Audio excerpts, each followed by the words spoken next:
Beyond Good and Evil, by Friedrich Nietzsche, translated by Helen Zimmern, audio by Legendary Audiobooks.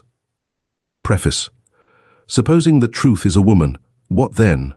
Is there not ground for suspecting that all philosophers, insofar as they have been dogmatists, have failed to understand women, that the terrible seriousness and clumsy importunity with which they have usually paid their addresses to truth have been unskilled and unseemly methods for winning a woman?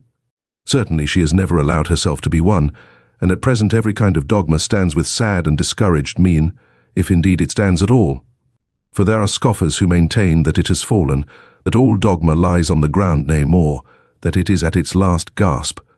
But to speak seriously, there are good grounds for hoping that all dogmatizing in philosophy, whatever solemn, whatever conclusive and decided airs it has assumed, may have been only a noble puerilism and tyrannism, and probably the time is at hand when it will be once and again understood what has actually sufficed for the basis of such imposing and absolute philosophical edifices as the dogmatists have hitherto reared, perhaps some popular superstition of immemorial time, such as the soul superstition, which in the form of subject and ego superstition has not yet ceased doing mischief, perhaps some play upon words, a deception on the part of grammar, or an audacious generalization of very restricted, very personal, very human, all too human facts.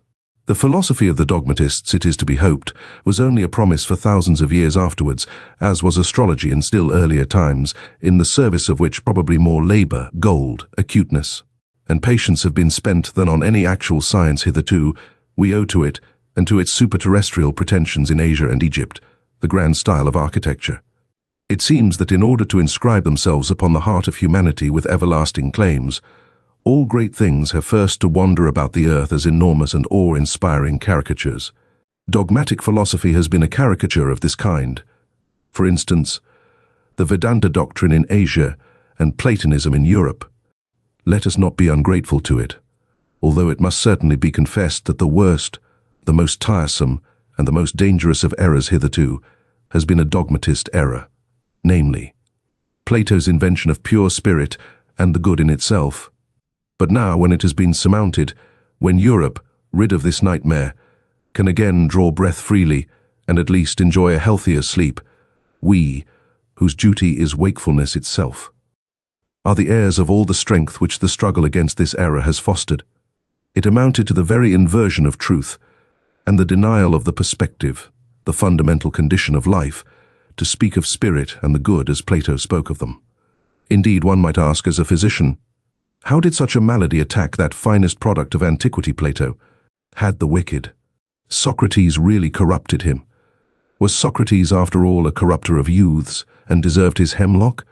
But the struggle against Plato, or to speak plainer, and for the people, the struggle against the ecclesiastical oppression of millenniums of Christianity, for Christianity is Platonism for the people, produced in Europe a magnificent tension of soul, such as had not existed anywhere previously.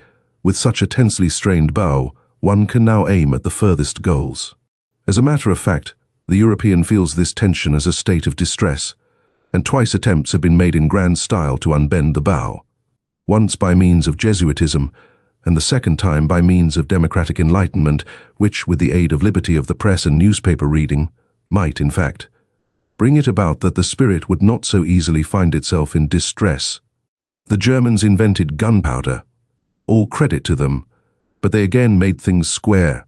They invented printing, but we, who are neither Jesuits, nor Democrats, nor even sufficiently Germans, we good Europeans, and free, very free spirits, we have it still, all the distress of spirit and all the tension of its bow, and perhaps also the arrow, the duty, and, who knows, the goal to aim at. Sils Maria Upper Engadine, June 1885. Chapter 1. Prejudices of Philosophers. 1. The will to truth, which is to tempt us to many a hazardous enterprise, the famous truthfulness of which all philosophers have hitherto spoken with respect. What questions has this will to truth not laid before us? What strange, perplexing, questionable questions! It is already a long story, yet it seems as if it were hardly commenced. Is it any wonder if we at last grow distrustful, lose patience, and turn impatiently away? that this Sphinx teaches us at last to ask questions ourselves. Who is it really that puts questions to us here? What really is this will to truth in us? In fact, we made a long halt at the question as to the origin of this will, until at last we came to an absolute standstill before a yet more fundamental question. We inquired about the value of this will. Granted that we want the truth, why not rather untruth and uncertainty, even ignorance? The problem of the value of truth presented itself before us, or was it we who presented ourselves before the problem? Which of us is the Oedipus here? Which the Sphinx? It would seem to be a rendezvous of questions and notes of interrogation. And could it be believed that it at last seems to us as if the problem had never been propounded before, as if we were the first to discern it, get a sight of it, and risk raising it? For there is risk in raising it, perhaps there is no greater risk. 2. How could anything originate out of its opposite? For example, truth out of error, or the will to truth out of the will to deception, or the generous deed out of selfishness, or the pure sun-bright vision of the wise man out of covetousness. Such genesis is impossible. Whoever dreams of it is a fool, nay, worse than a fool. Things of the highest value must have a different origin, an origin of their own. In this transitory, seductive, illusory, paltry world, in this turmoil of delusion and cupidity, they cannot have their source, but rather in the lap of being, in the intransitory, in the concealed God, in the thing in itself, there must be their source, and nowhere else. This mode of reasoning discloses the typical prejudice by which metaphysicians of all times can be recognized. This mode of valuation is at the back of all their logical procedure. Through this belief of theirs, they exert themselves for their knowledge, for something that is in the end solemnly christened the truth. The fundamental belief of metaphysicians is the belief in antitheses of values. It never occurred even to the wariest of them to doubt here, on the very threshold where doubt, however, was most necessary, though they had made a solemn vow, de omnibus dubitandum.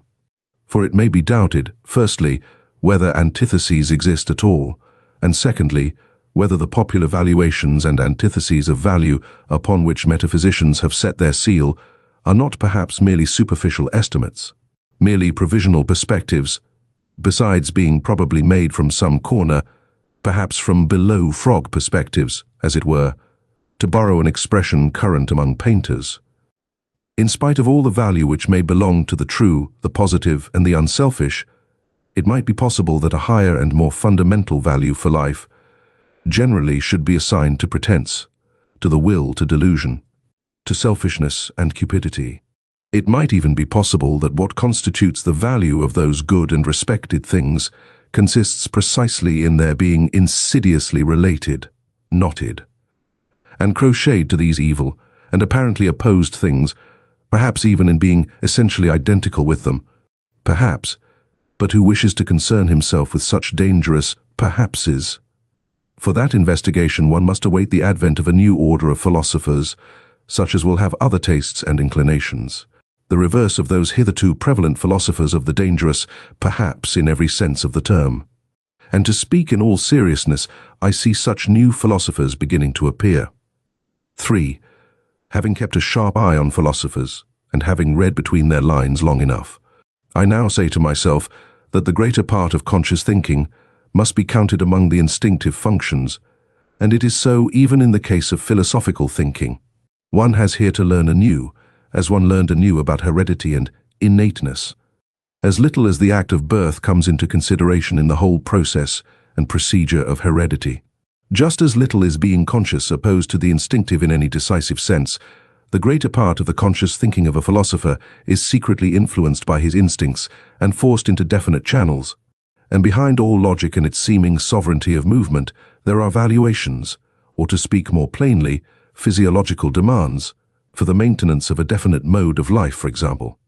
That the certain is worth more than the uncertain, that illusion is less valuable than truth, such valuations, in spite of their regulative importance for us, might notwithstanding be only superficial valuations, special kinds of niaiserie, such as may be necessary for the maintenance of beings such as ourselves. Supposing, in effect, that man is not just the measure of things, the falseness of an opinion is not for us any objection to it, it is here perhaps that our new language sounds most strangely. The question is, how far an opinion is life-furthering, life-preserving, species-preserving, perhaps species-rearing? And we are fundamentally inclined to maintain that the falsest opinions, to which the synthetic judgments a priori belong, are the most indispensable to us, that without a recognition of logical fictions, without a comparison of reality with the purely imagined world of the absolute and immutable, without a constant counterfeiting of the world by means of numbers, man could not live, that the renunciation of false opinions would be a renunciation of life, a negation of life. To recognize untruth as a condition of life, that is certainly to impugn the traditional ideas of value in a dangerous manner, and a philosophy which ventures to do so has thereby alone placed itself beyond good and evil. 5. That which causes philosophers to be regarded half distrustfully and half mockingly is not the oft-repeated discovery how innocent they are, how often and easily they make mistakes and lose their way, in short, how childish and childlike they are, but that there is not enough honest dealing with them, whereas they all raise a loud and virtuous outcry when the problem of truthfulness is even hinted at in the remotest manner. They all pose as though their real opinions had been discovered and attained through the self-evolving of a cold, pure, divinely indifferent dialectic, in contrast to all sorts of mystics who, fairer and foolisher, talk of inspiration, whereas in fact, a prejudiced proposition, idea or suggestion, which is generally their heart's desire abstracted and refined, is defended by them with arguments sought out after the event. They are all advocates who do not wish to be regarded as such, generally astute defenders also of their prejudices, which they dub truths, and very far from having the conscience which bravely admits this to itself. Very far from having the good taste of the courage which goes so far as to let this be understood, perhaps to warn friend or foe, or in cheerful confidence and self-ridicule. The spectacle of the tartuffery of old Kant, equally stiff and decent, with which he entices us into the dialectic byways that lead, more correctly mislead to his categorical imperative, makes us fastidious ones smile. We who find no small amusement in spying out the subtle tricks of old moralists and ethical preachers, or still more so, the hocus-pocus in mathematical form, by means of which Spinoza has, as it were, clad his philosophy in mail and mask. In fact, the love of his wisdom, to translate the term fairly and squarely in order, thereby to strike terror at once into the heart of the assailant, who should dare to cast a glance on that invincible maiden. That Pallas Athene, how much of personal timidity and vulnerability does this masquerade of a sickly recluse betray? 6. It has gradually become clear to me what every great philosophy up till now has consisted of, namely, the confession of its originator, and a species of involuntary and unconscious autobiography, and moreover that the moral or immoral purpose in every philosophy has constituted the true vital germ out of which the entire plant has always grown. Indeed, to understand how the abstrusest metaphysical assertions of a philosopher have been arrived at, it is always well and wise to first ask oneself, what morality do they or does he aim at? Accordingly, I do not believe that an impulse to knowledge is the father of philosophy, but that another impulse, here as elsewhere, has only made use of knowledge and mistaken knowledge as an instrument. But whoever considers the fundamental impulses of man with a view to determining how far they may have here acted as inspiring genii or as demons and kobolds, will find that they have all practiced philosophy at one time or another, and that each one of them would have been only too glad to look upon itself as the ultimate end of existence and the legitimate lord over all the other impulses.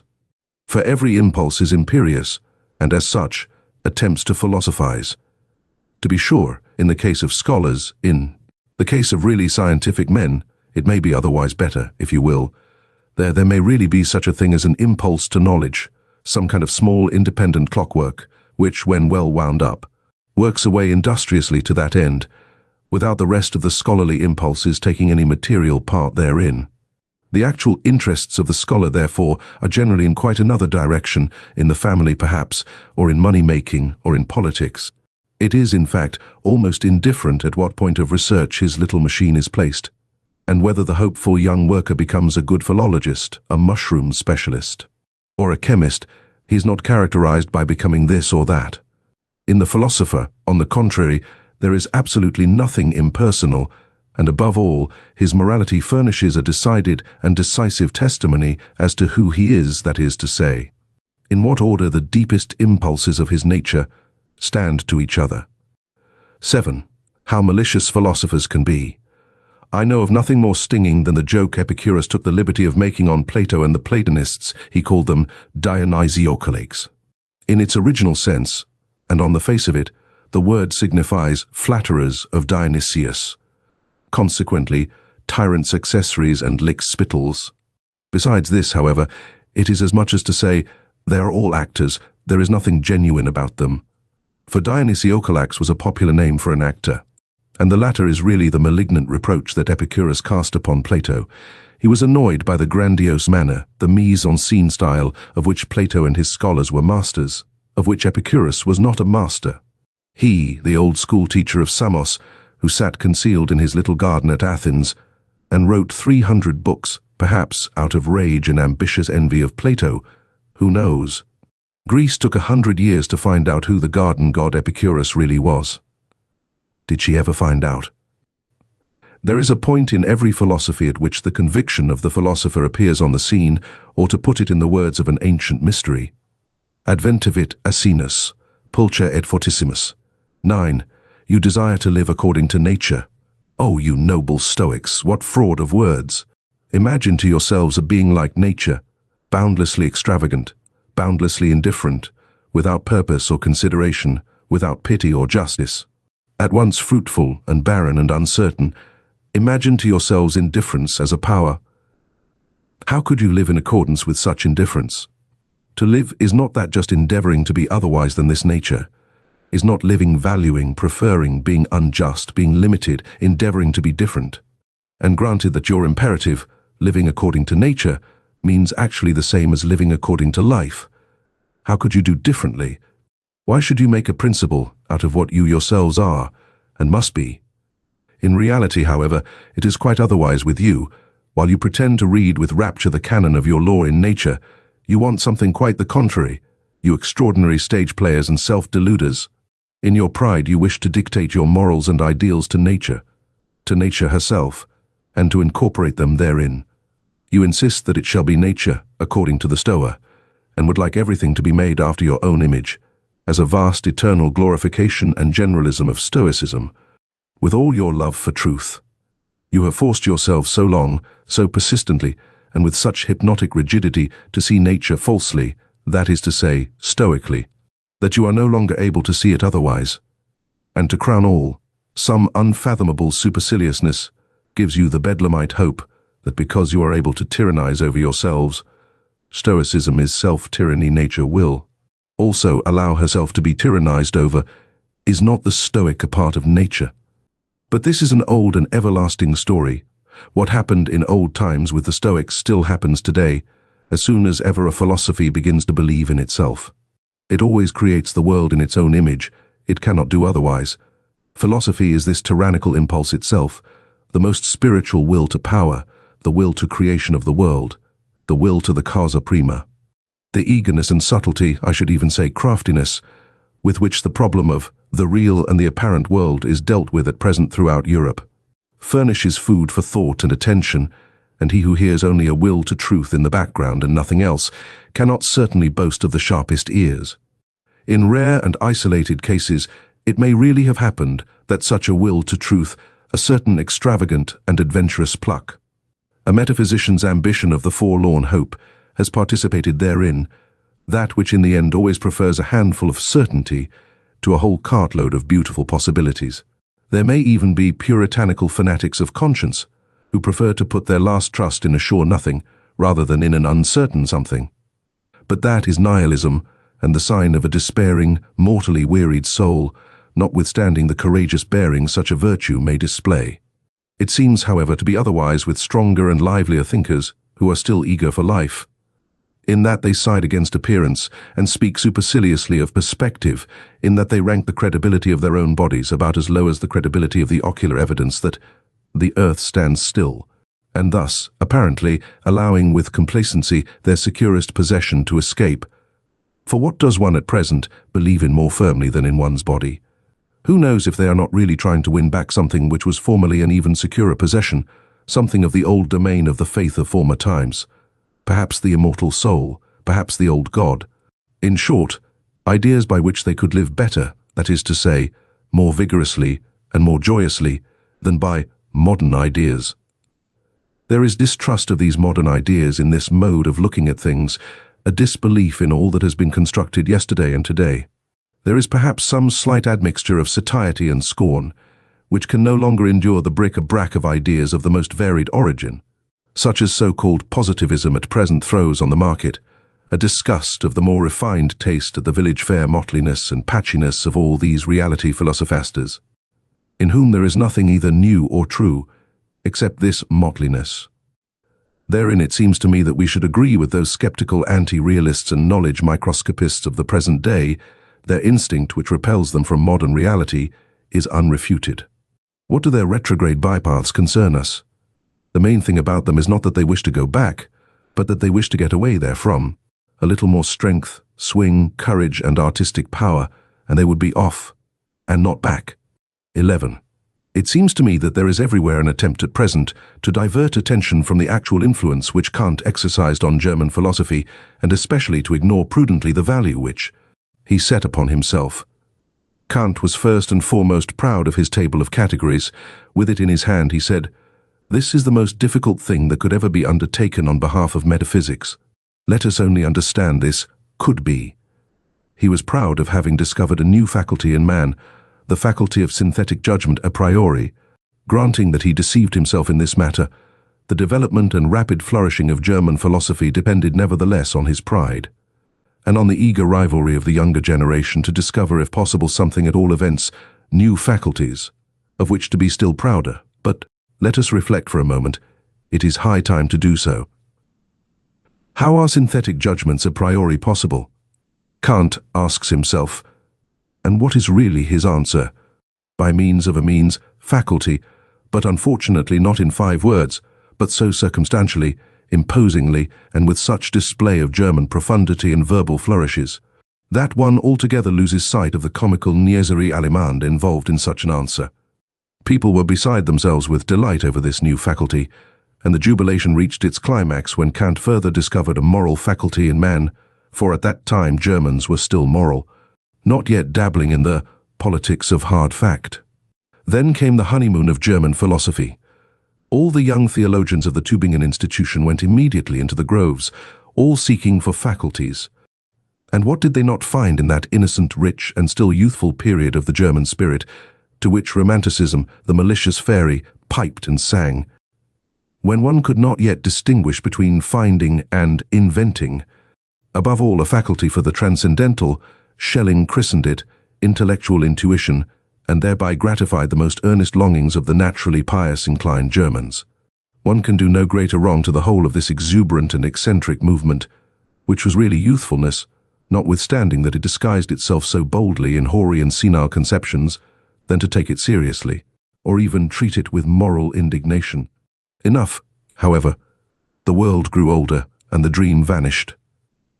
A time came when people rubbed their foreheads, and they still rub them today. People had been dreaming, and first and foremost old Kant. By means of a means, faculty, he had said, or at least meant to say. But is that an answer, an explanation, or is it not rather merely a repetition of the question? How does opium induce sleep? By means of a means faculty, namely the virtus dormitiva, replies the doctor in Molière. Quia est in eo virtus dormitiva, cujus est natura sensus asupia. But such replies belong to the realm of comedy, and it is high time to replace the Kantian question, how are synthetic judgments a priori possible, by another question. Why is belief in such judgments necessary? In effect, it is high time that we should understand that such judgments must be believed to be true. For the sake of the preservation of creatures like ourselves, though they still might naturally be false judgments, or more plainly spoken, and roughly and readily synthetic judgments, a priori should not be possible at all. We have no right to them. In our mouths they are nothing but false judgments. Only, of course, the belief in their truth is necessary, as plausible belief and ocular evidence belonging to the perspective view of life. And finally, to call to mind the enormous influence which German philosophy, I hope you understand its right to inverted commas, goosefeet has, exercised throughout the whole of Europe. There is no doubt that a certain virtus dormitiva had a share in it. Thanks to German philosophy, it was a delight to the noble idlers, the virtuous, the mystics, the artistes, the three-fourths Christians, and the political obscurantists of all nations, to find an antidote to the still overwhelming sensualism which overflowed from the last century into this, in short sensus superior. 12. As regards materialistic atomism, it is one of the best refuted theories that have been advanced, and in Europe there is now perhaps no one in the learned world so unscholarly as to attach serious signification to it. Except for convenient everyday use, as an abbreviation of the means of expression thanks chiefly to the Pole Boscovich, he and the Pole Copernicus have hitherto been the greatest and most successful opponents of ocular evidence. For while Copernicus has persuaded us to believe, contrary to all the senses, that the earth does not stand fast, Boscovich has taught us to abjure the belief in the last thing that stood fast of the earth, the belief in substance, in matter, in the earth residuum and particle atom. It is the greatest triumph over the senses that has hitherto been gained on earth. One must, however, go still further and also declare war, relentless war to the knife, against the atomistic requirements, which still lead a dangerous afterlife in places where no one suspects them. Like the more celebrated metaphysical requirements, one must also above all give the finishing stroke to that other and more portentous atomism which Christianity has taught best and longest, the soul atomism. Let it be permitted to designate by this expression the belief which regards the soul as something indestructible, eternal, indivisible, as a monad, as an atomon. This belief ought to be expelled from science. Between ourselves, it is not at all necessary to get rid of the soul thereby, and thus renounce one of the oldest and most venerated hypotheses, as happens frequently to the clumsiness of naturalists, who can hardly touch on the soul without immediately losing it.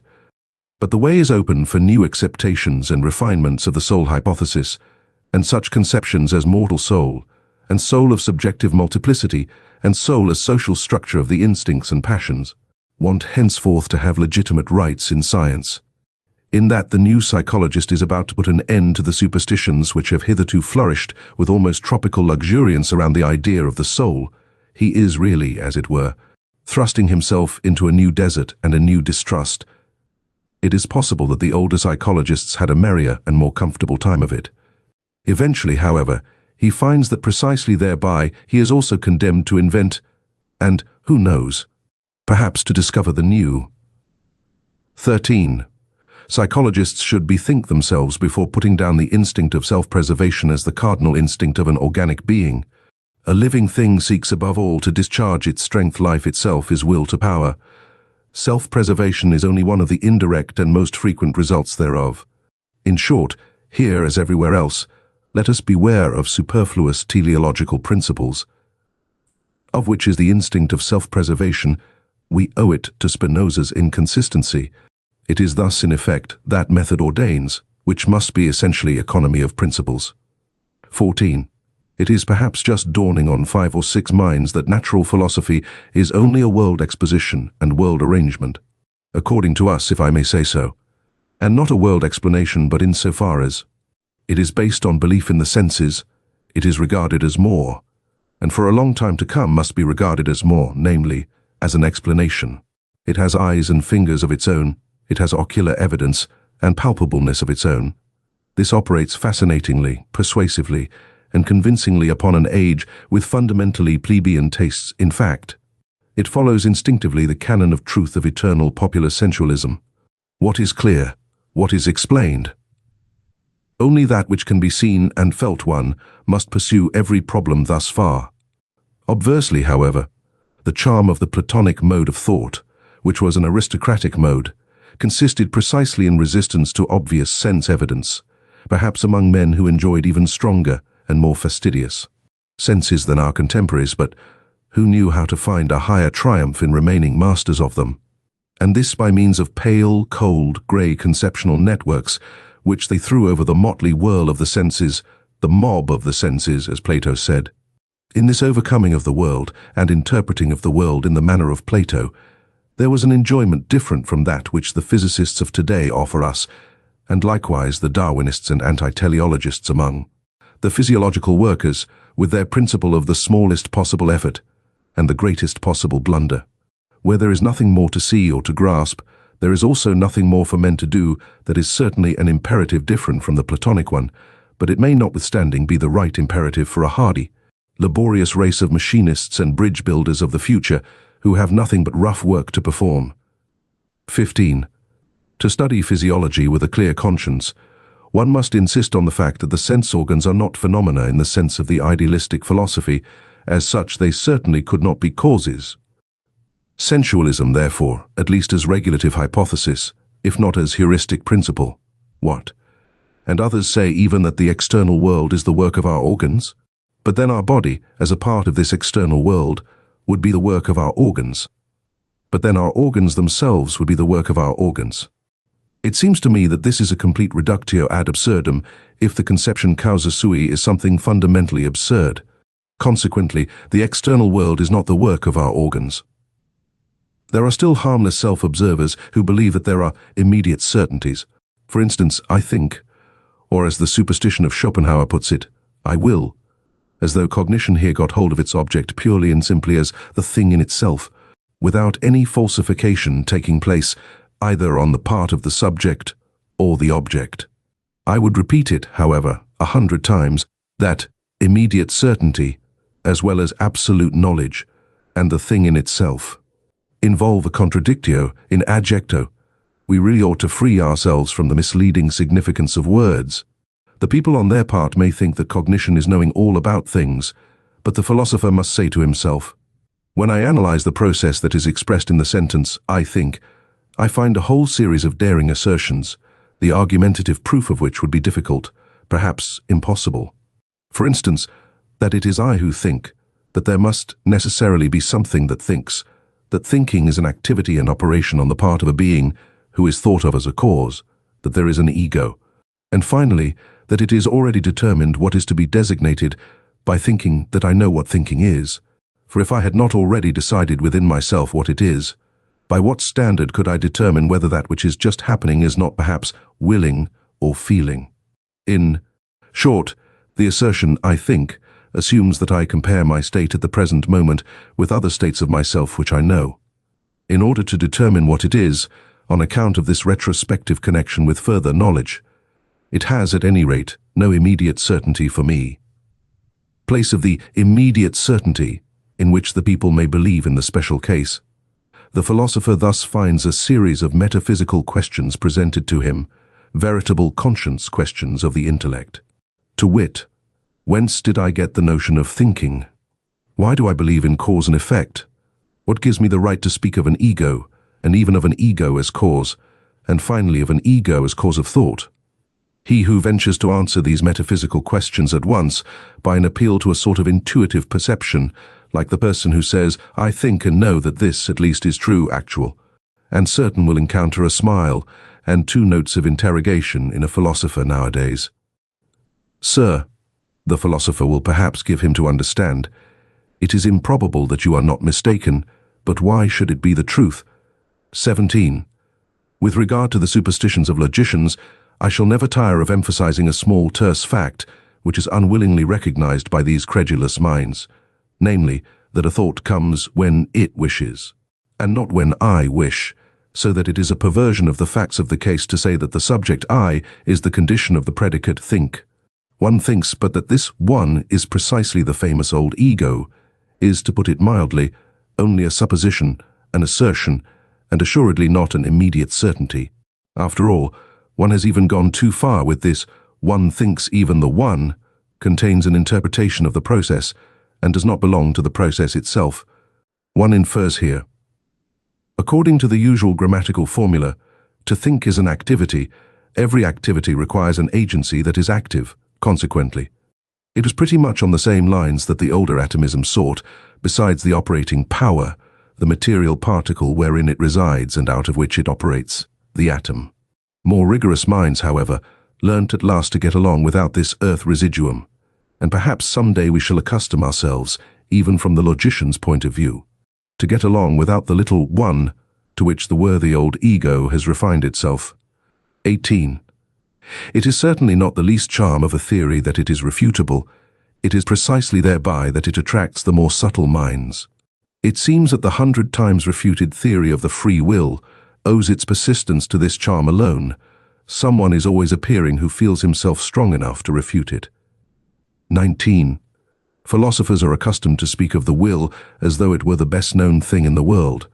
Indeed, Schopenhauer has given us to understand that the will alone is really known to us, absolutely and completely known, without deduction or addition. But it again and again seems to me that in this case Schopenhauer also only did what philosophers are in the habit of doing. He seems to have adopted a popular prejudice and exaggerated it. Willing seems to me to be above all something complicated, something that is a unity only in name, and it is precisely in a name that popular prejudice lurks, which has got the mastery over the inadequate precautions of philosophers in all ages. So let us for once be more cautious.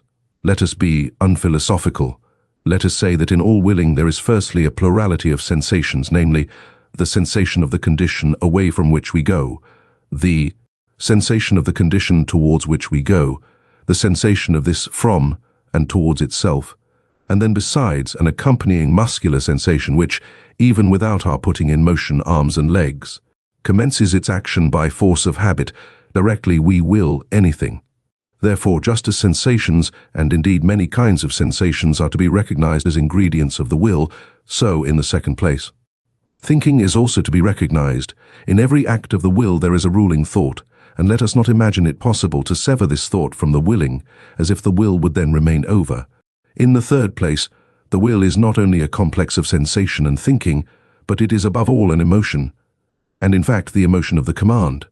That which is termed freedom of the will is essentially the emotion of supremacy in respect to him who must obey. I am free. He must obey. This consciousness is inherent in every will, and equally so the straining of the attention, the straight look which fixes itself exclusively on one thing, the unconditional judgment that this and nothing else is necessary now, the inward certainty that obedience will be rendered, and whatever else pertains to the position of the commander. A man who wills commands something within himself which renders obedience, or which he believes renders obedience. But now let us notice what is the strangest thing about the will, this affair so extremely complex, for which the people have only one name. Inasmuch as in the given circumstances we are at the same time the commanding and the obeying parties, and as the obeying party, we know the sensations of constraint, impulsion, pressure, resistance and motion, which usually commence immediately after the act of will, inasmuch as, on the other hand, we are accustomed to disregard this duality, and to deceive ourselves about it by means of the synthetic term I, a whole series of erroneous conclusions, and consequently of false judgments about the will itself, has become attached to the act of willing to such a degree that he who wills believes firmly that willing suffices for action, since in the majority of cases there has only been exercise of will when the effect of the command, consequently obedience, and therefore action was to be expected. The appearance has translated itself into the sentiment, as if there were a necessity of effect. In a word, he who wills believes with a fair amount of certainty that will and action are somehow one.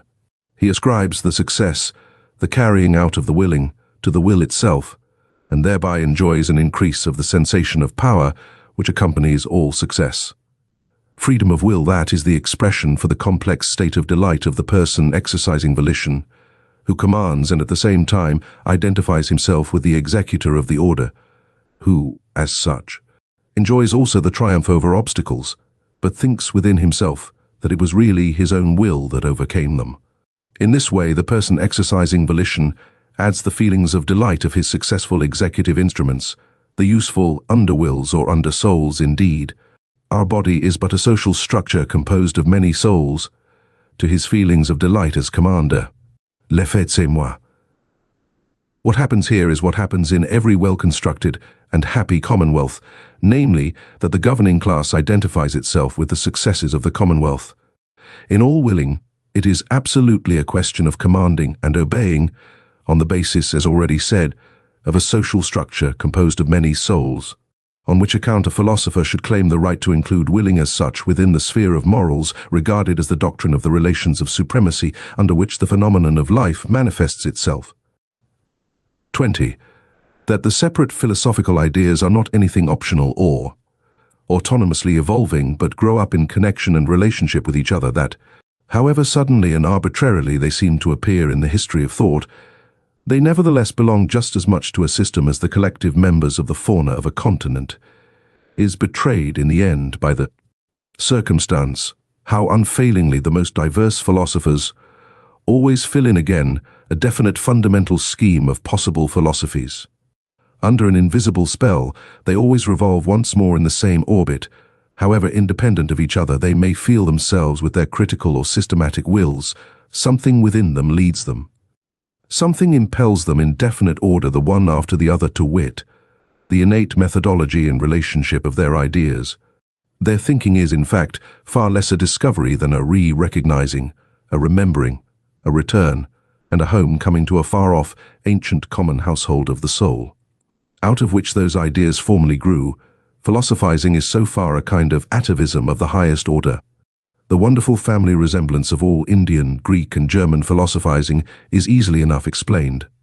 In fact, where there is affinity of language, owing to the common philosophy of grammar, I mean owing to the unconscious domination and guidance of similar grammatical functions, it cannot but be that everything is prepared at the outset for a similar development and succession of philosophical systems, just as the way seems barred against certain other possibilities of world interpretation. It is highly probable that philosophers within the domain of the Ural-Altaic languages, where the conception of the subject is least developed, look otherwise into the world, and will be found on paths of thought different from those of the Indo-Germans and Mussulmans. The spell of certain grammatical functions is ultimately also the spell of physiological valuations and racial conditions. So, much by way of rejecting Locke's superficiality with regard to the origin of ideas. 21. The causa sui is the best self-contradiction that has yet been conceived. It is a sort of logical violation and unnaturalness, but the extravagant pride of man has managed to entangle itself profoundly and frightfully with this very folly. The desire for freedom of will, in the superlative metaphysical sense, such as still holds sway, unfortunately, in the minds of the half-educated.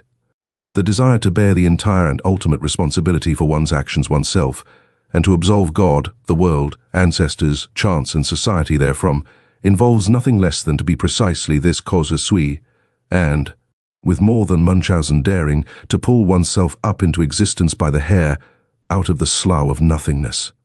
If anyone should find out in this manner the crass stupidity of the celebrated conception of free will, and put it out of his head altogether, I beg of him to carry his enlightenment a step further, and also put out of his head the contrary of this monstrous conception of free will, I mean non-free will, which is tantamount to a misuse of cause and effect.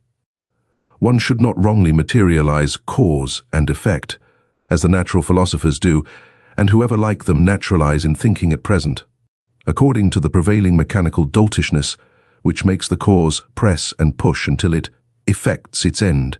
One should use cause and effect only as pure conceptions, that is to say, as conventional fictions for the purpose of designation and mutual understanding, not for explanation.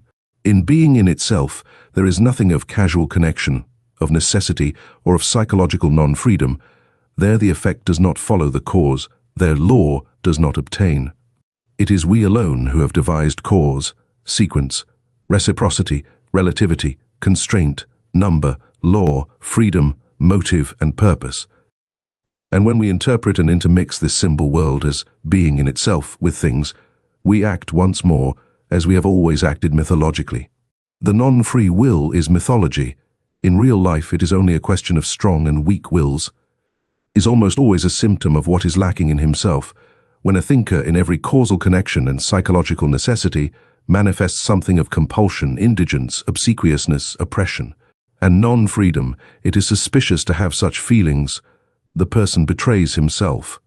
And in general, if I have observed correctly, the non-freedom of the will is regarded as a problem from two entirely opposite standpoints, but always in a profoundly personal manner. Some will not give up their responsibility, their belief in themselves, the personal right to their merits, at any price. The vain races belong to this class.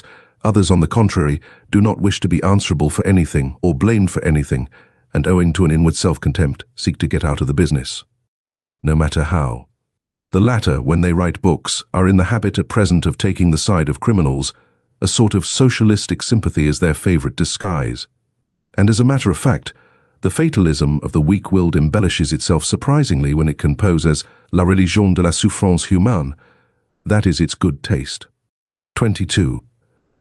Let me be pardoned as an old philologist who cannot desist from the mischief of putting his finger on bad modes of interpretation, but nature's conformity to law, of which you physicists talk so proudly, as though why? It exists only owing to your interpretation and bad philology. It is no matter of fact, no text, but rather just a naively humanitarian adjustment and perversion of meaning, with which you make abundant concessions to the democratic instincts of the modern soul. Everywhere equality before the law nature is not different in that respect, nor better than we, a fine instance of secret motive, in which the vulgar antagonism to everything privileged and autocratic, likewise a second and more refined atheism, is once more disguised. Ni Dieu, ni maître, that, also, is what you want. And therefore, cheers for natural law, is it not so? But, as has been said, that is interpretation, not text, and somebody might come along who, with opposite intentions and modes of interpretation, could read out of the same nature, and with regard to the same phenomena, just the tyrannically inconsiderate and relentless enforcement of the claims of power, an interpreter who should so place the unexceptionalness and unconditionalness of all will to power before your eyes, that almost every word, and the word tyranny itself, would eventually seem unsuitable, or like a weakening and softening metaphor, as being too human. And who should, nevertheless, end by asserting the same about this world as you do, namely that it has a necessary and calculable course, not, however, because laws obtain in it, but because they are absolutely lacking, and every power effects its ultimate consequences every moment. Granted that this also is only interpretation, and you will be eager enough to make this objection, well, so much the better. 23. All psychology. Hitherto has run aground on moral prejudices and timidities. It has not dared to launch out into the depths. Insofar as it is allowable to recognize in that which has hitherto been written evidence of that which has hitherto been kept silent, it seems as if nobody had yet harbored the notion of psychology as the morphology and development doctrine of the will to power, as I conceive of it. The power of moral prejudices has penetrated deeply into the most intellectual world, the world apparently most indifferent and unprejudiced, and has obviously operated in an injurious, obstructive, blinding, and distorting manner. A proper physiopsychology has to contend with unconscious antagonism in the heart of the investigator.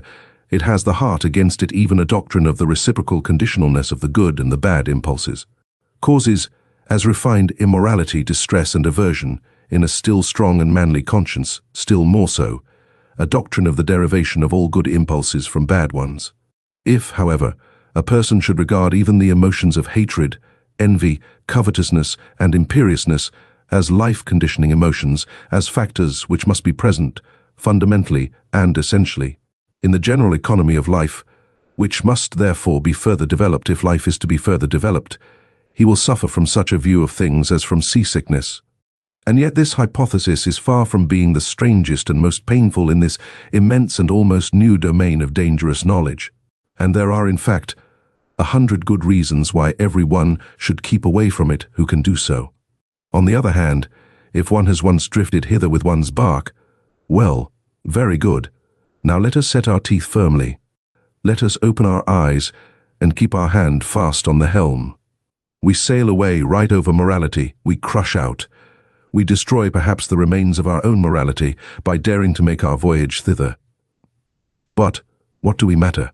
Never yet did a profounder world of insight reveal itself to daring travelers and adventurers, and the psychologist who thus makes a sacrifice it is not the sacrificio del intelletto, on the contrary, will at least be entitled to demand in return that psychology shall once more be recognized as the queen of the sciences, for whose service and equipment the other sciences exist. For psychology is once more the path to the fundamental problems. Chapter 2. The Free Spirit, 24th. O sancta simplicitas! In what strange simplification and falsification man lives! One can never cease wondering, when once one has got eyes for beholding this marvel, how we have made everything around us clear and free and easy and simple, how we have been able to give our senses a passport to everything superficial, our thoughts a godlike desire for wanton pranks and wrong inferences. From the beginning, We have contrived to retain our ignorance in order to enjoy an almost inconceivable freedom, thoughtlessness, imprudence, heartiness, and gaiety, in order to enjoy life. And only on this solidified, granite-like foundation of ignorance could knowledge rear itself hitherto, the will to knowledge on the foundation of a far more powerful will, the will to ignorance, to the uncertain, to the untrue, not as its opposite, but as its refinement. It is to be hoped, indeed, that language, here as elsewhere, will not get over its awkwardness, and that it will continue to talk of opposites, where there are only degrees and many refinements of gradation. It is equally to be hoped that the incarnated tartuffery of morals, which now belongs to our unconquerable flesh and blood, will turn the words round in the mouths of us discerning ones. Here and there we understand it, and laugh at the way in which precisely the best knowledge seeks most to retain us in this simplified, thoroughly artificial, suitably imagined, and suitably falsified world, at the way in which, whether it will or not, it loves error, because, as living itself, it loves life. 25. After such a cheerful commencement, a serious word would fain be heard. It appeals to the most serious minds. Take care, ye philosophers and friends of knowledge, and beware of martyrdom, of suffering for the truth's sake. Even in your own defense, it spoils all the innocence and fine neutrality of your conscience. It makes you headstrong against objections and red rags. It stupefies, animalizes, and brutalizes, when in the struggle with danger, slander, suspicion, expulsion, and even worse consequences of enmity, ye have at last to play your last card as protectors of truth upon earth, as though the truth was such an innocent and incompetent creature as to require protectors. And you of all people, ye knights of the sorrowful countenance, messers, loafers, and cobweb spinners of the spirit, finally ye know sufficiently well that it cannot be of any consequence. If ye just carry your point, ye know that hitherto no philosopher has carried his point, and that there might be a more laudable truthfulness in every little interrogative mark which you place after your special words and favourite doctrines, and occasionally after yourselves, than in all the solemn pantomime and trumping games before accusers and law courts. Rather go out of the way, flee into concealment, and have your masks and your ruses, that ye may be mistaken for what you are, or somewhat feared. And pray don't forget the garden with golden trellis work, and have people around you who are as a garden or as music on the waters at eventide, when already the day becomes a memory. Choose the good solitude, the free, wanton, lightsome solitude, which also gives you the right still to remain good in any sense whatsoever. How poisonous, how crafty, how bad does every long war make one, which cannot be waged openly by means of force. How personal does a long fear make one, a long watching of enemies, of possible enemies. These pariahs of society, these long pursued, badly persecuted ones, also the compulsory recluses, the Spinozas or Giordano Brunos, always become in the end, even under the most intellectual masquerade, and perhaps without being themselves aware of it, refined vengeance seekers and poison brewers, just lay bare the foundation of Spinoza's ethics and theology, not to speak of the stupidity of moral indignation, which is the unfailing sign in a philosopher that the sense of philosophical humor has left him. The martyrdom of the philosopher, his sacrifice for the sake of truth, forces into the light whatever of the agitator and actor lurks in him, and if one has hitherto contemplated him only with artistic curiosity, with regard to many a philosopher, it is easy to understand the dangerous desire to see him also in his deterioration, deteriorated into a martyr, into a stage and tribune bawler. Only that it is necessary with such a desire to be clear what spectacle one will see in any case, merely a satiric play, merely an epilogue farce, merely the continued proof that the long, real tragedy is at an end. Supposing that every philosophy has been a long tragedy in its origin. 26. Every select man strives instinctively for a citadel and a privacy where he is free from the crowd, the many, the majority, where he may forget men who are the rule, as their exception, exclusive only of the case in which he is pushed straight to such men by a still stronger instinct, as a discerner in the great and exceptional sense. Whoever, in intercourse with men, does not occasionally glisten in all the green and grey colours of distress, owing to disgust, satiety, sympathy, gloominess and solitariness, is assuredly not a man of elevated tastes. Supposing, however, that he does not voluntarily take all this burden and disgust upon himself, that he persistently avoids it, and remains, as I said, quietly and proudly hidden in his citadel, one thing is then certain: he was not made, he was not predestined for knowledge. For as such, he would one day have to say to himself, "The devil take my good taste. But the rule is more interesting than the exception, than myself the exception." And he would go down, and above all, he would go inside. The long and serious study of the average man, and consequently much disguise, self-overcoming, familiarity, and bad intercourse. All intercourse is bad intercourse except with one's equals. That constitutes a necessary part of the life history of every philosopher, perhaps the most disagreeable, odious and disappointing part. If he is fortunate, however, as a favorite child of knowledge should be, he will meet with suitable auxiliaries who will shorten and lighten his task. I mean so-called cynics, those who simply recognize the animal, the commonplace and the rule in themselves, and at the same time have so much spirituality and ticklishness as to make them talk of themselves and their like before witnesses. Sometimes they wallow, even in books, as on their own dunghill. Cynicism is the only form in which base souls approach what is called honesty, and the higher man must open his ears to all the coarser or finer cynicism, and congratulate himself when the clown becomes shameless right before him, or the scientific satyr speaks out. There are even cases where enchantment mixes with the disgust, namely, whereby a freak of nature, genius is bound to some such indiscreet billy goat and ape, as in the case of the Abbe Galiani, the profoundest, acutest, and perhaps also filthiest man of his century. He was far profounder than Voltaire, and consequently also a good deal more silent. It happens more frequently, as has been hinted, that a scientific head is placed on an ape's body, a fine exceptional understanding in a base soul, an occurrence by no means rare, especially among doctors and moral physiologists. And whenever anyone speaks without bitterness, or rather quite innocently, of man as a belly with two requirements, and a head with one, whenever anyone sees, seeks and wants to see only hunger, sexual instinct and vanity as the real and only motives of human actions, in short, when anyone speaks badly and not even ill of man, then ought the lover of knowledge to hearken attentively and diligently. He ought in general to have an open ear wherever there is talk without indignation. For the indignant man, and he who perpetually tears and lacerates himself with his own teeth, or in place of himself the world, God or society, may indeed, morally speaking, stand higher than the laughing and self-satisfied satyr, but in every other sense he is the more ordinary, more indifferent, and less instructive case. And no one is such a liar as the indignant man. It is difficult to be understood, especially when one thinks and lives Gangasrotagati footnote, like the river Ganges. Presto. Among those only who think and live otherwise, namely, Kurmagati footnote, like the tortoise, lento, or at best, frog-like, Mandakagati footnote, like the frog, staccato. I do everything to be difficultly understood myself, and one should be heartily grateful for the goodwill to some refinement of interpretation.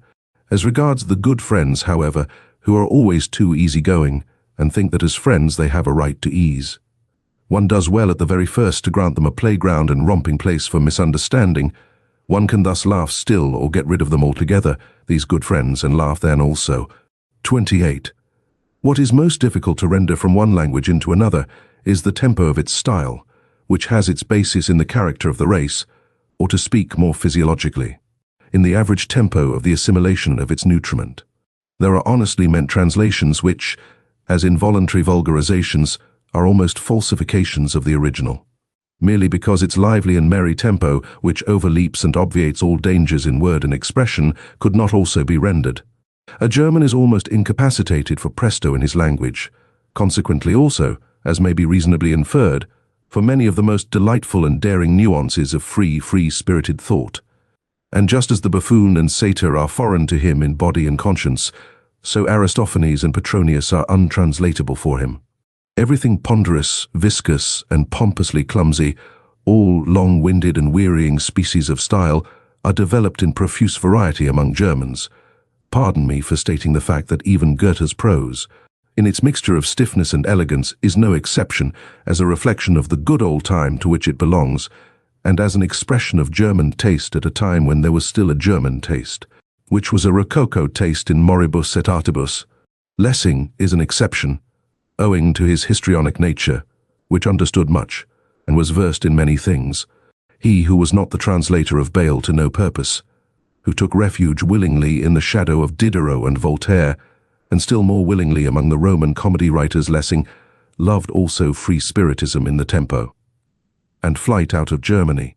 But how could the German language, even in the prose of Lessing, imitate the tempo of Machiavelli, who in his Principe makes us breathe the dry, fine air of Florence, and cannot help presenting the most serious events in a boisterous allegrissimo, perhaps not without a malicious artistic sense of the contrast he ventures to present long, heavy, difficult, dangerous thoughts, and a tempo of the gallop and of the best wantonest humour. Finally, who would venture on a German translation of Petronius, who, more than any great musician hitherto, was a master of presto in invention, ideas and words? What matter in the end about the swamps of the sick, evil world, or of the ancient world, when like him one has the feet of a wind, the rush, the breath, the emancipating scorn of a wind, which makes everything healthy, by making everything run. And with regard to Aristophanes, that transfiguring complementary genius, for whose sake one pardons all Hellenism for having existed, provided one has understood in its full profundity all that there requires pardon and transfiguration. There is nothing that has caused me to meditate more on Plato's secrecy and sphinx-like nature than the happily preserved petit faith that under the pillow of his deathbed there was found no Bible, nor anything Egyptian, Pythagorean, or Platonic, but a book of Aristophanes. How could even Plato have endured life, a Greek life which he repudiated, without an Aristophanes? 29. It is the business of the very few to be independent, it is a privilege of the strong. And whoever attempts it, even with the best right, but without being obliged to do so, proves that he is probably not only strong, but also daring beyond measure. He enters into a labyrinth, he multiplies 1,000-fold the dangers which life in itself already brings with it. Not the least of which is that no one can see how and where he loses his way, becomes isolated, and is torn piecemeal by some minotaur of conscience. Supposing such a one comes to grief, it is so far from the comprehension of men that they neither feel it nor sympathize with it. And he cannot any longer go back. He cannot even go back again to the sympathy of men. 30. Our deepest insights must and should appear as follies, and under certain circumstances as crimes, when they come unauthorizedly to the ears of those who are not disposed and predestined for them. The exoteric and the esoteric, as they were formerly distinguished by philosophers among the Indians, as among the Greeks, Persians, and Mussulmans.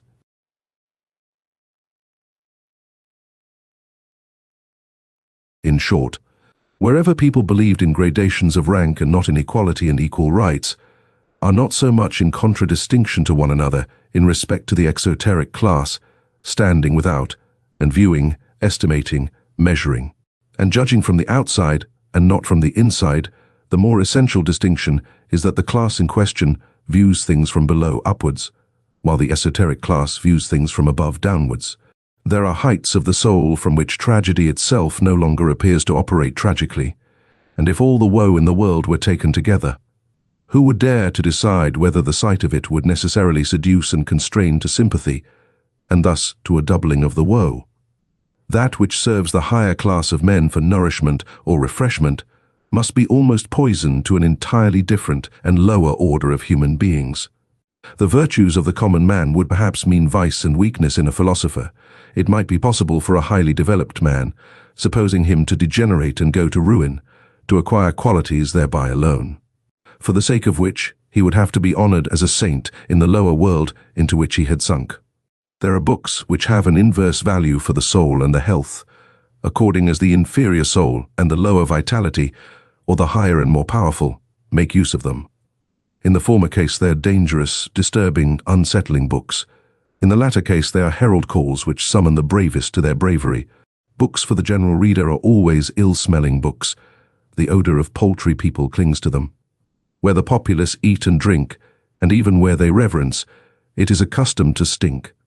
One should not go into churches if one wishes to breathe pure air. 31. In our youthful years we still venerate and despise without the art of nuance, which is the best gain of life. And we have rightly to do hard penance for having fallen upon men and things with yea and nay. Everything is so arranged that the worst of all tastes, The taste for the unconditional is cruelly befooled and abused until a man learns to introduce a little art into his sentiments and prefers to try conclusions with the artificial, as do the real artists of life. The angry and reverent spirit peculiar to youth appears to allow itself no peace until it has suitably falsified men and things to be able to vent its passion upon them. Youth in itself, even, is something falsifying and deceptive. Later on, when the young soul, tortured by continual disillusions, finally turns suspiciously against itself, still ardent and savage, even in its suspicion and remorse of conscience. How it upbraids itself, how impatiently it tears itself, how it revenges itself for its long self-blinding, as though it had been a voluntary blindness. In this transition, one punishes oneself by distrust of one's sentiments. One tortures one's enthusiasm with doubt. One feels even the good conscience to be a danger, as if it were the self-concealment and lassitude of a more refined uprightness, and above all, one espouses upon principle the cause against youth. A decade later, and one comprehends that all this was also still youth. 32. Throughout the longest period of human history, one calls it the prehistoric period. The value or non-value of an action was inferred from its consequences. The action in itself was not taken into consideration, any more than its origin, but pretty much as in China at present, where the distinction or disgrace of a child redounds to its parents. The retro-operating power of success or failure was what induced men to think well or ill of an action. Let us call this period the pre-moral period of mankind. The imperative, know thyself, was then still unknown in the last 10,000 years. On the other hand, on certain large portions of the earth, one has gradually got so far that one no longer lets the consequences of an action but its origin decide with regard to its worth. A great achievement as a whole, an important refinement of vision and of criterion, the unconscious effect of the supremacy of aristocratic values and of the belief in origin, the mark of a period which may be designated in the narrower sense as the moral one. The first attempt at self-knowledge is thereby made. Instead of the consequences, the origin. What an inversion of perspective! And assuredly an inversion effected only after long struggle and wavering. To be sure, an ominous new superstition, a peculiar narrowness of interpretation, attained supremacy precisely thereby. The origin of an action was interpreted in the most definite sense possible. As origin out of an intention, people were agreed in the belief that the value of an action lay in the value of its intention. The intention, as the sole origin and antecedent history of an action, under the influence of this prejudice moral praise and blame have been bestowed, and men have judged and even philosophized almost up to the present day. Is it not possible, however, that the necessity may now have arisen of again making up our minds with regard to the reversing and fundamental shifting of values, owing to a new self-consciousness and acuteness in man? Is it not possible that we may be standing on the threshold of a period which, to begin with, would be distinguished negatively as ultra-moral, nowadays when, at least among us immoralists, the suspicion arises that the decisive value of an action lies precisely in that which is not intentional, and that all its intentionalness, all that is seen, sensible, or sensed in it, belongs to its surface or skin, which, like every skin, betrays something, but conceals still more. In short, we believe that the intention is only a sign or symptom, which first requires an explanation, a sign, moreover, which has too many interpretations, and consequently hardly any meaning in itself alone. That morality, in the sense in which it has been understood hitherto, as intention morality, has been a prejudice, perhaps a prematureness, or preliminariness, probably something of the same rank as astrology and alchemy. But in any case, something which must be surmounted. The surmounting of morality, in a certain sense, even the self-mounting of morality, let that be the name for the long secret labor which has been reserved for the most refined, the most upright, and also the most wicked consciences of today, as the living touchstones of the soul. 33. It cannot be helped. The sentiment of surrender, of sacrifice for one's neighbor, and all self-renunciation morality must be mercilessly called to account and brought to judgment, just as the aesthetics of disinterested contemplation, under which the emasculation of art nowadays seeks insidiously enough to create itself a good conscience. There is far too much witchery and sugar in the sentiments for others, and not for myself, for one not needing to be doubly distrustful here, and for one asking promptly, are they not perhaps deceptions, that they please him who has them, and him who enjoys their fruit, and also the mere spectator, that is still no argument in their favor, but just calls for caution. Let us therefore be cautious. 34. At whatever standpoint of philosophy one may place oneself nowadays, seen from every position, the erroneousness of the world in which we think we live is the surest and most certain thing our eyes can light upon. We find proof after proof thereof, which would fain allure us into surmises concerning a deceptive principle in the nature of things. He, however, who makes thinking itself, and consequently the spirit, responsible for the falseness of the world an honorable exit, which every conscious or unconscious advocatus Dei avails himself of, he who regards this world, including space, time, form, and movement, as falsely deduced, would have at least good reason in the end to become distrustful also of all thinking. Has it not hitherto been playing upon us the worst of scurvy tricks? And what guarantee would it give that it would not continue to do what it has always been doing? In all seriousness, the innocence of thinkers has something touching and respect-inspiring in it, which even nowadays permits them to wait upon consciousness with a request that it will give them honest answers. For example, whether it be real or not, and why it keeps the outer world so resolutely at a distance, and other questions of the same description. The belief in immediate certainties is a moral naivete which does honor to us philosophers, but we have now to cease being merely moral men. Apart from morality, such belief is a folly which does little honor to us. If in middle-class life an ever-ready distrust is regarded as the sign of a bad character, and consequently as an imprudence, here among us, beyond the middle-class world and its yeas and nays, what should prevent our being imprudent and saying, the philosopher has at length a right to bad character? As the being who has hitherto been most befooled on earth, he is now under obligation to distrustfulness, to the wickedest squinting out of every abyss of suspicion. Forgive me the joke of this gloomy grimace and turn of expression, for I myself have long ago learned to think and estimate differently with regard to deceiving and being deceived, and I keep at least a couple of pokes in the ribs ready for the blind rage with which philosophers struggle against being deceived. Why not? It is nothing more than a moral prejudice that truth is worth more than semblance. It is, in fact, the worst proved supposition in the world. So much must be conceded: there could have been no life at all, except upon the basis of perspective estimates and semblances. And if, with the virtuous enthusiasm and stupidity of many philosophers, one wished to do away altogether with the seeming world, well, granted that you could do that, at least nothing of your truth would thereby remain. Indeed, what is it that forces us in general to the supposition that there is an essential opposition of true and false? Is it not enough to suppose degrees of seemingness, and as it were lighter and darker shades and tones of semblance different valeurs, as the painters say? Why might not the world which concerns us be a fiction? And to anyone who suggested, but to a fiction belongs an originator, might it not be bluntly replied, why? May not this also belong to the fiction? Is it not at length permitted to be a little ironical towards the subject, just as towards the predicate and object? Might not the philosopher elevate himself above faith in grammar? All respect to governesses, but is it not time that philosophy should renounce governess faith? 35. O Voltaire, O humanity, O idiocy, there is something ticklish in the truth and in the search for the truth, and if man goes about it too humanely, il ne cherche le vrai que pour faire le bien, I wager he finds nothing. Supposing that nothing else is given as real but our world of desires and passions, that we cannot sink or rise to any other reality, but just that of our impulses for thinking is only a relation of these impulses to one another, are we not permitted to make the attempt, and to ask the question whether this which is given does not suffice, by means of our counterparts, for the understanding even of the so-called mechanical or material world?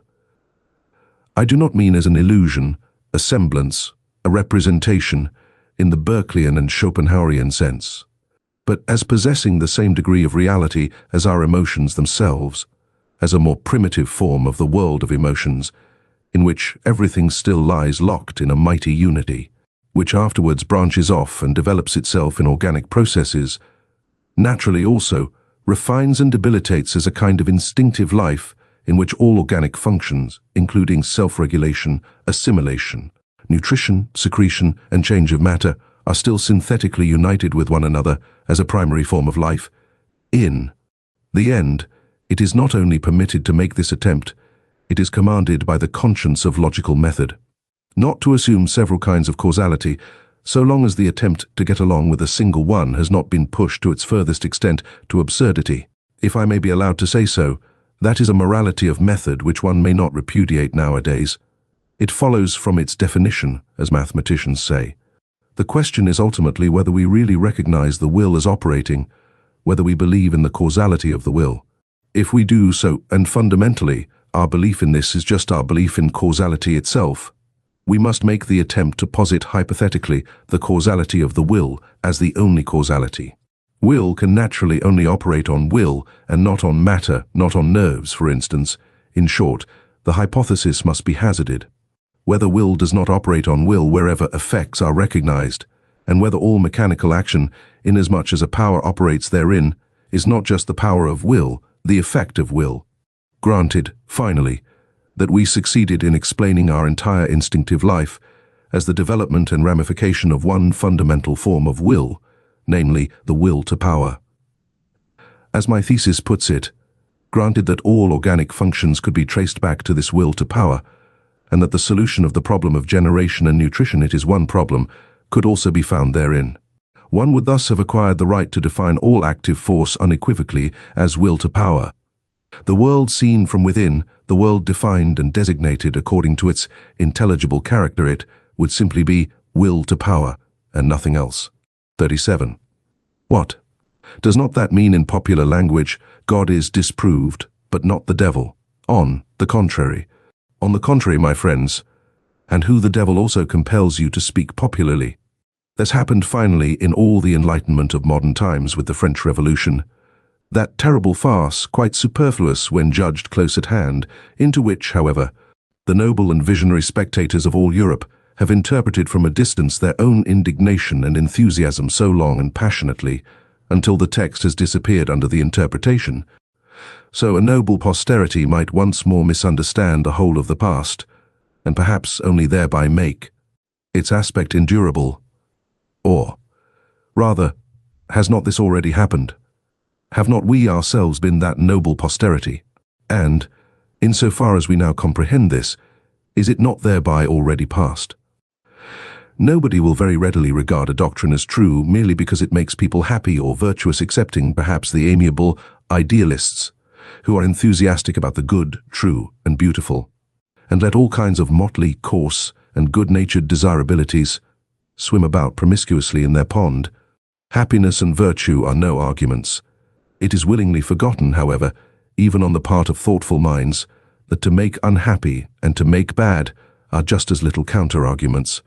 A thing could be true, although it were in the highest degree injurious and dangerous. Indeed, the fundamental constitution of existence might be such that one succumbed by a full knowledge of it, so that the strength of a mind might be measured by the amount of truth it could endure, or to speak more plainly, by the extent to which it required truth attenuated, veiled, sweetened, damped, and falsified.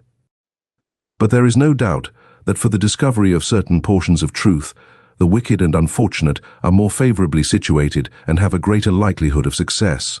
Not to speak of the wicked who are happy, a species about whom moralists are silent. Perhaps severity and craft are more favorable conditions for the development of strong, independent spirits and philosophers than the gentle, refined, yielding good nature and habit of taking things easily, which are prized, and rightly prized in a learned man. Presupposing always, to begin with, that the term philosopher be not confined to the philosopher who writes books, or even introduces his philosophy into books, Stendhal furnishes a last feature of the portrait of the free-spirited philosopher, which for the sake of German taste I will not omit to underline, for it is opposed to German taste. Pour être bon philosophe, says this last great psychologist, il faut être sec, clair, sans illusion. Un banquier qui a fait fortune a une partie du caractère requis pour faire des découvertes en philosophie, c'est-à-dire pour voir clair dans ce qui est. 40. Everything that is profound loves the mask. The profoundest things have a hatred even of figure and likeness. Should not the contrary only be the right disguise for the shame of a god to go about in? A question worth asking it. Would be strange if some mystic has not already ventured on the same kind of thing. There are proceedings of such a delicate nature that it is well to overwhelm them with coarseness and make them unrecognizable. There are actions of love and of an extravagant magnanimity, after which nothing can be wiser than to take a stick and thrash the witness soundly. One thereby obscures his recollection. Many a one is able to obscure and abuse his own memory, in order at least to have vengeance on this sole party in the secret. Shame is inventive. They are not the worst things of which one is most ashamed. There is not only deceit behind a mask, there is so much goodness in craft. I could imagine that a man with something costly and fragile to conceal would roll through life clumsily and rotundly like an old green heavily hooped wine cask, the refinement of his shame requiring it to be so. A man who has depths in his shame meets his destiny and his delicate decisions upon paths which few ever reach, and with regard to the existence of which his nearest and most intimate friends may be ignorant. His mortal danger conceals itself from their eyes, and equally so his regained security. Such a hidden nature, which instinctively employs speech for silence and concealment, and is inexhaustible in evasion of communication, desires and insists that a mask of himself shall occupy his place in the hearts and heads of his friends. And supposing he does not desire it, his eyes will someday be open to the fact that there is nevertheless a mask of him there, and that it is well to be so. Every profound spirit needs a mask, nay, more. Around every profound spirit there continually grows a mask, owing to the constantly false, that is to say, superficial interpretation of every word he utters, every step he takes, every sign of life he manifests. 41. One must subject oneself to one's own tests that one is destined for independence and command, and do so at the right time. One must not avoid one's tests, although they constitute perhaps the most dangerous game one can play, and are in the end tests made only before ourselves and before no other judge. Not to cleave to any person, be it even the dearest. Every person is a prison and also a recess. Not to cleave to a fatherland, be it even the most suffering and necessitous. It is even less difficult to detach one's heart from a victorious fatherland.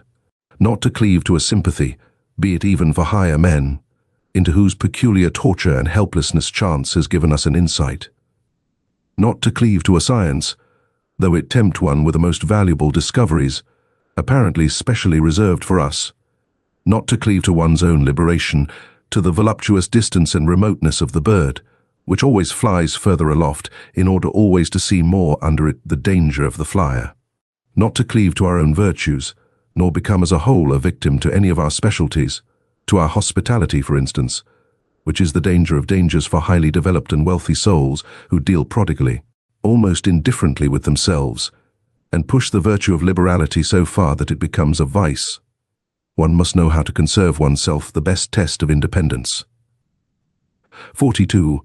A new order of philosophers is appearing. I shall venture to baptize them by a name not without danger. As far as I understand them, as far as they allow themselves to be understood, for it is their nature to wish to remain something of a puzzle, these philosophers of the future might rightly, perhaps also wrongly, claim to be designated as tempters. This name itself is after all only an attempt, or if it be preferred, a temptation. 43. Will they be new friends of truth, these coming philosophers? Very probably, for all philosophers hitherto have loved their truths. But assuredly they will not be dogmatists.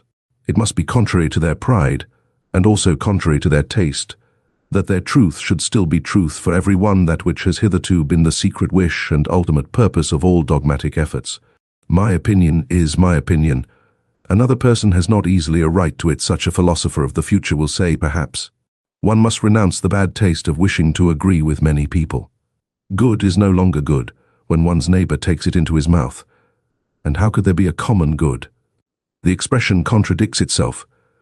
That which can be common is always of small value. In the end, things must be as they are and have always been. The great things remain for the great, the abysses for the profound, the delicacies and thrills for the refined, and, to sum up shortly, everything rare for the rare. 44. Need I say expressly after all this that they will be free, very free spirits, these philosophers of the future, as certainly also they will not be merely free spirits, but something more, higher, greater. and fundamentally different, which does not wish to be misunderstood and mistaken. But while I say this, I feel under obligation almost as much to them as to ourselves, we free spirits who are their heralds and forerunners, to sweep away from ourselves altogether a stupid old prejudice and misunderstanding, which, like a fog, has too long made the conception of free spirit obscure.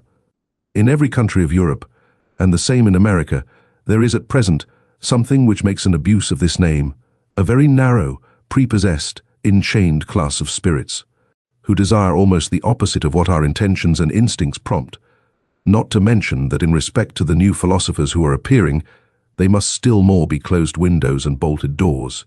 Briefly and regrettably, they belong to the levellers, these wrongly named free spirits, as glib-tongued and scribe-fingered slaves of the democratic taste and its modern ideas, all of them men without solitude.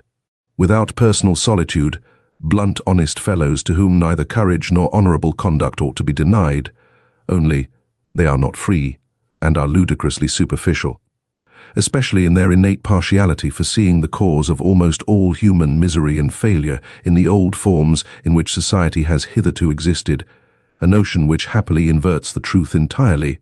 What they would fain attain with all their strength is the universal green meadow happiness of the herd, together with security, safety, comfort, and alleviation of life for everyone. Their two most frequently chanted songs and doctrines are called equality of rights, and sympathy with all sufferers, and suffering itself is looked upon by them as something which must be done away with. We opposite ones, however, who have opened our eye and conscience to the question how and where the plant man has hitherto grown most vigorously, believe that this has always taken place under the opposite conditions, that for this end the dangerousness of his situation had to be increased enormously, his inventive faculty and dissembling power, his spirit, had to develop into subtlety and daring under long oppression and compulsion, and his will to life had to be increased to the unconditioned will to power. We believe that severity, violence, slavery, danger in the street and in the heart, secrecy, stoicism, tempter's art and devilry of every kind, that everything wicked, terrible, tyrannical, predatory and serpentine in man serves as well for the elevation of the human species as its opposite. We do not even say enough when we only say this much. And in any case we find ourselves here, both with our speech and our silence, at the other extreme of all modern ideology and gregarious desirability, as their antipodes perhaps. What wonder that we free spirits are not exactly the most communicative spirits, that we do not wish to betray in every respect what a spirit can free itself from, and where perhaps it will then be driven. And as to the import of the dangerous formula, beyond good and evil, with which we at least avoid confusion, we are something else than libres penseurs, liben pensatori, free thinkers, and whatever these honest advocates of modern ideas like to call themselves. Having been at home, or at least guests, in many realms of the spirit, having escaped again and again from the gloomy, agreeable nooks in which preferences and prejudices, youth, origin, the accident of men and books, or even the weariness of travel seemed to confine us, full of malice against the seductions of dependency which he concealed in honours, money, positions, or exaltation of the senses, grateful even for distress and the vicissitudes of illness, because they always free us from some rule and its prejudice, grateful to the god, devil, sheep and worm in us, inquisitive to a fault, investigators to the point of cruelty, with unhesitating fingers for the intangible, with teeth and stomachs for the most indigestible, ready for any business that requires sagacity and acute senses, ready for every adventure, owing to an excess of free will, with anterior and posterior souls, into the ultimate intentions of which it is difficult to pry, with foregrounds and backgrounds to the end of which no foot may run, hidden ones under the mantles of light, appropriators. Although we resemble heirs and spendthrifts, arrangers and collectors from morning till night, misers of our wealth and our full-crammed drawers, economical in learning and forgetting, inventive in scheming, sometimes proud of tables of categories, sometimes pedants, sometimes night owls of work even in full day, yea, if necessary, even scarecrows. And it is necessary nowadays, that is to say, inasmuch as we are the born, sworn, jealous friends of solitude, of our own profoundest midnight and midday solitude, such kind of men, are we free spirits. And perhaps ye are also something of the same kind, ye coming ones, ye new philosophers. Chapter 3. The Religious Mood. 45.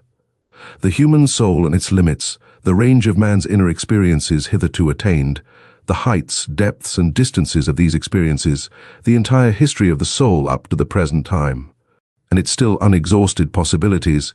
This is the preordained hunting domain for a born psychologist and lover of a big hunt.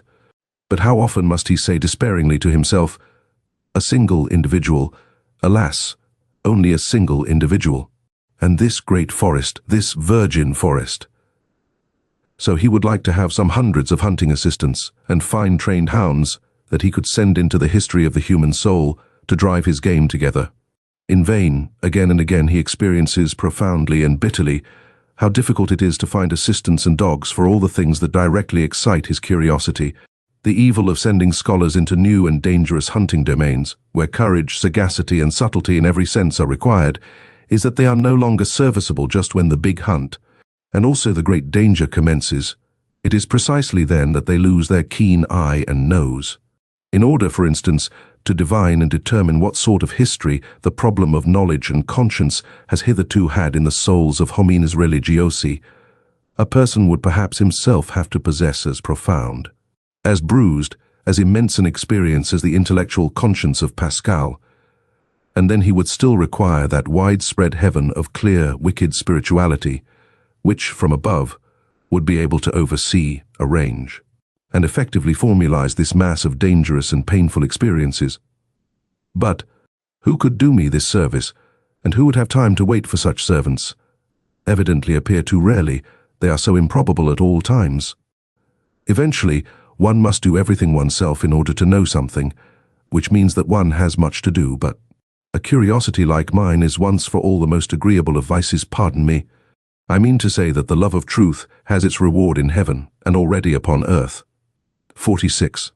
Faith, such as early Christianity desired, and not infrequently, achieved in the midst of a skeptical and southernly free-spirited world, which had centuries of struggle between philosophical schools behind it and in it. Counting besides the education in tolerance which the Imperium Romanum gave, this faith is not that sincere, austere slave faith by which perhaps a Luther or a Cromwell, or some other northern barbarian of the spirit remained attached to his God and Christianity. It is much rather the faith of Pascal, which resembles in a terrible manner a continuous suicide of reason, a tough, long-lived worm, like reason, which is not to be slain at once and with a single blow. The Christian faith from the beginning is the sacrifice of all freedom, all pride, all self-confidence of spirit. It is at the same time subjection, self-derision, and self-mutilation.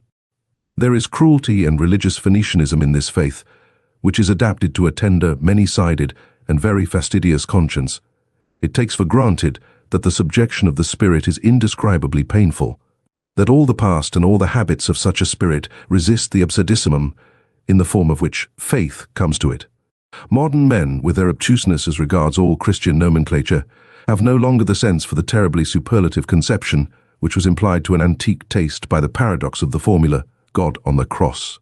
Hitherto there had never and nowhere been such boldness in inversion, nor anything at once so dreadful, questioning, and questionable as this formula. It promised a transvaluation of all ancient values. It was the Orient, the profound Orient. It was the Oriental slave who thus took revenge on Rome and its noble, light-minded toleration, on the Roman Catholicism of non-faith, and it was always not the faith, but the freedom from the faith, the half-stoical and smiling indifference to the seriousness of the faith, which made the slaves indignant at their masters and revolt against them. Enlightenment causes revolt, for the slave desires the unconditioned. He understands nothing but the tyrannous. Even in morals he loves as he hates, without nuance, to the very depths, to the point of pain. To the point of sickness, his many hidden sufferings make him revolt against the noble taste which seems to deny suffering. The skepticism with regard to suffering, fundamentally only an attitude of aristocratic morality, was not the least of the causes also of the last great slave insurrection which began with the French Revolution. 47. Wherever the religious neurosis has appeared on the earth so far, we find it connected with three dangerous prescriptions as to regimen: solitude, fasting, and sexual abstinence, but without its being possible to determine with certainty which is cause and which is effect, or if any relation at all of cause and effect exists there. This latter doubt is justified by the fact that one of the most regular symptoms among savage, as well as among civilized peoples, is the most sudden and excessive sensuality, which then with equal suddenness transforms into penitential paroxysms, world renunciation and will renunciation, both symptoms perhaps explainable as disguised epilepsy. But nowhere is it more obligatory to put aside explanations around no other type has there grown such a mass of absurdity and superstition. No other type seems to have been more interesting to men, and even to philosophers. Perhaps it is time to become just a little indifferent here, to learn caution, or, better still, to look away. To go away yet in the background of the most recent philosophy, that of Schopenhauer, we find almost as the problem in itself, this terrible note of interrogation of the religious crisis and awakening. How is the negation of will possible? How is the saint possible?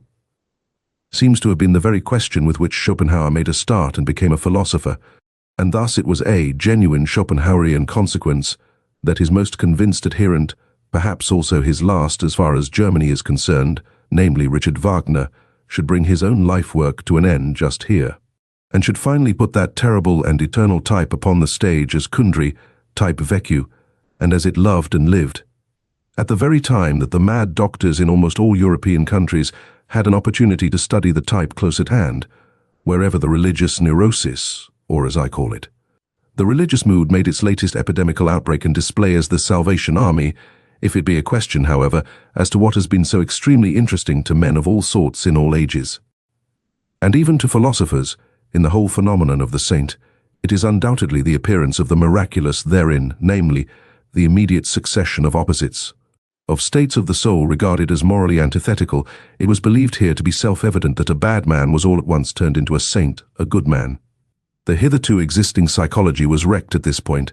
Is it not possible it may have happened principally because psychology had placed itself under the dominion of morals, because it believed in oppositions of moral values, and saw, read, and interpreted these oppositions into the text and facts of the case? What? Miracle only an error of interpretation? A lack of philology? It seems that the Latin races are far more deeply attached to their Catholicism than we Northerners are to Christianity generally, and that consequently unbelief in Catholic countries means something quite different from what it does among Protestants, namely, a sort of revolt against the spirit of the race. While with us, it is rather a return to the spirit, or non-spirit of the race. We Northerners undoubtedly derive our origin from barbarous races. Even as regards our talents for religion, we have poor talents for it. One may make an exception in the case of the Celts, who have theretofore furnished also the best soil for Christian infection in the north. The Christian ideal blossomed forth in France, as much as ever the pale sun of the north would allow it. How strangely pious for our taste are still these later French skeptics, whenever there is any Celtic blood in their origin. How Catholic, how un-German does Auguste Comte's sociology seem to us, with the Roman logic of its instincts. How Jesuitical that amiable and shrewd Cicerone of Port Royal, Sainte-Beuve, in spite of all his hostility to Jesuits. And even Ernest Renan, how inaccessible to us Northerners does the language of such a Renan appear, in whom every instant the merest touch of religious thrill throws his refined, voluptuous and comfortably couching soul off its balance. Let us repeat after him these fine sentences, and what wickedness and haughtiness is immediately aroused by way of answer in our probably less beautiful but harder souls, that is to say, in our more German souls. Dissens. Donc hardiment que la religion est un produit de l'homme normal, que l'homme est le plus dans le vrai quand il est le plus religieux et le plus assuré d'une destinée infinie. C'est quand il est bon qui veut que la vertu corresponde à un ordre éternel, c'est quand il contemple les choses d'une manière désintéressée qu'il trouve la mort révoltante et absurde. Comment ne pas supposer que c'est dans ces moments-là que l'on voit le mieux? These sentences are so extremely antipodal to my ears and habits of thought that in my first impulse of rage on finding them, I wrote on the margin, La niaiserie religieuse par excellence, until in my later rage I even took a fancy to them, these sentences with their truth absolutely inverted. It is so nice and such a distinction to have one's own antipodes. 49. That which is so astonishing in the religious life of the ancient Greeks is the irrestrainable stream of gratitude which it pours forth. It is a very superior kind of man who takes such an attitude towards nature and life. Later. On, when the populace got the upper hand in Greece, fear became rampant also in religion, and Christianity was preparing itself. 50. The passion for God. There are churlish, honest-hearted, and importunate kinds of it, like that of Luther. The whole of Protestantism lacks the southern delicatezza. There is an oriental exaltation of the mind in it, like that of an undeservedly favored or elevated slave, as in the case of St. Augustine, for instance, who lacks in an offensive manner all nobility in bearing and desires. There is a feminine tenderness and sensuality in it, which modestly and unconsciously longs for a unio mystica et physica, as in the case of Madame de Guyon. In many cases it appears, curiously enough, as the disguise of a girl's or youth's puberty, here and there even as the hysteria of an old maid, also as her last ambition. The Church has frequently canonized the woman in such a case. The mightiest men have hitherto always bowed reverently before the saint. As the enigma of self-subjugation and utter voluntary privation, why did they thus bow? They divined in him, and as it were behind the questionableness of his frail and wretched appearance, the superior force which wished to test itself by such a subjugation, the strength of will in which they recognized their own strength and love of power, and knew how to honor it. They honored something in themselves when they honored the saint. In addition to this, the contemplation of the saint suggested to them a suspicion. Such an enormity of self-negation and anti-naturalness will not have been coveted for nothing, they have said, inquiringly. There is perhaps a reason for it, some very great danger, about which the ascetic might wish to be more accurately informed through his secret interlocutors and visitors. In a word, the mighty ones of the world learned to have a new fear before him. They divined a new power, a strange, still unconquered enemy. It was the will to power which obliged them to halt before the saint. They had to question him. In the Jewish Old Testament, the Book of Divine Justice, there are men, things, and sayings on such an immense scale that Greek and Indian literature has nothing to compare with it. One stands with fear and reverence before those stupendous remains of what man was formerly, and one has sad thoughts about old Asia and its little outpushed peninsular Europe, which would like, by all means, to figure before Asia as the progress of mankind. To be sure, he who is himself only a slender, tame house animal, and knows only the wants of a house animal, like our cultured people of today, including the Christians of cultured Christianity, need neither be amazed nor even sad amid those ruins. The taste for the Old Testament is a touchstone with respect to great and small. Perhaps he will find that the New Testament, the Book of Grace, still appeals more to his heart. There is much of the odor of the genuine, tender, stupid beadsman and petty soul in it. To have bound up this New Testament, a kind of rococo of taste in every respect, along with the Old Testament into one book, as the Bible, as the book in itself, is perhaps the greatest audacity and sin against the Spirit, which literary Europe has upon its conscience. 53. Why atheism nowadays? The Father in God is thoroughly refuted, equally so the judge, the rewarder. Also his free will he does not hear, and even if he did, he would not know how to help. The worst is that he seems incapable of communicating himself clearly. Is he uncertain? This is what I have made out by questioning and listening at a variety of conversations to be the cause of the decline of European theism. It appears to me that though the religious instinct is in vigorous growth, it rejects the theistic satisfaction with profound distrust. 54. What does all modern philosophy mainly do? Since Descartes, and indeed more in defiance of him than on the basis of his procedure, an attentat has been made on the part of all philosophers on the old conception of the soul, under the guise of a criticism of the subject and predicate conception, that is to say, an attentat on the fundamental presupposition of Christian doctrine. Modern philosophy, as epistemological skepticism, is secretly or openly anti-Christian, although, for keener ears be it said, by no means anti-religious. Formerly, in effect, one believed in the soul, as one believed in grammar and the grammatical subject. One said, I is the condition, think is the predicate, and is conditioned to think is an activity for which one must suppose a subject as cause. The attempt was then made with marvelous tenacity and subtlety to see if one could not get out of this net, to see if the opposite was not perhaps true. Think the condition, and I the conditioned, I, therefore, only a synthesis which has been made by thinking itself. Kant really wished to prove that, starting from the subject could not be proved, nor the object either. The possibility of an apparent existence of the subject, and therefore of the soul, may not always have been strange to him, the thought which once had an immense power on earth as the Vedanta philosophy. 55. There is a great ladder of religious cruelty, with many rounds, but 3 of these are the most important. Once on a time, men sacrificed human beings to their God, and perhaps just those they loved the best. To this category belong the firstling sacrifices of all primitive religions. And also the sacrifice of the Emperor Tiberius in the Mithra Grotto on the island of Capri, that most terrible of all Roman anachronisms. Then, during the moral epoch of mankind, they sacrificed to their God the strongest instincts they possessed, their nature. This festal joy shines in the cruel glances of ascetics and anti-natural fanatics. Finally, what still remained to be sacrificed?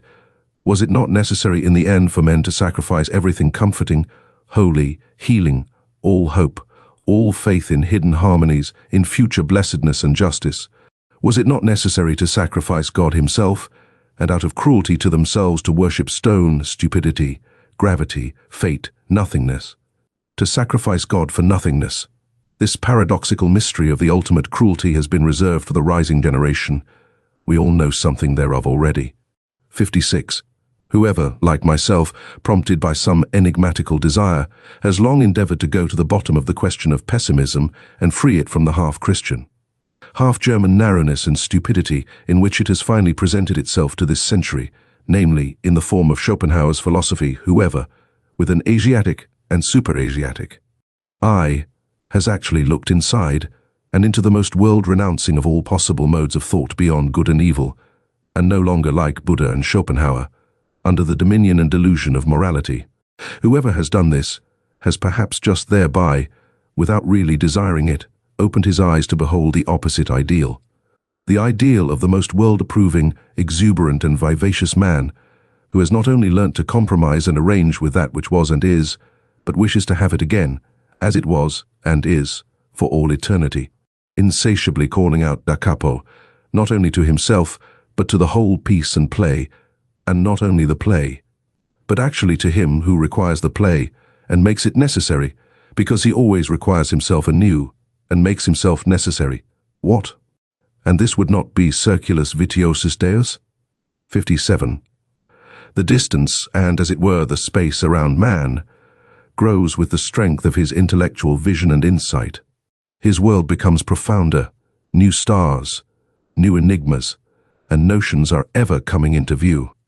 Perhaps everything on which the intellectual eye has exercised its acuteness and profundity has just been an occasion for its exercise, something of a game, something for children and childish minds.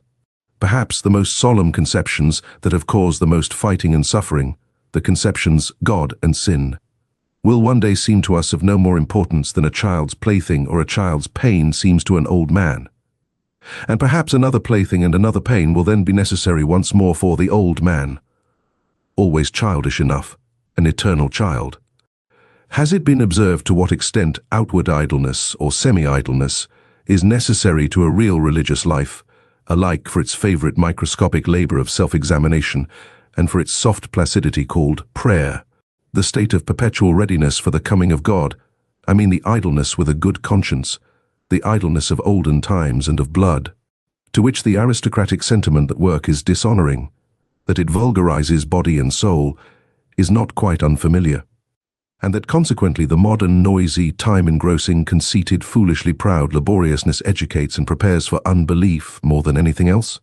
Among these, for instance, who are at present living apart from religion in Germany, I find free thinkers of diversified species and origin, but above all a majority of those in whom laboriousness from generation to generation has dissolved the religious instincts, so that they no longer know what purpose religions serve, and only note their existence in the world with a kind of dull astonishment. They feel themselves already fully occupied, these good people, be it by their business or by their pleasures, not to mention the fatherland, and the newspapers, and their family duties. It seems that they have no time whatever left for religion, and above all, it is not obvious to them whether it is a question of a new business or a new pleasure, for it is impossible. They say to themselves that people should go to church merely to spoil their tempers. They are by no means enemies of religious customs. Should certain circumstances, state affairs perhaps, require their participation in such customs, they do what is required. As so many things are done with a patient and unassuming seriousness, and without much curiosity or discomfort, they live too much apart and outside to feel even the necessity for a for or against in such matters. Among those indifferent persons may be reckoned nowadays the majority of German Protestants of the middle classes, especially in the great, laborious centers of trade and commerce, also the majority of laborious scholars, and the entire university personnel, with the exception of the theologians, whose existence and possibility there always gives psychologists new and more subtle puzzles to solve. On the part of pious or merely church-going people, there is seldom any idea of how much goodwill, one might say arbitrary will, is now necessary for a German scholar to take the problem of religion seriously, his whole profession, and, as I have said, his whole workmanlike laboriousness, to which he is compelled by his modern conscience, inclines him to a lofty and almost charitable serenity as regards religion, with which is occasionally mingled a slight disdain for the uncleanliness of spirit, which he takes for granted wherever anyone still professes to belong to the church. It is only with the help of history, not through his own personal experience, therefore, that the scholar succeeds in bringing himself to a respectful seriousness, and to a certain timid deference in presence of religions, but even when his sentiments have reached the stage of gratitude towards them. He has not personally advanced one step nearer to that which still maintains itself as church, or as piety, perhaps even the contrary. The practical indifference to religious matters in the midst of which he has been born and brought up usually sublimates itself in his case into circumspection and cleanliness, which shuns contact with religious men and things, and it may be just the depth of his tolerance and humanity which prompts him to avoid the delicate trouble which tolerance itself brings with it. Every age has its own divine type of naivete, for the discovery of which other ages may envy it, and how much naivete adorable, childlike, and boundlessly foolish naivete is involved in this belief of the scholar in his superiority, in the good conscience of his tolerance, in the unsuspecting, simple certainty with which his instinct treats the religious man as a lower and less valuable type, beyond, before, and above which he himself has developed.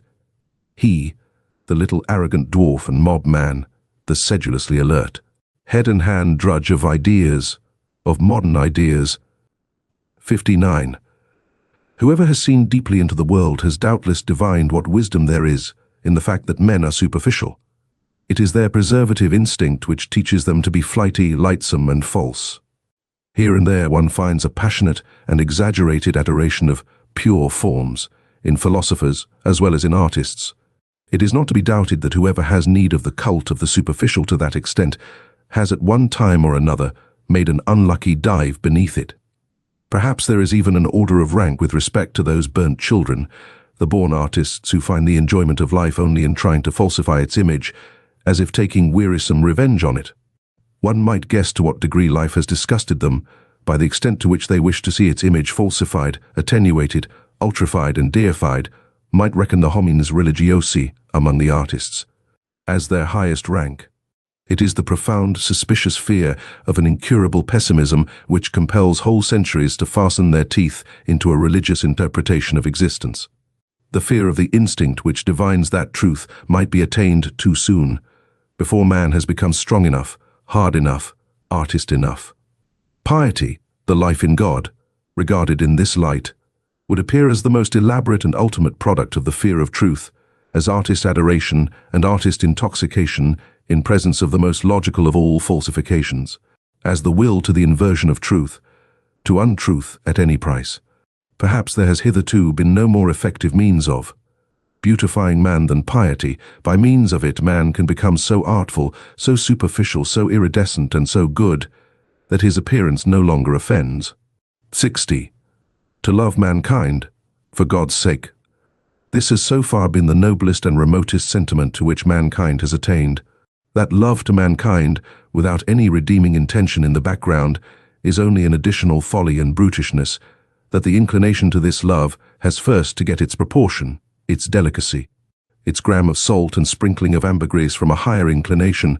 Whoever first perceived and experienced this however his tongue may have stammered as it attempted to express such a delicate matter. Let him for all time be holy and respected, as the man who has so far flown highest and gone astray in the finest fashion. 61. The philosopher, as we free spirits understand him, as the man of the greatest responsibility, who has the conscience for the general development of mankind, will use religion for his disciplining and educating work, just as he will use the contemporary political and economic conditions. The selecting and disciplining influence destructive, as well as creative and fashioning, which can be exercised by means of religion, is manifold and varied, according to the sort of people placed under its spell and protection. For those who are strong and independent, destined and trained to command, in whom the judgment and skill of a ruling race is incorporated, religion is an additional means for overcoming resistance in the exercise of authority, as a bond which binds rulers and subjects in common, betraying and surrendering to the form of the conscience of the latter, their inmost heart, which would fain escape obedience, and in the case of the unique natures of noble origin, if by virtue of superior spirituality they should incline to a more retired and contemplative life, reserving to themselves only the more refined forms of government over chosen disciples or members of an order. Religion itself may be used as a means for obtaining peace from the noise and trouble of managing grosser affairs, and for securing immunity from the unavoidable filth of all political agitation. The Brahmins, for instance, understood this fact. With the help of a religious organization, they secured to themselves the power of nominating kings for the people, while their sentiments prompted them to keep apart and outside, as men with a higher and superregal mission. At the same time, religion gives inducement and opportunity to some of the subjects to qualify themselves for future ruling and commanding the slowly ascending ranks and classes in which, through fortunate marriage customs, volitional power and delight in self-control are on the increase. To them, religion offers sufficient incentives and temptations to aspire to higher intellectuality and to experience the sentiments of authoritative self-control, of silence, and of solitude. Asceticism and Puritanism are almost indispensable means of educating and ennobling a race which seeks to rise above its hereditary baseness and work itself upwards to future supremacy.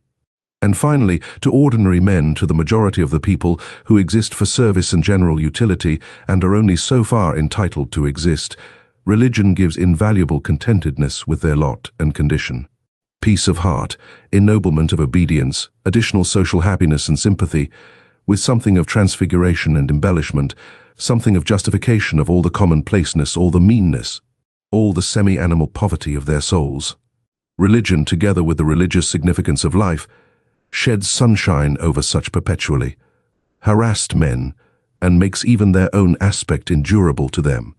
It operates upon them, as the Epicurean philosophy usually operates upon sufferers of a higher order, in a refreshing and refining manner, almost turning suffering to account, and in the end even hallowing and vindicating it. There is perhaps nothing so admirable in Christianity and Buddhism as their art of teaching even the lowest to elevate themselves by piety to a seemingly higher order of things, and thereby to retain their satisfaction with the actual world in which they find it difficult enough to live, this very difficulty being necessary. 62. To be sure to make also the bad counter-reckoning against such religions, and to bring to light their secret dangers. The cost is always excessive and terrible when religions do not operate as an educational and disciplinary medium in the hands of the philosopher, but rule voluntarily and paramountly when they wish to be the final end, and not a means along with other means. Among men, as among all other animals, there is a surplus of defective, diseased, degenerating, infirm, and necessarily suffering individuals. The successful cases, among men also, are always the exception, and in view of the fact that man is the animal not yet properly adapted to his environment, the rare exception.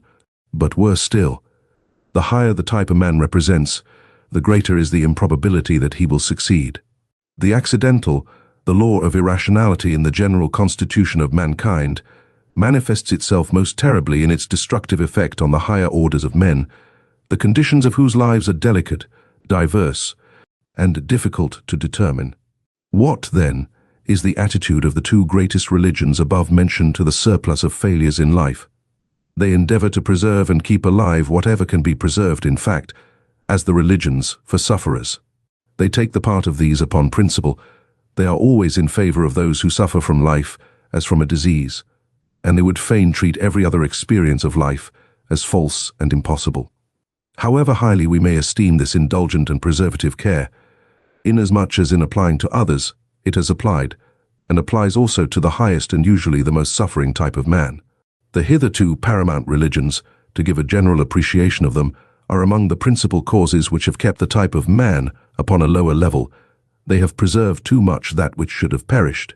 One has to thank them for invaluable services, and who is sufficiently rich in gratitude not to feel poor at the contemplation of all that the spiritual men of Christianity have done for Europe hitherto. But when they had given comfort to the sufferers, courage to the oppressed and despairing, a staff and support to the helpless, and when they had allured from society into convents and spiritual penitentiaries the broken-hearted and distracted, what else had they to do in order to work systematically in that fashion, and with a good conscience, for the preservation of all the sick and suffering, which means, in deed and in truth, to work for the deterioration of the European race, to reverse all estimates of value, that is what they had to do, and to shatter the strong, to spoil great hopes, to cast suspicion on the delight in beauty, to break down everything autonomous, manly, conquering, and imperious all instincts which are natural to the highest and most successful type of man into uncertainty, distress of conscience, and self-destruction. Forsooth, to invert all love of the earthly and of supremacy over the earth into hatred of the earth and earthly things, that is the task the Church imposed on itself, and was obliged to impose, until, according to its standard of value, unworldliness, unsensuousness, and higher man fused into one. Sentiment. If one could observe the strangely painful, equally coarse and refined comedy of European Christianity with the derisive and impartial eye of an Epicurean god, I should think one would never cease marveling and laughing. Does it not actually seem that some single will has ruled over Europe for 18 centuries in order to make a sublime abortion of man? He, however, who, with opposite requirements, no longer Epicurean, and with some divine hammer in his hand, could approach this almost voluntary degeneration and stunting of mankind, as exemplified in the European Christian Pascal, for instance, would he not have to cry aloud with rage, pity, and horror, "O you bunglers, presumptuous, pitiful bunglers, what have you done? Was that a work for your hands? How you have hacked and botched my finest stone! What have you presumed to do?" I should say that Christianity has hitherto been the most portentous of presumptions. Men, not great enough, nor hard enough, to be entitled as artists to take part in fashioning man. Men, not sufficiently strong and far-sighted to allow, with sublime self-constraint, the obvious law of the thousand-fold failures and perishings to prevail. Men, not sufficiently noble to see the radically different grades of rank and intervals of rank that separate man from man. Such men, with their equality before God, have hitherto swayed the destiny of Europe, until at last a dwarfed, almost ludicrous species has been produced, a gregarious animal, something obliging, sickly, mediocre, the European of the present day. Chapter 4. Apothems and Interludes, 63rd. He who is a thorough teacher takes things seriously, and even himself only in relation to his pupils. 64. Knowledge for its own sake, that is the last snare laid by morality. We are thereby completely entangled in morals once more. 65. The charm of knowledge would be small, were it not so much shame has to be overcome on the way to it. 65a. We are most dishonorable towards our God. He is not permitted to sin. 66. The tendency of a person to allow himself to be degraded, robbed, deceived, and exploited might be the diffidence of a god among men. 67. Love to one only is a barbarity, for it is exercised at the expense of all others. Love to God also. 68. I did that, says my memory. I could not have done that, says my pride, and remains inexorable. Eventually, the memory yields. 69. One has regarded life carelessly, if one has failed to see the hand that kills with leniency. 70. If a man has character, he has also his typical experience which always recurs. The sage as astronomer. Long as thou feelest the stars as an. Above thee, thou lackest the eye of the discerning one. 72. It is not the strength, but the duration of great sentiments that makes great men. 73. He who attains his ideal precisely thereby surpasses it. 73a. Many a peacock hides his tail from every eye and calls it his pride. 74. A man of genius is unbearable, unless he possess at least two things besides, gratitude and purity. 75. The degree and nature of a man's sensuality extends to the highest altitudes of his spirit. 76. Under peaceful conditions, the militant man attacks himself.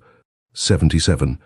With his principles, a man seeks either to dominate or justify or honor or reproach or conceal his habits. Two men with the same principles probably seek fundamentally different ends therewith. 78. He who despises himself nevertheless esteems himself thereby as a despiser. 79. A soul which knows that it is loved, but does not itself love, betrays its sediment, its dregs come up. 80. A thing that is explained ceases to concern us. What did the God mean who gave the advice, know thyself?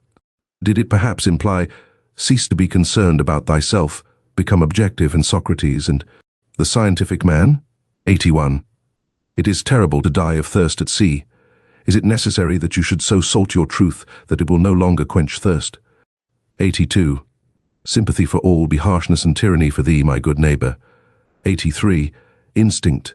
When the house is on fire, one forgets even the dinner. Yes, but one recovers it from among the ashes. 84. Woman learns how to hate in proportion as she forgets how to charm. 85. The same emotions are in man and woman, but in different tempo. On that account, man and woman never cease to misunderstand each other. 86. In the background of all their personal vanity, women themselves have still their impersonal scorn for woman. Fettered heart, free spirit. When one firmly fetters one's heart and keeps it prisoner, one can allow one's spirit many liberties. I said this once before, but people do not believe it when I say so, unless they know it already. 88. One begins to distrust very clever persons when they become embarrassed. 89. Dreadful experiences raise the question whether he who experiences them is not something dreadful also. 90. Heavy, melancholy men turn lighter and come temporarily to their surface, precisely by that which makes others heavy by hatred and love. 91. So cold, so icy, that one burns one's finger at the touch of him. Every hand that lays hold of him shrinks back. For that very reason many think him red hot. 92. Who has not at one time or another sacrificed himself for the sake of his good name? 93. In affability there is no hatred of men, but precisely on that account a great deal too much contempt of men. 94. The maturity of man, that means to have reacquired the seriousness that one had as a child at play. 95. To be ashamed of one's immorality is a step on the ladder, at the end of which one is ashamed also of one's morality. 96. One should part from life, as Ulysses parted from Nausicaa, blessing it, rather than in love with it. 97. What? A great man. I always see merely the play actor of his own ideal. 98. When one trains one's conscience, it kisses one while it bites. 99. The disappointed one speaks. I listened for the echo, and I heard only praise. 100%. We all feign to ourselves that we are simpler than we are. We thus relax ourselves away from our fellows. 101. A discerning one might easily regard himself at present as the animalization of God. 102. Discovering reciprocal love should really disenchant the lover with regard to the beloved. What? She is modest enough to love even you, or stupid enough? Or 103. The danger in happiness. Everything. Now turns out best for me. I now love every fate who would like to be my fate. 104. Not their love of humanity, but the impotence of their love prevents the Christians of today burning us. 105. The still more repugnant spirit, the pious man of knowledge, than the impia fraus. Hence the profound lack of judgment, in comparison with the Church, characteristic of the type free spirit as its non-freedom. 106. By means of music the very passions enjoy themselves. 107. A sign of strong character, when once the resolution has been taken, to shut the ear even to the best counter-arguments. Occasionally, therefore, a will to stupidity. 108. There is no such thing as moral phenomena, but only a moral interpretation of phenomena. 109. The criminal is often enough not equal to his deed, he extenuates and maligns it. 110. The advocates of a criminal are seldom artists enough to turn the beautiful terribleness of the deed to the advantage of the doer. 111. Our vanity is most difficult to wound, just when our pride has been wounded. To him who feels himself preordained to contemplation and not to belief, all believers are too noisy and obtrusive. He guards against them. 113. You want to prepossess him in your favor. Then you must be embarrassed before him. 114. The immense expectation with regard to sexual love and the coyness in this expectation spoils all the perspectives of women at the outset. 115. Where there is neither love nor hatred in the game, woman's play is mediocre. 116. The great epochs of our life are at the points when we gain courage to rebaptize our badness as the best in us. 117. The will to overcome an emotion is ultimately only the will of another or of several other emotions. 118. There is an innocence of admiration. It is possessed by him to whom it has not yet occurred that he himself may be admired some day. 119. Our loathing of dirt may be so great as to prevent our cleaning ourselves, justifying ourselves. 120. Sensuality often forces the growth of love too much, so that its root remains weak and is easily torn up. 121. It is a curious thing that God learned Greek when he wished to turn author, and that he did not learn it better. 122. To rejoice on account of praise is in many cases merely politeness of heart, and the very opposite of vanity of spirit. Even concubinage has been corrupted by marriage. He who exults at the stake does not triumph over pain, but because of the fact that he does not feel pain where he expected it. A parable. 125. When we have to change an opinion about anyone, we charge heavily to his account the inconvenience he thereby causes us. 126. A nation is a detour of nature to arrive at 6 or 7 great men. Yes. And then to get round them. 127. In the eyes of all true women, science is hostile to the sense of shame. They feel as if one wished to peep under their skin with it, or worse still, under their dress and finery. 128. The more abstract the truth you wish to teach, the more must you allure the senses to it. 129. The devil has the most extensive perspectives for God. On that account he keeps so far away from him. The devil, in effect, as the oldest friend of knowledge. 130. What a person is begins to betray itself when his talent decreases, when he ceases to show what he can do. Talent is also an adornment is also a concealment. The sexes deceive themselves about each other. The reason is that in reality they honor and love only themselves or their own ideal, to express it more agreeably. Thus man wishes woman to be peaceable, but in fact woman is essentially unpeaceable, like the cat, however well she may have assumed the peaceable demeanor. 132. One is punished best for one's virtues. 133. He who cannot find the way to his ideal lives more frivolously and shamelessly than the man without an ideal. 134. From the senses originate all trustworthiness, all good conscience, all evidence of truth. 135. Pharisaism is not a deterioration of the good man. A considerable part of it is rather an essential condition of being good. 136. The one seeks an accoucheur for his thoughts, the other seeks someone whom he can assist. A good conversation thus originates. 137. In intercourse with scholars and artists, one readily makes mistakes of opposite kinds. In a remarkable scholar, one not infrequently finds a mediocre man. And often, even in a mediocre artist, one finds a very remarkable man. 138. We do the same when awake as when dreaming. We only invent and imagine him with whom we have intercourse, and forget it immediately. 139. In revenge and in love woman is more barbarous than man. 140. Advice is a riddle, what if? The band is not to break, bite it first secure to make. 141. The belly is the reason why man does not so readily take himself for a god. 142. The chastest utterance I ever heard. Dans le véritable amour c'est l'âme qui enveloppe le corps. 143. Our vanity would like what we do best to pass precisely for what is most difficult to us. Concerning the origin of many systems of morals.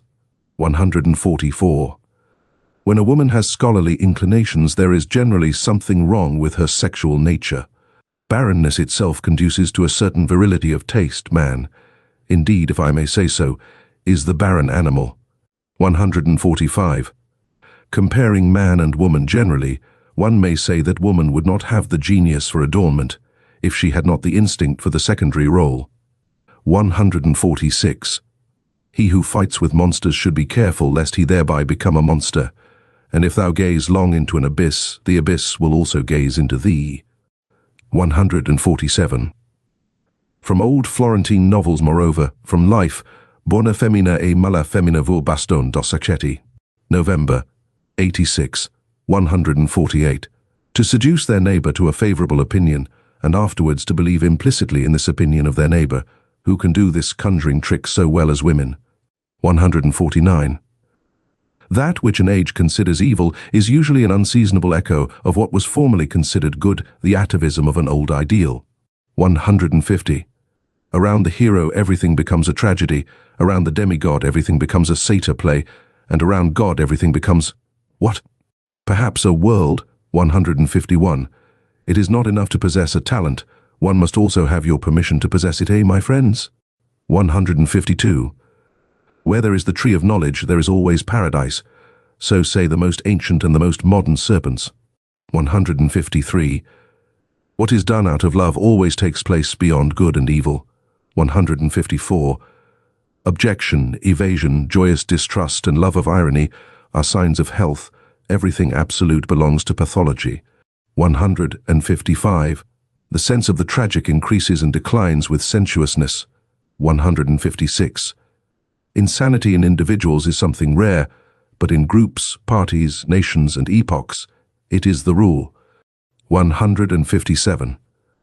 The thought of suicide is a great consolation. By means of it one gets successfully through many a bad night. 158. Not only our reason, but also our conscience, truckles to our strongest impulse, the tyrant in us. 159. One must repay good and ill, but why just to the person who did us good or ill? 160. One no longer loves one's knowledge sufficiently after one has communicated it. 161. Poets act shamelessly towards their experiences, they exploit them. 162. Our fellow creature is not our neighbor, but our neighbor's neighbor, so thinks every nation. Love brings to light the noble and hidden qualities of a lover, his rare and exceptional traits. It is thus liable to be deceptive as to his normal character. 100 Jews. The law was for servants. Love God as I love him, as his son. What have we sons of God to do with morals? What have we, in sight of every party? Shepherd has always need of a bellwether, or he has himself to be a wether occasionally. 166. One may indeed lie with the mouth, but with the accompanying grimace one nevertheless tells the truth. 167. To vigorous men intimacy is a matter of shame and something precious. 168. Christianity gave Eros poison to drink. He did not die of it certainly, but degenerated to vice. 169. To talk much about oneself may also be a means of concealing oneself. 170. In praise there is more obtrusiveness than in blame. 171. Pity has an almost ludicrous effect on a man of knowledge, like tender hands on a cyclops. 172. One occasionally embraces someone or other out of love to mankind because one cannot embrace all, but this is what one must never confess to the individual. 173. One does not hate as long as one disesteems, but only when one esteems equal or superior. 174. Ye utilitarians, ye too love the utile only as a vehicle for your inclinations. Ye too really find the noise of its wheels insupportable. 175. One loves ultimately one's desires, not the thing desired. 176. The vanity of others is only counter to our taste when it is counter to our vanity. 177. With regard to what truthfulness is, perhaps nobody has ever been sufficiently truthful. 178. One does not believe in the follies of clever men. What a forfeiture of the rights of man. 179. The consequences of our actions seize us by the forelock, very indifferent to the fact that we have meanwhile reformed. 180. There is an innocence in lying which is the sign of good faith in a cause. 181. It is inhuman to bless when one is being cursed. 182. The familiarity of superiors embitters one because it may not be returned. 183.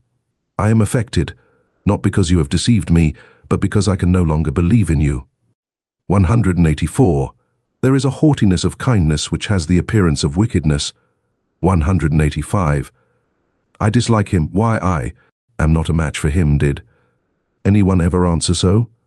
Chapter 5. The Natural History of Morals. 186. The moral sentiment in Europe at present is perhaps as subtle, belated, diverse, sensitive and refined as the science of morals belonging thereto is recent, initial, awkward, and coarse-fingered, an interesting contrast which sometimes becomes incarnate and obvious in the very person of a moralist. Indeed, the expression science of morals is, in respect to what is designated thereby, far too presumptuous and counter to good taste, which is always a foretaste of more modest expressions. One ought to avow with the utmost fairness what is still necessary here for a long time, what is alone proper for the present, namely, the collection of material, the comprehensive survey and classification of an immense domain of delicate sentiments of worth and distinctions of worth which live, grow, propagate, and perish, and perhaps attempts to give a clear idea of the recurring and more common forms of these living crystallizations as preparation for a theory of types of morality. To be sure, people have not hitherto been so modest. All the philosophers, with a pedantic and ridiculous seriousness, demanded of themselves something very much higher, more pretentious and ceremonious. When they concerned themselves with morality as a science, they wanted to give a basic to morality, and every philosopher hitherto has believed that he has given it a basis.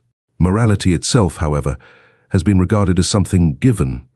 How far from their awkward pride was the seemingly insignificant problem, left in dust and decay, of a description of forms of morality, notwithstanding that the finest hands and senses could hardly be fine enough for it.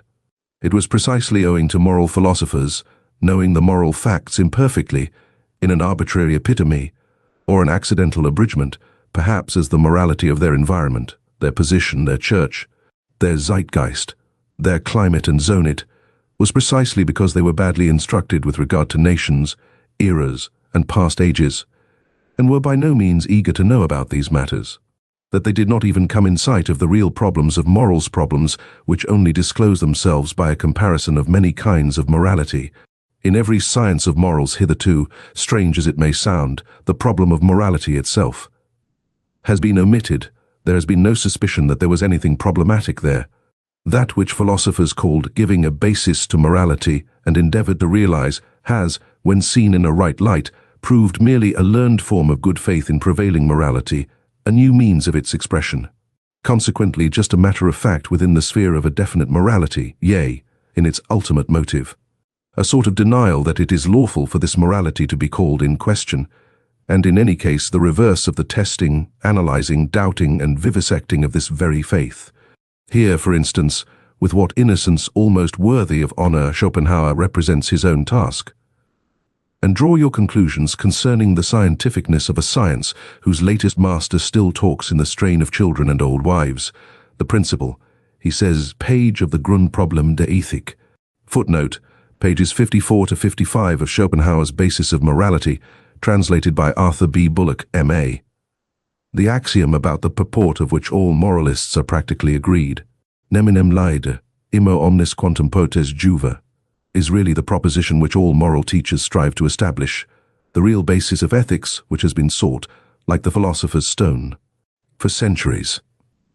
The difficulty of establishing the proposition referred to may indeed be great. It is well known that Schopenhauer also was unsuccessful in his efforts, and whoever has thoroughly realized how absurdly false and sentimental this proposition is, in a world whose essence is will to power, may be reminded that Schopenhauer, although a pessimist, actually played the flute.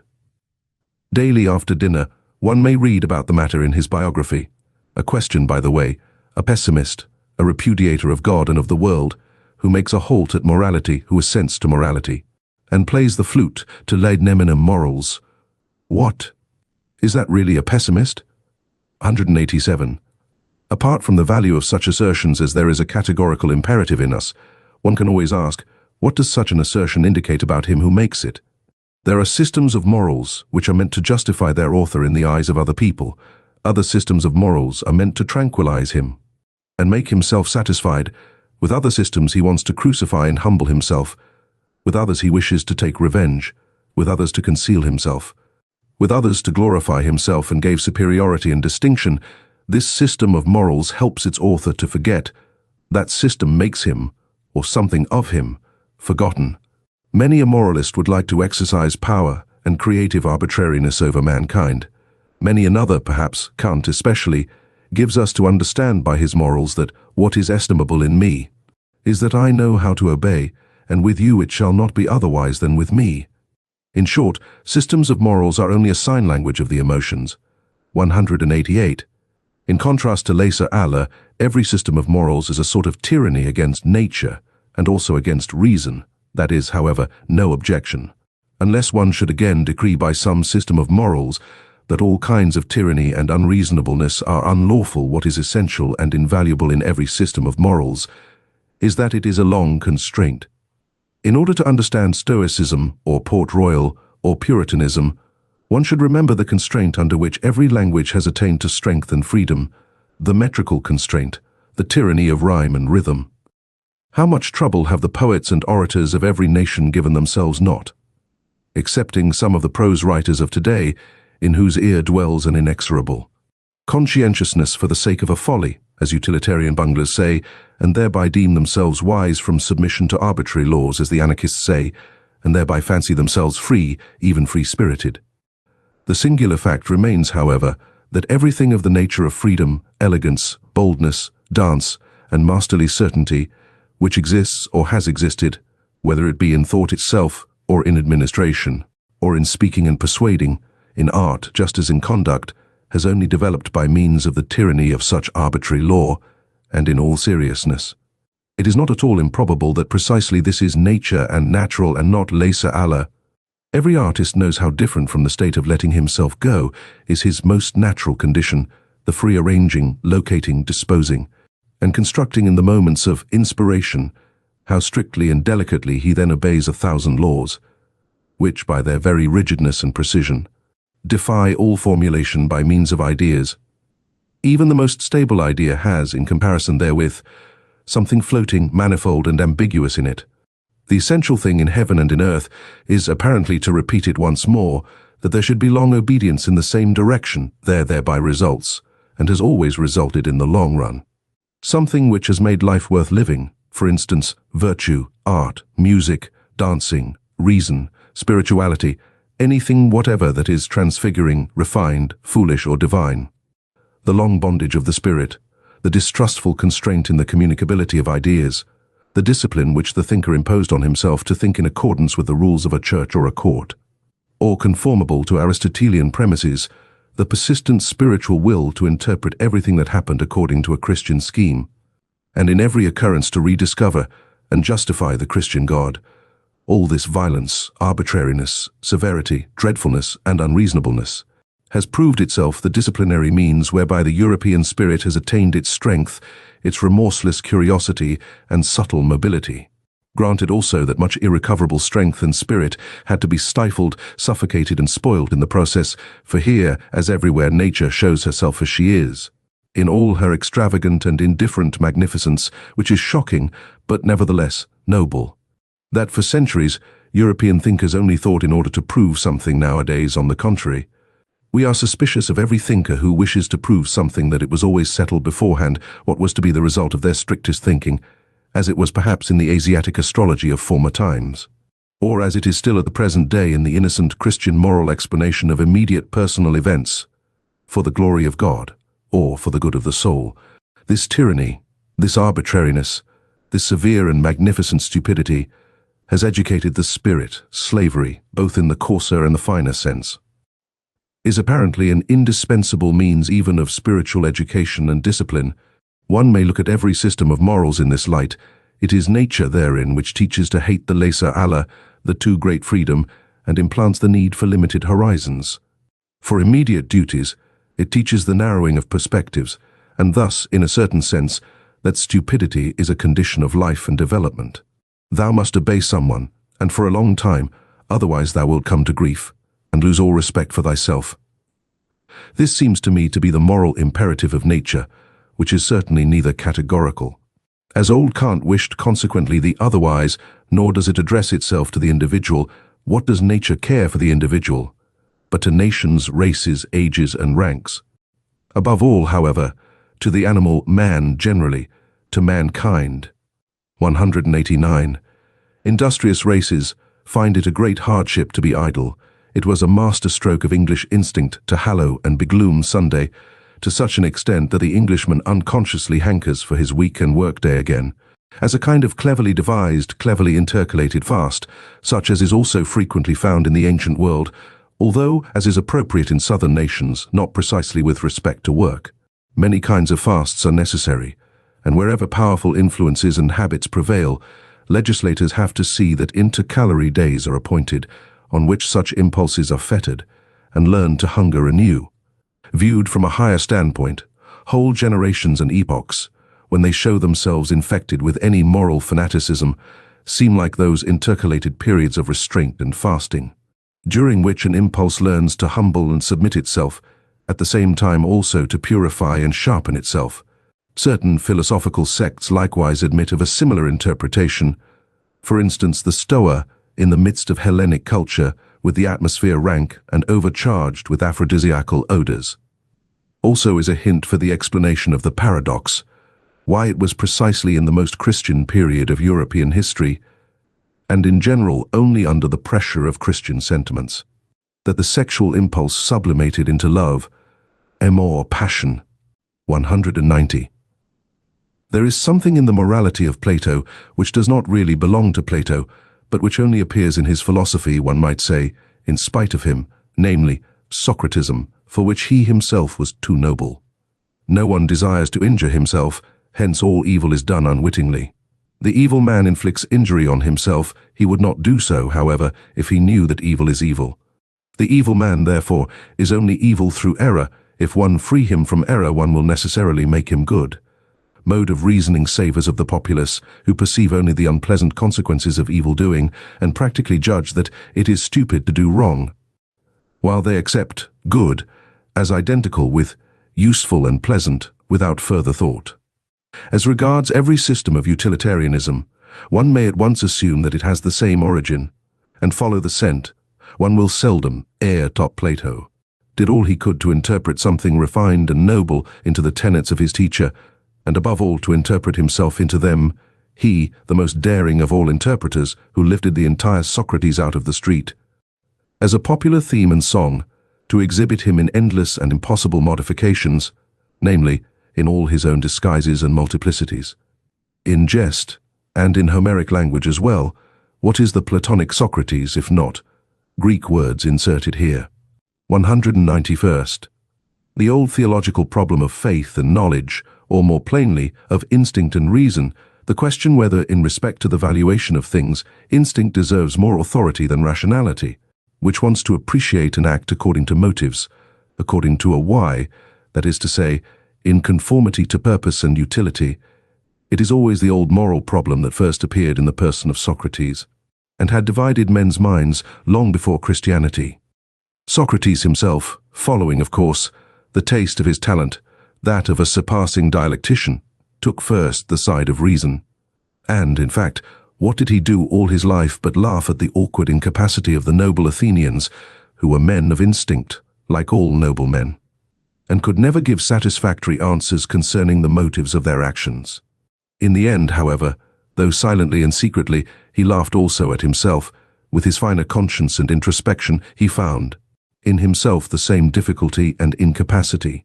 But why, he said to himself, should one on that account separate oneself from the instincts? One must set them right, and the reason also, one must follow the instincts, but at the same time persuade the reason to support them with good arguments. This was the real falseness of that great and mysterious ironist. He brought his conscience up to the point that he was satisfied with a kind of self-outwitting. In fact, he perceived the irrationality in the moral judgment. Plato, more innocent in such matters, and without the craftiness of the plebeian, wished to prove to himself, at the expenditure of all his strength, the greatest strength a philosopher had ever expended, that reason and instinct lead spontaneously to one goal, to the good, to God. And since Plato, all theologians and philosophers have followed the same path, which means that in matters of morality, instinct, or as Christians call it, faith, or as I call it, the herd, has hitherto triumphed. Unless one should make an exception in the case of Descartes, the father of rationalism, and consequently the grandfather of the revolution, who recognized only the authority of reason. But reason is only a tool, and Descartes was superficial. 192. Whoever has followed the history of a single science finds in its development a clue to the understanding of the oldest and commonest processes of all knowledge and cognizance. There as here the premature hypotheses, the fictions, the good stupid will to belief, and the lack of distrust and patience are first developed. Our senses learn late and never learn completely to be subtle, reliable, and cautious organs of knowledge. Our eyes find it easier on a given occasion to produce a picture already often produced than to seize upon the divergence and novelty of an impression. The latter requires more force, more morality. It is difficult and painful for the ear to listen to anything new. We hear strange music badly. When we hear another language spoken, we involuntarily attempt to form the sounds into words with which we are more familiar and conversant. It was thus, for example, that the Germans modified the spoken word arqueballista into armbrust, crossbow. Our senses are also hostile and averse to the new, and generally, even in the simplest processes of sensation, the emotions dominate, such as fear, love, hatred, and the passive emotion of indolence. Little as a reader nowadays reads all the single words, not to speak of syllables, of a page. He rather takes about 5 out of every 20 words at random, and guesses the probably appropriate sense to them. Just as little do we see a tree correctly and completely in respect to its leaves, branches, color, and shape. We find it so much easier to fancy the chance of a tree. Even in the midst of the most remarkable experiences, we still do just the same. We fabricate the greater part of the experience, and can hardly be made to contemplate any event except as inventors thereof. All this goes to prove that from our fundamental nature, and from remote ages, we have been accustomed to lying, or, to express it more politely and hypocritically, in short, more pleasantly, one is much more of an artist than one is aware of in an animated conversation. I often see the face of the person with whom I am speaking so clearly and sharply defined before me, according to the thought he expresses, or which I believe to be evoked in his mind. That the degree of distinctness far exceeds the strength of my visual faculty, the delicacy of the play of the muscles and of the expression of the eyes, must therefore be imagined by me. Probably the person put on quite a different expression, or none at all. 193. Quidquid lus fui, tenebris agit, but also contrariwise. What we experience in dreams, provided we experience it often, pertains at last just as much to the general belongings of our soul as anything actually experienced. By virtue thereof, we are richer or poorer. We have a requirement more or less. And finally, in broad daylight, and even in the brightest moments of our waking life, we are ruled to some extent by the nature of our dreams. Supposing that someone has often flown in his dreams, and that at last, as soon as he dreams, he is conscious of the power and art of flying as his privilege and his peculiarly enviable happiness. Such a person, who believes that on the slightest impulse he can actualize all sorts of curves and angles, who knows the sensation of a certain divine levity, and upwards without effort or constraint, a downwards without descending or lowering without trouble.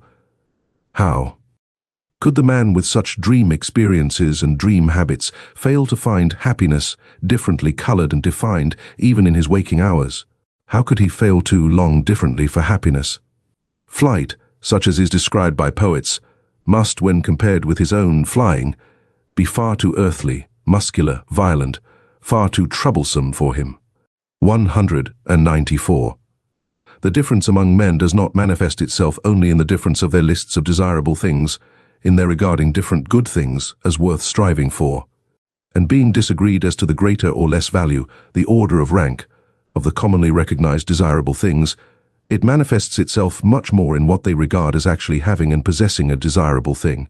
As regards a woman, for instance, the control over her body and her sexual gratification serves as an amply sufficient sign of ownership and possession to the more modest man. Another, with a more suspicious and ambitious thirst for possession, sees the questionableness, the mere apparentness of such ownership, and wishes to have finer tests in order to know especially whether the woman not only gives herself to him, but also gives up for his sake what she has or would like to have.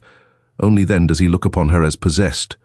A third, however, has not even here got to the limit of his distrust and his desire for possession.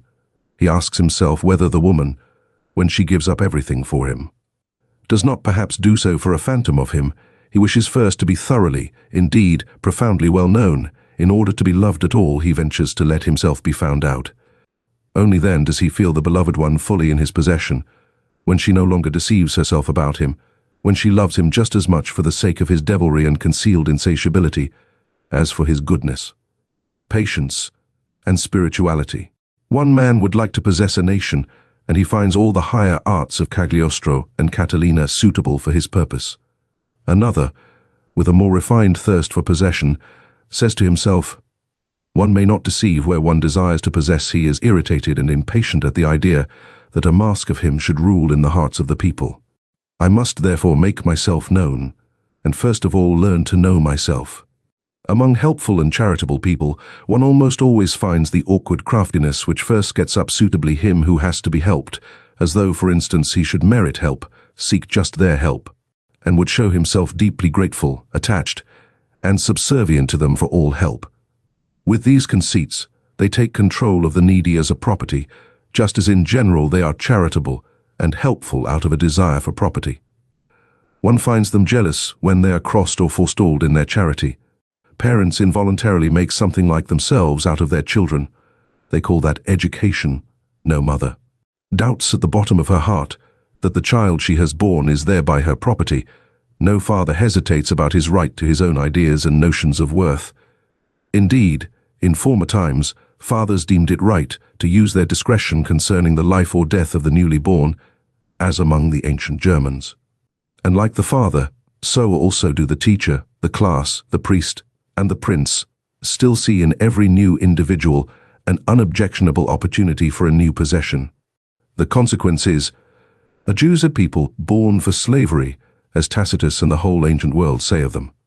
The chosen people among the nations, as they themselves say and believe. The Jews performed the miracle of the inversion of valuations, by means of which life on earth obtained a new and dangerous charm for a couple of millenniums. Their prophets fused into one the expressions rich, godless, wicked, violent, sensual, and for the first time coined the word world as a term of reproach. In this inversion of valuations, in which is also included the use of the word poor as synonymous with saint and friend, the significance of the Jewish people is to be found. It is with them that the slave insurrection in morals commences. 196. It is to be inferred that there are countless dark bodies near the sun, such as we shall never see. Among ourselves, this is an allegory, and the psychologist of morals reads the whole star writing merely as an allegorical and symbolic language in which much may be unexpressed. 197. The beast of prey and the man of prey, for instance, Caesar Borgia, are fundamentally misunderstood. Nature is misunderstood.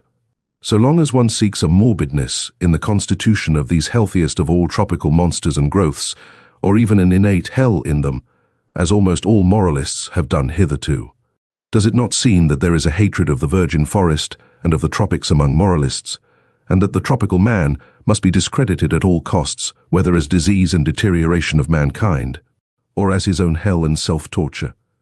And why, in favor of the temperate zones, in favor of the temperate men, the moral, the mediocre this? For the chapter, Morals as Timidity. For the chapter of morals which address themselves with a view to their happiness. As it is called, what else are they but suggestions for behavior adapted to the degree of danger from themselves in which the individuals live?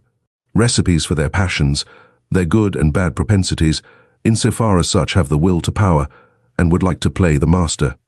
small and great expediencies and elaborations, permeated with the musty odor of old family medicines and old wife wisdom. All of them grotesque and absurd in their form because they address themselves to all, because they generalize where generalization is not authorized. All of them speaking unconditionally and taking themselves unconditionally. All of them flavored not merely with one grain of salt, but rather endurable only, and sometimes even seductive. When they are overspiced and begin to smell dangerously, especially of the other world. That is all of little value when estimated intellectually, and is far from being science, much less wisdom. But, repeated once more, and 3 times repeated, it is expediency, expediency, expediency, mixed with stupidity, stupidity, stupidity. Whether it be the indifference and statuesque coldness towards the heated folly of the emotions, which the Stoics advised and fostered, or the no more laughing and no more weeping of Spinoza, the destruction of the emotions by their analysis and vivisection, which he recommended so naively, or the lowering of the emotions to an innocent mean at which they may be satisfied. The Aristotelianism of morals, or even morality, as the enjoyment of the emotions in a voluntary attenuation and spiritualization by the symbolism of art, perhaps as music, or as love of God, and of mankind for God's sake, for in religion, the passions are once more enfranchised, provided that. Or, finally, even the complacent and wanton surrender to the emotions, as has been taught by Hafiz and Goethe, the bold letting go of the reins, the spiritual and corporeal licentia morum in the exceptional cases of wise old codgers and drunkards with whom it no longer has much danger. This also for the chapter, Morals as Timidity. Inasmuch as in all ages, as long as mankind has existed, there have also been human herds, family alliances, communities, tribes, peoples, states, churches, and always a great number who obey in proportion to the small number who command, in view, therefore, of the fact that obedience has been most practiced and fostered among mankind hitherto, one may reasonably suppose that, generally speaking, the need thereof is now innate in every one, as a kind of formal conscience which gives the command, thou shalt unconditionally do something, unconditionally refrain from something, in short, thou shalt. This need tries to satisfy itself, and to fill its form with a content, according to its strength, impatience, and eagerness. It at once seizes as an omnivorous appetite with little selection, and accepts whatever is shouted into its ear by all sorts of commanders, parents, teachers, laws, class prejudices, or public opinion. The extraordinary limitation of human development, the hesitation, protractedness, frequent retrogression, and turning thereof, is attributable to the fact that the herd instinct of obedience is transmitted best, and at the cost of the art of command. If one imagine this instinct increasing to its greatest extent, commanders and independent individuals will finally be lacking altogether, or they will suffer inwardly from a bad conscience, and will have to impose a deception on themselves in the first place, in order to be able to command, just as if they also were only obeying. This condition of things actually exists in Europe at present. I call it the moral hypocrisy of the commanding class. They know no other way of protecting themselves from their bad conscience than by playing the role of executors of older and higher orders of predecessors of the Constitution, of justice, of the law, or of God himself. Or they even justify themselves by maxims from the current opinions of the herd, as first servants of their people, or instruments of the public weal. On the other hand, the gregarious European man nowadays assumes an air as if he were the only kind of man that is allowable. He glorifies his qualities, such as public spirit, kindness, deference, industry, temperance, modesty, indulgence, sympathy, by virtue of which he is gentle, endurable, and useful to the herd, as the peculiarly human virtues. In cases, however, where it is believed that the leader and bellwether cannot be dispensed with, attempt after attempt is made nowadays to replace commanders by the summing together of clever gregarious men all. Representative constitutions, for example, are of this origin. In spite of all, what a blessing, what a deliverance from a weight becoming unendurable, is the appearance of an absolute ruler for these gregarious Europeans of this fact. The effect of the appearance of Napoleon was the last great proof.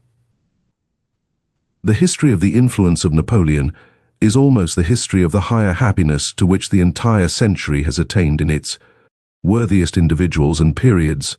200. the man of an age of dissolution, which mixes the races with one another, who has the inheritance of a diversified descent in his body, that is to say, contrary, and often not only contrary, instincts and standards of value, which struggle with one another, and are seldom at peace. Such a man of late culture and broken lights will, on an average, be a weak man. His fundamental desire is that the war which is in him should come to an end. Happiness appears to him in the character of a soothing medicine and mode of thought, for instance. Epicurean or Christian, it is above all things the happiness of repose, of undisturbedness, of repletion, of final unity. It is the Sabbath of Sabbaths, to use the expression of the holy rhetorician St. Augustine, who was himself such a man. However, the contrariety and conflict in such natures operate as an additional incentive and stimulus to life, and if, on the other hand, in addition to their powerful and irreconcilable instincts, they have also inherited and indoctrinated into them a proper mastery and subtlety for carrying on the conflict with themselves, that is to say, the faculty of self-control and self-deception, there then arise those marvelously incomprehensible and inexplicable beings, those enigmatical men, predestined for conquering and circumventing others, the finest examples of which are Alcibiades and Caesar, with whom I should like to associate the first of Europeans according to my taste, the Hohenstaufen, Friedrich II, and among artists perhaps Leonardo da Vinci. They appear precisely in the same periods when that weaker type, with its longing for repose, comes to the front. The two types are complementary to each other, and spring from the same causes. 201. As long as the utility which determines moral estimates is only gregarious utility, as long as the preservation of the community is only kept in view, and the immoral is sought precisely and exclusively in what seems dangerous to the maintenance of the community, there can be no morality of love to one's neighbor. Granted even that there is already a little constant exercise of consideration, sympathy, fairness, gentleness, and mutual assistance. Granted that even in this condition of society, all those instincts are already active, which are latterly distinguished by honorable names as virtues, and eventually almost coincide with the conception morality. In that period, they do not as yet belong to the domain of moral valuations, they are still ultra-moral. A sympathetic action, for instance, is neither called good nor bad, moral nor immoral, in the best period of the Romans. And should it be praised, a sort of resentful disdain is compatible with this praise. Even at the best, directly the sympathetic action is compared with one which contributes to the welfare of the whole, to the res publica. After all, love to our neighbor is always a secondary matter, partly conventional and arbitrarily manifested in relation to our fear of our neighbor. After the fabric of society seems on the whole established and secured against external dangers, it is this fear of our neighbor which again creates new perspectives of moral valuation. Certain strong and dangerous instincts, such as the love of enterprise, foolhardiness, revengefulness, astuteness, rapacity, and love of power, which up till then had not only to be honored from the point of view of general utility, under other names of course, than those here given, but had to be fostered and cultivated because they were perpetually required in the common danger against the common enemies, are now felt in their dangerousness to be doubly strong when the outlets for them are lacking and are gradually branded as immoral and given over to calumny. The contrary instincts and inclinations now attain to moral honor, the gregarious instinct gradually draws its conclusions. How much or how little dangerousness to the community or to equality is contained in an opinion, a condition, an emotion, a disposition, or an endowment, that is now the moral perspective. Here again, fear is the mother of morals. It is by the loftiest and strongest instincts, when they break out passionately and carry the individual far above and beyond the average and the low level of the gregarious conscience, that the self-reliance of the community is destroyed, its belief in itself, its backbone, as it were, breaks. Consequently, these very instincts will be most branded and defamed. The lofty, independent spirituality, the will to stand alone, and even the cogent reason, are felt to be dangers. Everything that elevates the individual above the herd, and is a source of fear to the neighbor, is henceforth called evil. The tolerant, unassuming, self-adapting, self-equalizing disposition, the mediocrity of desires, attains to moral distinction and honor. Finally, under very peaceful circumstances, there is always less opportunity and necessity for training the feelings to severity and rigor, and now every form of severity, even injustice, begins to disturb the conscience. A lofty and rigorous nobleness and self-responsibility almost offends and awakens distrust. The lamb, and still more the sheep, wins respect. There is a point of diseased mellowness and effeminacy in the history of society, at which society itself takes the part of him who injures it, the part of the criminal, and does so, in fact, seriously and honestly. To punish appears to it to be somehow unfair. It is certain that the idea of punishment and the obligation to punish are then painful and alarming to people. Is it not sufficient if the criminal be rendered harmless? Why should we still punish? Punishment itself is terrible with. These questions, gregarious morality, the morality of fear, draws its ultimate conclusion. If one could at all do away with danger, the cause of fear, one would have done away with this morality at the same time. It would no longer be necessary. It would not consider itself any longer necessary. Whoever examines the conscience of the present-day European will always elicit the same imperative from its thousand moral folds and hidden recesses. The imperative of the timidity of the herd. We wish that sometime or other there may be nothing more to fear. Sometime or other, the will and the way thereto is nowadays called progress all over Europe. 202. Let us at once say again what we have already said 100 times, for people's ears nowadays are unwilling to hear such truths, our truths. We know well enough how offensive it sounds when anyone plainly, and without metaphor, counts man among the animals, but it will be accounted to us almost a crime. That it is precisely in respect to men of modern ideas that we have constantly applied the terms herd instincts, and such like expressions. What avail is it? We cannot do otherwise, for it is precisely here that our new insight is. We have found that in all the principal moral judgments, Europe has become unanimous, including likewise the countries where European influence prevails in Europe. People evidently know what Socrates thought he did not know, and what the famous serpent of old once promised to teach. They know today what is good and evil. It must then sound hard and be distasteful to the ear, when we always insist that that which here thinks it knows, that which here glorifies itself with praise and blame, and calls itself good, is the instinct of the herding human animal, the instinct which has come and is ever coming more and more to the front, to preponderance and supremacy over other instincts. According to the increasing physiological approximation and resemblance of which it is the symptom. Morality in Europe at present is herding animal morality, and therefore, as we understand the matter, only one kind of human morality, beside which, before which, and after which many other moralities, and above all higher moralities, are or should be possible.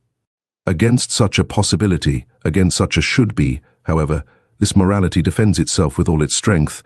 It says obstinately and inexorably, I am morality itself and nothing else is morality.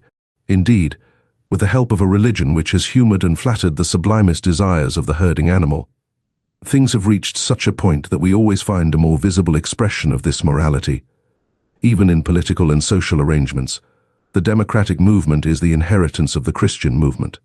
That its tempo, however, is much too slow and sleepy for the more impatient ones, for those who are sick and distracted by the herding instinct, is indicated by the increasingly furious howling, and always less disguised teeth-gnashing of the anarchist dogs who are now roving through the highways of European culture.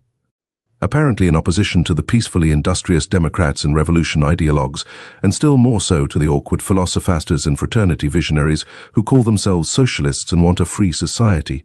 Those are really at one with them all in their thorough and instinctive hostility to every form of society other than that of the autonomous herd, to the extent even of repudiating the notions master and servantly. Dieu ni maître, says a socialist formula, at one in their tenacious opposition to every special claim, every special right and privilege. This means ultimately opposition to every right, for when all are equal, no one needs rights any longer, at one in their distrust of punitive justice, as though it were a violation of the weak, unfair to the necessary consequences of all former society, but equally at one in their religion of sympathy, in their compassion for all that feels, lives and suffers down to the very animals. Up even to God, the extravagance of sympathy for God belongs to a democratic age, altogether at one in the cry and impatience of their sympathy, in their deadly hatred of suffering generally, in their almost feminine incapacity for witnessing it or allowing it, at one in their involuntary beglooming and heart-softening, under the spell of which Europe seems to be threatened with a new Buddhism, at one in their belief in the morality of mutual sympathy, as though it were morality in itself, the climax, the attained climax of mankind. The sole hope of the future, the consolation of the present, the great discharge from all the obligations of the past. Altogether at one in their belief in the community as the deliverer, in the herd, and therefore in themselves. 203. We, who hold a different belief, we, who regard the democratic movement, not only as a degenerating form of political organization, but as equivalent to a degenerating, a waning type of man. As involving his mediocrizing and depreciation, where have we to fix our hopes? In new philosophers, there is no other alternative, in minds strong and original enough to initiate opposite estimates of value, to transvalue and invert eternal valuations. In forerunners, in men of the future, who in the present shall fix the constraints and fasten the knots which will compel millenniums to take new paths. To teach man the future of humanity as his will, as depending on human will, and to make preparation for vast hazardous enterprises and collective attempts in rearing and educating, in order thereby to put an end to the frightful rule of folly and chance, which has hitherto gone by the name of history. The folly of the greatest number is only its last form for that purpose. A new type of philosopher and commander will some time or other be needed, at the very idea of which everything that has existed in the way of occult, terrible and benevolent beings might look pale and dwarfed. The image of such leaders hovers before our eyes. Is it lawful for me to say it aloud? Ye free spirits. The conditions which one would partly have to create and partly utilize for their genesis, the presumptive methods and tests by virtue of which a soul should grow up to such an elevation and power as to feel a constraint to. These tasks, a transvaluation of values, under the new pressure and hammer of which a conscience should be steeled and a heart transformed into brass, so as to bear the weight of such responsibility, and on the other hand the necessity for such leaders, the dreadful danger that they might be lacking or miscarry and degenerate. These are our real anxieties and glooms. Ye know it well, ye free spirits. These are the heavy distant thoughts and storms which sweep across the heaven of our life. There are few pains so grievous as to have seen, divined, or experienced how an exceptional man has missed his way and deteriorated, but he who has the rare eye for the universal danger of man himself deteriorating. He who, like us, has recognized the extraordinary fortuitousness which has hitherto played its game in respect to the future of mankind, a game in which neither the hand nor even a finger of God has participated. Who divines the fate that is hidden under the idiotic unwariness and blind confidence of modern ideas, and still more under the whole of Christo-European morality, suffers from an anguish with which no other is to be compared. He sees at a glance all that could still be made out of man, through a favorable accumulation and augmentation of human powers and arrangements. He knows with all the knowledge of his conviction how unexhausted man still is for the greatest possibilities, and how often in the past the type man has stood in presence of mysterious decisions and new paths. He knows still better from his painfulest recollections on what wretched obstacles promising developments of the highest rank have hitherto usually gone to pieces, broken down, sunk, and become contemptible. The universal degeneracy of mankind to the level of the man of the future, as idealized by the socialistic fools and shallow pates, this degeneracy and dwarfing of man to an absolutely gregarious animal, or as they call it, to a man of free society, this brutalizing of man into a pygmy with equal rights and claims, is undoubtedly possible. He who has thought out this possibility to its ultimate conclusion knows another loathing unknown to the rest of mankind, and perhaps also a new mission. Chapter 6. We Scholars. 204th. At the risk that moralizing may also reveal itself here as that which it has always been, namely, resolutely montrer sis plays. According to Balzac, I would venture to protest against an improper, injurious alteration of rank, which quite unnoticed, and as if with the best conscience, threatens nowadays to establish itself in the relations of science and philosophy. I mean to say that one must have the right out of one's own experience, as it seems to me always, implies unfortunate experience, treat of such an important question of rank, so as not to speak of color like the blind, or against science like women and artists. Ah, this dreadful science! Sigh their instinct and their shame, it always finds things out. The declaration of independence of the scientific man, his emancipation from philosophy, is one of the subtler after-effects of democratic organization and disorganization. The self-glorification and self-conceitedness of the learned man is now everywhere in full bloom, and in its best springtime, which does not mean to imply that in this case self-praise smells sweet. Here also the instinct of the populace cries, freedom from all masters, and after science has, with the happiest results, resisted theology, whose handmaid it had been too long, it now proposes in its wantonness and indiscretion to lay down laws for philosophy, and in its turn to play the master what am I saying? To play the philosopher on its own account. My memory, the memory of a scientific man, if you please, teems with the naivetés of insolence which I have heard about philosophy and philosophers from young naturalists and old physicians, not to mention the most cultured and most conceited of all learned men, the philologists and schoolmasters, who are both the one and the other by profession. On one occasion it was the specialist and the Jack Horner who instinctively stood on the defensive against all synthetic tasks and capabilities. At another time it was the industrious worker who had got a scent of otium and refined luxuriousness in the internal economy of the philosopher, and felt himself aggrieved and belittled thereby. On another occasion it was the colour blindness of the utilitarian, who sees nothing in philosophy but a series of refuted systems and an extravagant expenditure which does nobody any good. At another time, the fear of disguised mysticism and of the boundary adjustment of knowledge became conspicuous. At another time, the disregard of individual philosophers, which had involuntarily extended to disregard of philosophy generally. In fine, I found most frequently, behind the proud disdain of philosophy in young scholars, the evil after-effect of some particular philosopher, to whom on the whole obedience had been forsworn, without, however, the spell of his scornful estimates of other philosophers having been got rid of, the result being a general ill will to all philosophy. Such seems to me, for instance, the after-effect of Schopenhauer on the most modern Germany, by his unintelligent rage against Hegel. He has succeeded in severing the whole of the last generation of Germans from its connection with German culture, which culture, all things considered, has been an elevation and a divining refinement of the historical sense. But precisely at this point, Schopenhauer himself was poor, irreceptive, and un-German to the extent of ingenuousness.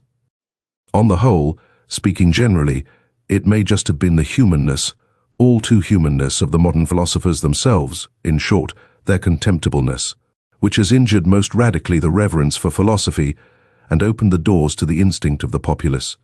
Let it but be acknowledged to what an extent our modern world diverges from the whole style of the world of Heraclitus, Plato, Empedocles, and whatever else all the royal and magnificent anchorites of the spirit were called, and with what justice an honest man of science may feel himself of a better family and origin, in view of such representatives of philosophy, who, owing to the fashion of the present day, are just as much aloft as they are down below in Germany, for instance, the two lions of Berlin, the anarchist Eugen Düring, and the amalgamist Eduard von Hartmann.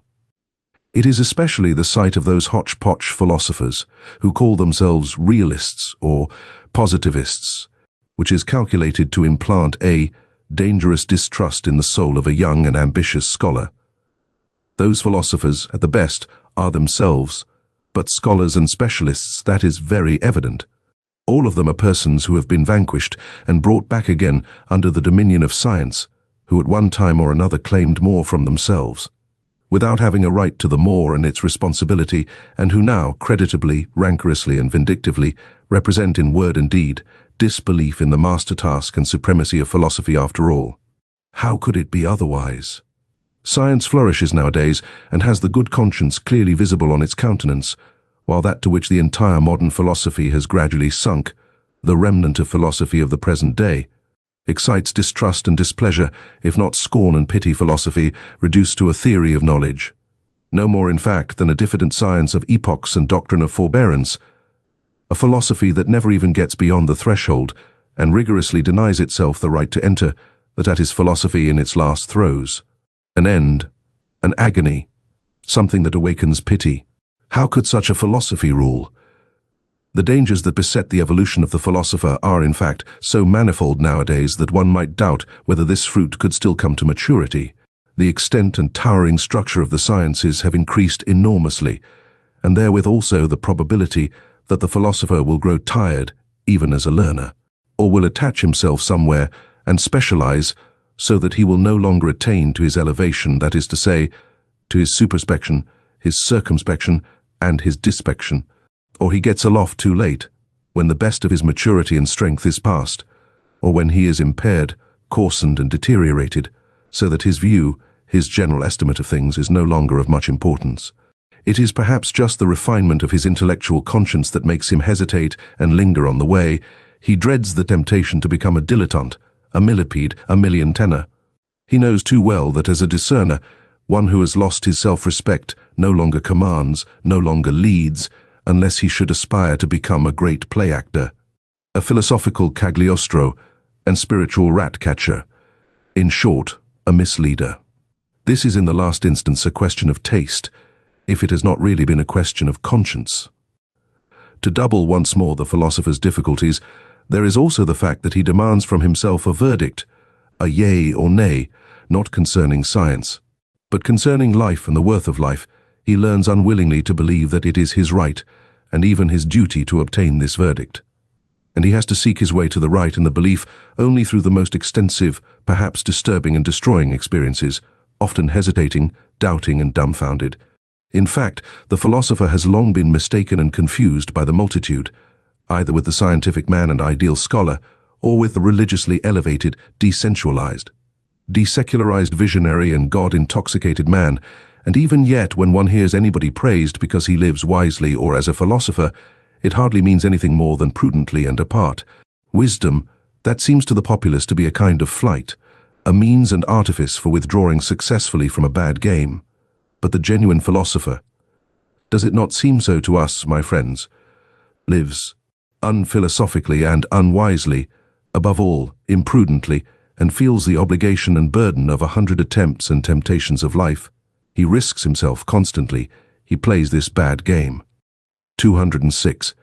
In relation to the genius, that is to say, a being who either engenders or produces, both words understood in their fullest sense, the man of learning, the scientific average man, has always something of the old maid about him, for, like her, he is not conversant with the two principal functions of man. To both, of course, to the scholar and to the old maid, one concedes respectability, as if by way of indemnification. In these cases one emphasizes the respectability, and yet, in the compulsion of this concession, one has the same admixture of vexation. Let us examine more closely. What is the scientific man? Firstly, a commonplace type of man, with commonplace virtues, that is to say, a non-ruling, non-authoritative, and non-self-sufficient type of man. He possesses industry, patient adaptableness to rank and file, equability and moderation in capacity and requirement. He has the instinct for people like himself, and for that which they require, for instance, the portion of independence and green meadow without which there is no rest from labor, the claim to honor and consideration, which first and foremost presupposes recognition and recognizability, the sunshine of a good name, the perpetual ratification of his value and usefulness, with which the inward distrust which lies at the bottom of the heart of all dependent men and gregarious animals has again and again to be overcome. The learned man, as is appropriate, has also maladies and faults of an ignoble kind. He is full of petty envy and has a lynx eye for the weak points in those natures to whose elevations he cannot attain. He is confiding, yet only as one who lets himself go, but does not flow, and precisely before the man of the great current he stands all the colder and more reserved. His eye is then like a smooth and irresponsive lake, which is no longer moved by rapture or sympathy. The worst and most dangerous thing of which a scholar is capable results from the instinct of mediocrity of his type, from the Jesuitism of mediocrity, which labors instinctively for the destruction of the exceptional man, and endeavors to break, or still better, to relax every bent bow, to relax, of course, with consideration, and naturally with an indulgent hand, to relax with confiding sympathy. That is the real art of Jesuitism, which has always understood how to introduce itself as the religion of sympathy. 207. However gratefully one may welcome the objective spirit, and who has not been sick to death of all subjectivity and its confounded ipsissimosity. In the end, however, one must learn caution even with regard to one's gratitude, and put a stop to the exaggeration with which the unselfing and depersonalizing of the spirit has recently been celebrated. as if it were the goal in itself, as if it were salvation and glorification, as is especially accustomed to happen in the pessimist school, which has also in its turn good reasons for paying the highest honors to disinterested knowledge, the objective man, who no longer curses and scolds like the pessimist. The ideal man of learning, in whom the scientific instinct blossoms forth fully after 1,000 complete and partial failures, is assuredly one of the most costly instruments that exist. But his place is in the hand of one who is more powerful. He is only an instrument, we may say. He is a mirror. He has no purpose in himself. The objective man is in truth a mirror accustomed to prostration before everything, that wants to be known, with such desires only as knowing or reflecting implies. He waits until something comes and then expands himself sensitively, so that even the light footsteps and gliding past of spiritual beings may not be lost on his surface, and film whatever personality he still possesses seems to him accidental, arbitrary, or still oftener disturbing.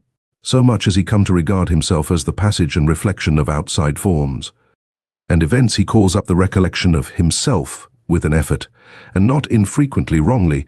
He readily confounds himself with other persons. He makes mistakes with regard to his own needs. And here only is he unrefined and negligent. Perhaps he is troubled about the health, or the pettiness and confined atmosphere of wife and friend, or the lack of companions and society indeed. He sets himself to reflect on his suffering, but in vain. His thoughts already rove away to the more general case, and tomorrow he knows as little as he knew yesterday how to help himself. He does not now take himself seriously and devote time to himself. He is serene, not from lack of trouble, but from lack of capacity for grasping and dealing with his trouble, the habitual complacence with respect to all objects and experiences, the radiant and impartial hospitality with which he receives everything that comes his way, his habit of inconsiderate good nature, of dangerous indifference as to yea and nay. Alas! There are enough of cases in which he has to atone for these virtues of his, and as man generally, he becomes far too easily the caput mortuum of such virtues. Should one wish love or hatred from him, I mean love and hatred as God, woman, and animal, understand them. He will do what he can, and furnish what he can. But one must not be surprised if it should not be much, if he should show himself just at this point to be false, fragile, questionable, and deteriorated. His love is constrained, his hatred is artificial, and rather un tour de force, a slight ostentation and exaggeration. He is only genuine so far as he can be objective.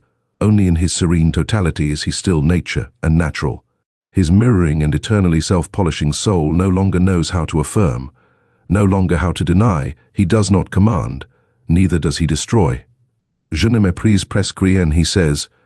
With Leibniz, let us not overlook nor undervalue the presque.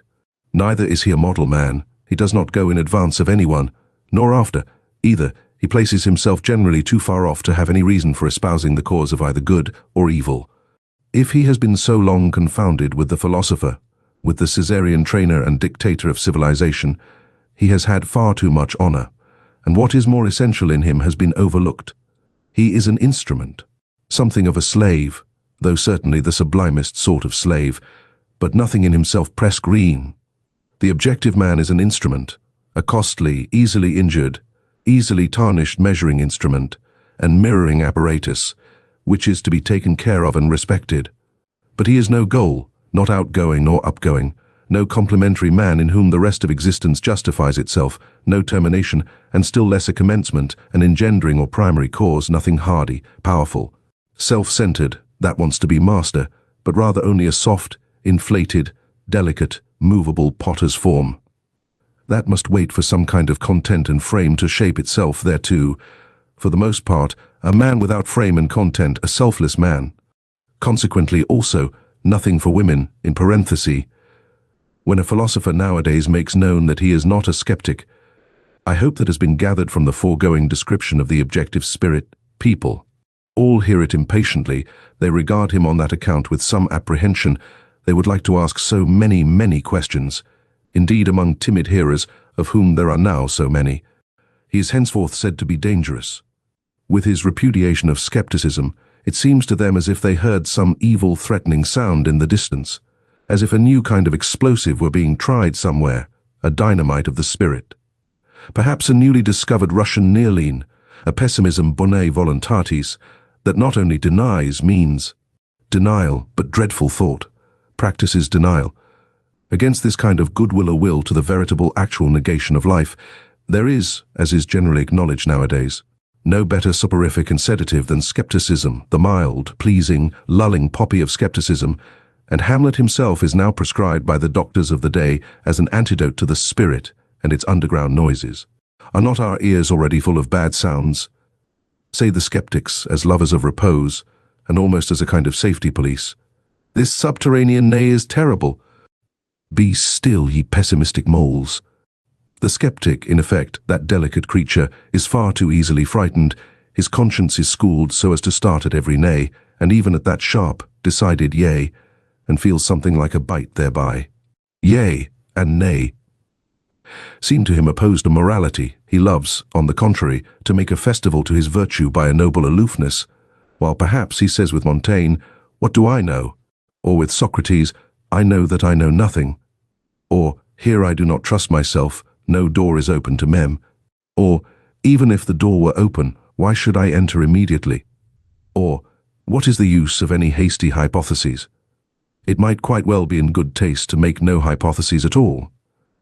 Are you absolutely obliged to straighten at once what is crooked, to stuff every hole with some kind of oakum?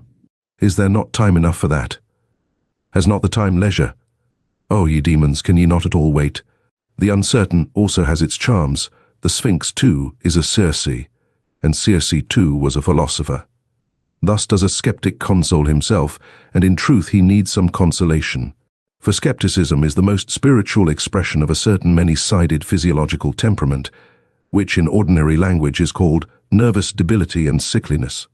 It arises whenever races or classes which have been long separated decisively and suddenly blend with one another. In the new generation, which has inherited, as it were, different standards and valuations in its blood, everything is disquiet, derangement, doubt, and tentativeness. The best powers operate restrictively, the very virtues prevent each other growing and becoming strong. Equilibrium, ballast, and perpendicular stability are lacking in body and soul. That, however, which is most diseased and degenerated in such nondescripts is the will. They are no longer familiar with independence of decision, or the courageous feeling of pleasure in willing. They are doubtful of the freedom of the will. Even in their dreams are present-day Europe, the scene of a senseless, precipitate attempt at a radical blending of classes, and consequently of races, is therefore skeptical in all its heights and depths, sometimes exhibiting the mobile skepticism which springs impatiently and wantonly from branch to branch, sometimes with gloomy aspect, like a cloud overcharged with interrogative signs, and often sick unto death of its will. Paralysis of will, where do we not find this cripple sitting nowadays? And yet how bedecked oftentimes, how seductively ornamented. There are the finest gala dresses and disguises for this disease, and that, for instance, most of what places itself nowadays in the show cases as objectiveness, the scientific spirit, l'art pour l'art, and pure voluntary knowledge is only decked out skepticism and paralysis of will. I am ready to answer for this diagnosis of the European disease. The disease of the will is diffused unequally over Europe. It is worst and most varied where civilization has longest prevailed. It decreases according as the barbarian still or again asserts his claims under the loose drapery of Western culture. It is therefore in the France of today, as can be readily disclosed and comprehended, that the will is most infirm, and France, which has always had a masterly aptitude for converting even the portentous crises of its spirit into something charming and seductive, now manifests emphatically its intellectual ascendancy over Europe by being the school and exhibition of all the charms of skepticism, the power to will and to persist, moreover, in a resolution. Is already somewhat stronger in Germany, and again in the north of Germany it is stronger than in central Germany. It is considerably stronger in England, Spain, and Corsica, associated with phlegm in the former and with hard skulls in the latter, not to mention Italy, which is too young yet to know what it wants, and must first show whether it can exercise will. But it is strongest and most surprising of all in that immense Middle Empire where Europe, as it were, flows back to Asia, namely, in Russia. There the power to will has been long stored up and accumulated. There the will, uncertain whether to be negative or affirmative, waits threateningly to be discharged. To borrow their pet phrase from our physicists, perhaps not only Indian wars and complications in Asia would be necessary, to free Europe from its greatest danger, but also internal subversion, the shattering of the empire into small states, and above all, the introduction of parliamentary imbecility. Together with the obligation of everyone to read his newspaper at breakfast, I do not say this as one who desires it. In my heart, I should rather prefer the contrary. I mean such an increase in the threatening attitude of Russia that Europe would have to make up its mind to become equally threatening, namely, to acquire one will, by means of a new caste to rule over the continent, a persistent, dreadful will of its own that can set its aims thousands of years ahead, so that the long-spun-out comedy of its petty statism and its dynastic as well as its democratic many-willedness might finally be brought to a close. The time for petty politics is past. The next century will bring the struggle for the dominion of the world, the compulsion to great politics. 209. As to how far the new warlike age on which we Europeans have evidently entered may perhaps favor the growth of another and stronger kind of skepticism, I should like to express myself preliminarily merely by a parable, which the lovers of German history will already understand. That unscrupulous enthusiast for big, handsome grenadiers, who, as King of Prussia, brought into being a military and skeptical genius, and therewith, in reality, the new and now triumphantly emerged type of German. The problematic, crazy father of Frederick the Great had on one point the very knack and lucky grasp of the genius. He knew what was then lacking in Germany, the want of which was 100 times more alarming and serious than any lack of culture and social form. His ill will to the young Frederick resulted from the anxiety of a profound instinct. Men were lacking, and he suspected, to his bitterest regret, that his own son was not man enough. There, however, he deceived himself, but who would not have deceived himself in his place? He saw his son lapse to atheism, to the esprit, to the pleasant frivolity of clever Frenchmen. He saw in the background the great bloodsucker. The spider skepticism. He suspected the incurable wretchedness of a heart no longer hard enough either for evil or good, and of a broken will that no longer commands, is no longer able to command. Meanwhile, however, there grew up in his son that new kind of harder and more dangerous skepticism. Who knows to what extent it was encouraged just by his father's hatred and the icy melancholy of a will condemned to solitude. Skepticism of daring manliness, which is closely related to the genius for war and conquest, and made its first entrance into Germany in the person of the great Frederick. This skepticism despises and nevertheless grasps. It undermines and takes possession. It does not believe, but it does not thereby lose itself.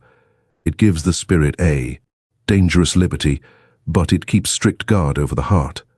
It is the German form of skepticism, which, as a continued Fredericism, risen to the highest spirituality, has kept Europe for a considerable time under the dominion of the German spirit and its critical and historical distrust, owing to the insuperably strong and tough masculine character of the great German philologists and historical critics, who rightly estimated were also all of them artists of destruction and dissolution.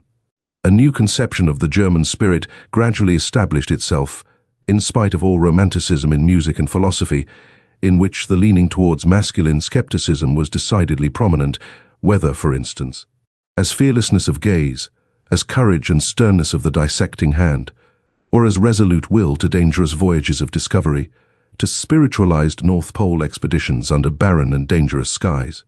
There may be good grounds for it when warm-blooded and superficial humanitarians cross themselves before this spirit. Cet esprit fataliste, ironique, mephistophelique, as Michelet calls it, not without a shudder. But if one would realize how characteristic is this fear of the man in the German spirit, which awakened Europe out of its dogmatic slumber, let us call to mind the former conception which had to be overcome by this new one, and that it is not so very long ago that a masculinized woman could dare, with unbridled presumption, to recommend the Germans to the interest of Europe as gentle, good-hearted, weak-willed, and poetical fools. Finally, let us only understand profoundly enough Napoleon's astonishment when he saw Goethe. It reveals what had been regarded for centuries as the German spirit. Voilà un homme. That was as much as to say, but this is a man, and I only expected to see a German. 210. Supposing then that in the picture of the philosophers of the future, some traits suggest the question whether they must not perhaps be skeptics in the last mentioned sense. something in them would only be designated thereby, and not they themselves. With equal right, they might call themselves critics, and assuredly they will be men of experiments. By the name with which I ventured to baptize them, I have already expressly emphasized their attempting, and their love of attempting is this because, as critics in body and soul, they will love to make use of experiments in a new and perhaps wider and more dangerous sense. In their passion for knowledge, will they have to go further in daring and painful attempts than the sensitive and pampered taste of a democratic century can approve of? There is no doubt these coming ones will be least able to dispense with the serious and not unscrupulous qualities which distinguish the critic from the skeptic. I mean the certainty as to standards of worth, the conscious employment of a unity of method, the wary courage, the standing alone, and the capacity for self-responsibility. Indeed, they will avow among themselves a delight in denial and dissection, and a certain considerate cruelty, which knows how to handle the knife surely and deftly, even when the heart bleeds. They will be sterner, and perhaps not always towards themselves only, than humane people may desire. They will not deal with the truth in order that it may please them, or elevate and inspire them. They will rather have little faith in truth, bringing with it such revels for the feelings. They will smile, those rigorous spirits, when anyone says in their presence, "That thought elevates me, why should it not be true?" or "That work enchants me, why should it not be beautiful?" or "That artist enlarges me, why should he not be great?" Perhaps they will not only have a smile, but a genuine disgust for all that is thus rapturous, idealistic, feminine, and hermaphroditic, and if any one could look into their inmost hearts, he would not easily find therein the intention to reconcile Christian sentiments with antique taste, or even with modern parliamentarism, the kind of reconciliation necessarily found even among philosophers in our very uncertain and consequently very conciliatory century. Critical discipline, and every habit that conduces to purity and rigor in intellectual matters, will not only be demanded from themselves by these philosophers of the future. They may even make a display thereof as their special adornment. Nevertheless, they will not want to be called critics on that account. It will seem to them no small indignity to philosophy to have it decreed, as is so welcome nowadays, that philosophy itself is criticism and critical science and nothing else whatever. Though this estimate of philosophy may enjoy the approval of all the positivists of France and Germany, and possibly it even flattered the heart and taste of Kant, let us call to mind the titles of his principal works. Our new philosophers will say, notwithstanding, that critics are instruments of the philosopher, and just on that account, as instruments. They are far from being philosophers themselves. Even the great Chinaman of Königsberg was only a great critic. I insist upon it that people finally cease confounding philosophical workers, and in general scientific men, with philosophers, that precisely here one should strictly give each his own, and not give those far too much, these far too little. It may be necessary for the education of the real philosopher that he himself should have once stood upon all those steps upon which his servants, the scientific workers of philosophy, remain standing. And must remain standing, he himself must perhaps have been critic and dogmatist and historian, and besides poet and collector and traveller and riddle reader and moralist and seer and free spirit, and almost everything, in order to traverse the whole range of human values and estimations, and that he may be able with a variety of eyes and consciences to look from a height to any distance, from a depth up to any height, from a nook into any expanse. But all these are only preliminary conditions for his task. This task itself demands something else. It requires him to create values. The philosophical workers, after the excellent pattern of Kant and Hegel, have to fix and formalize some great existing body of valuations, that is to say, former determinations of value, creations of value, which have become prevalent and are for a time called truths, whether in the domain of the logical, the political, moral, or the artistic. It is for these investigators to make whatever has happened and been esteemed hitherto conspicuous, conceivable, intelligible, and manageable, to shorten everything long, even time itself, and to subjugate the entire past, an immense and wonderful task, in the carrying out of which all refined pride, all tenacious will, can surely find satisfaction. The real philosophers, however, are commanders and lawgivers. They say, "Thus shall it be." They determine first the whither and the why of mankind, and thereby set aside the previous labor of all philosophical workers.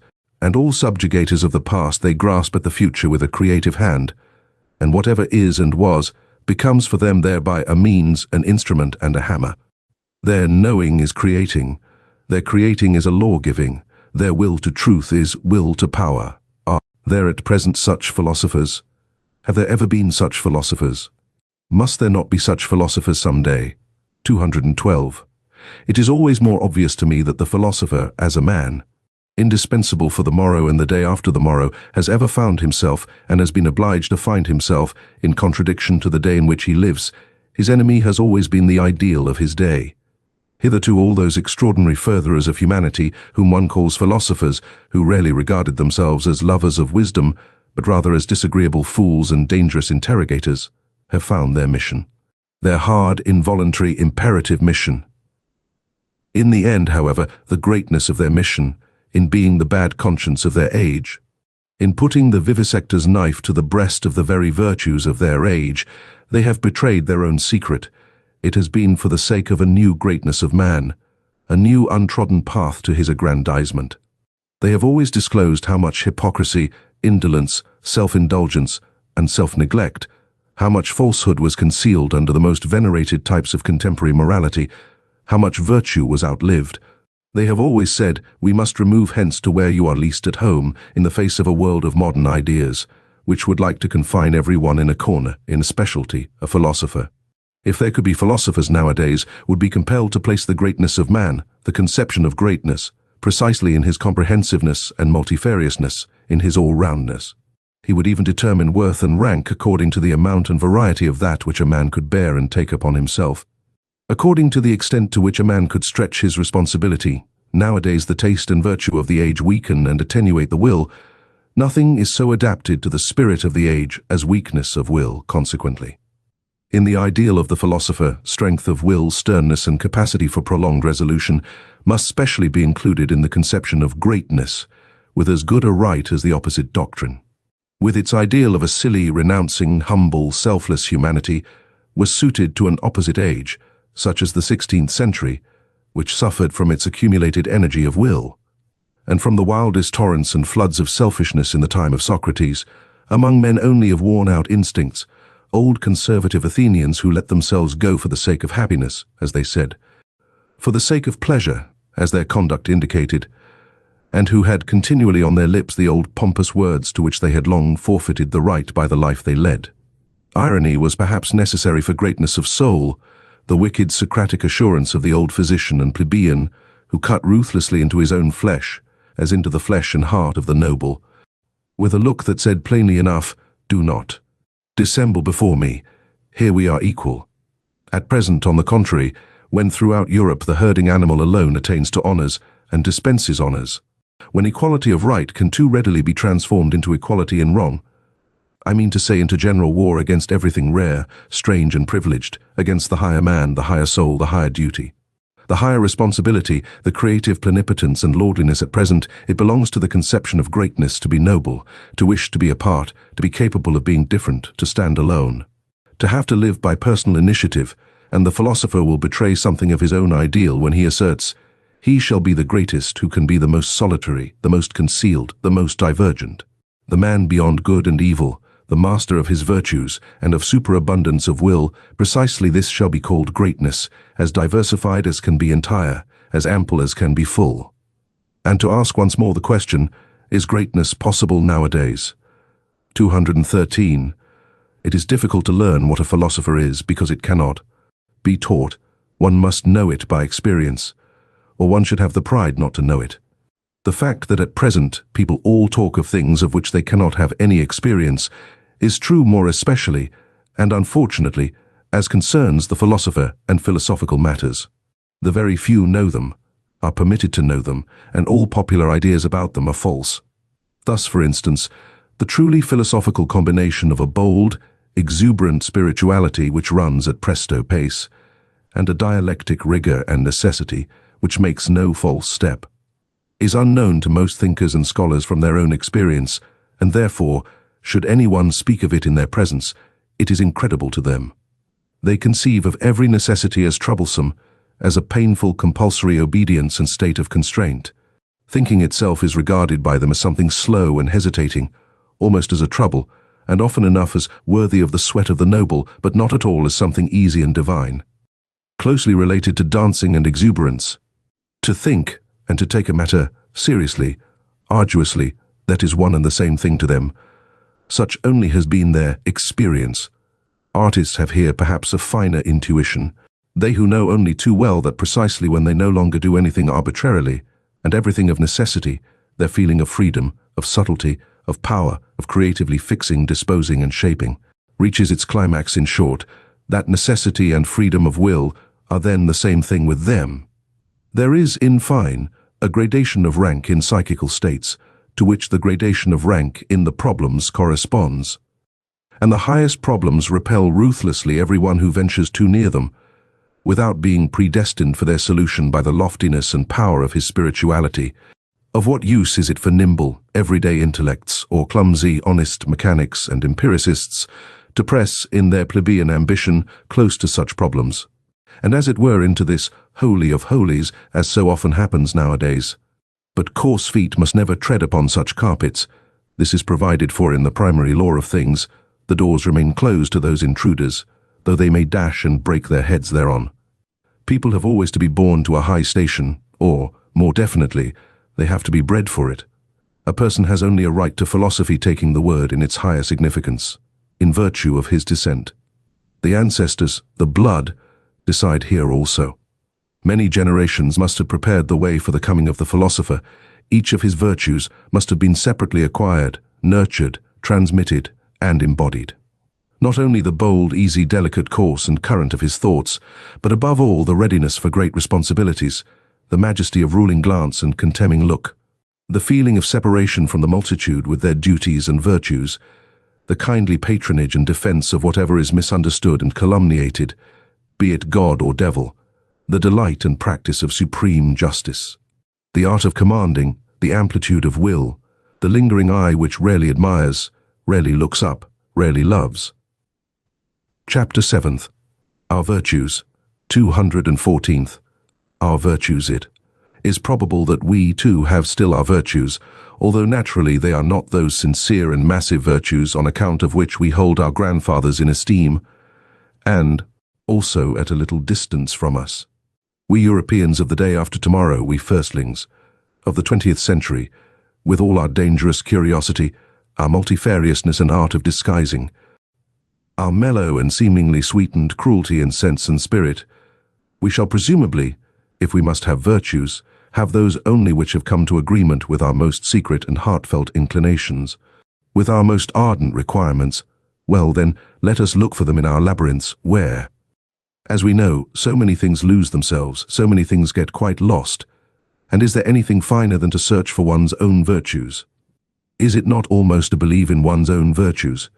But this believing in one's own virtues, is it not practically the same as what was formerly called one's good conscience, that long respectable pigtail of an idea which our grandfathers used to hang behind their heads, and often enough also behind their understandings? It seems, therefore, that however little we may imagine ourselves to be old-fashioned and grandfatherly respectable in other respects, in one thing we are nevertheless the worthy grandchildren of our grandfathers. We last Europeans with good consciences, we also still wear their pigtail. Bah! If you only knew how soon, so very soon it will be different. 215. As in the stellar firmament there are sometimes two suns which determine the path of one planet. And in certain cases suns of different colors shine around a single planet, now with red light, now with green, and then simultaneously illumine and flood it with motley colors. So we modern men, owing to the complicated mechanism of our firmament, are determined by different moralities. Our actions shine alternately in different colors, and are seldom unequivocal. And there are often cases also in which our actions are motley colored. 216. To love one's enemies. I think that has been well learnt. It takes place thousands of times at present on a large and small scale. Indeed, at times the higher and sublimer thing takes place. We learn to despise when we love, and precisely when we love best. All of it, however, unconsciously, without noise, without ostentation, with the shame and secrecy of goodness, which forbids the utterance of the pompous word and the formula of virtue. Morality as attitude is opposed to our taste nowadays. This is also an advance, as it was an advance in our fathers, that religion as an attitude finally became opposed to their taste, including the enmity and Voltairean bitterness against religion, and all that formerly belonged to free-thinker pantomime. It is the music in our conscience, the dance in our spirit, to which Puritan litanies, moral sermons, and goody-goodness won't chime. 217.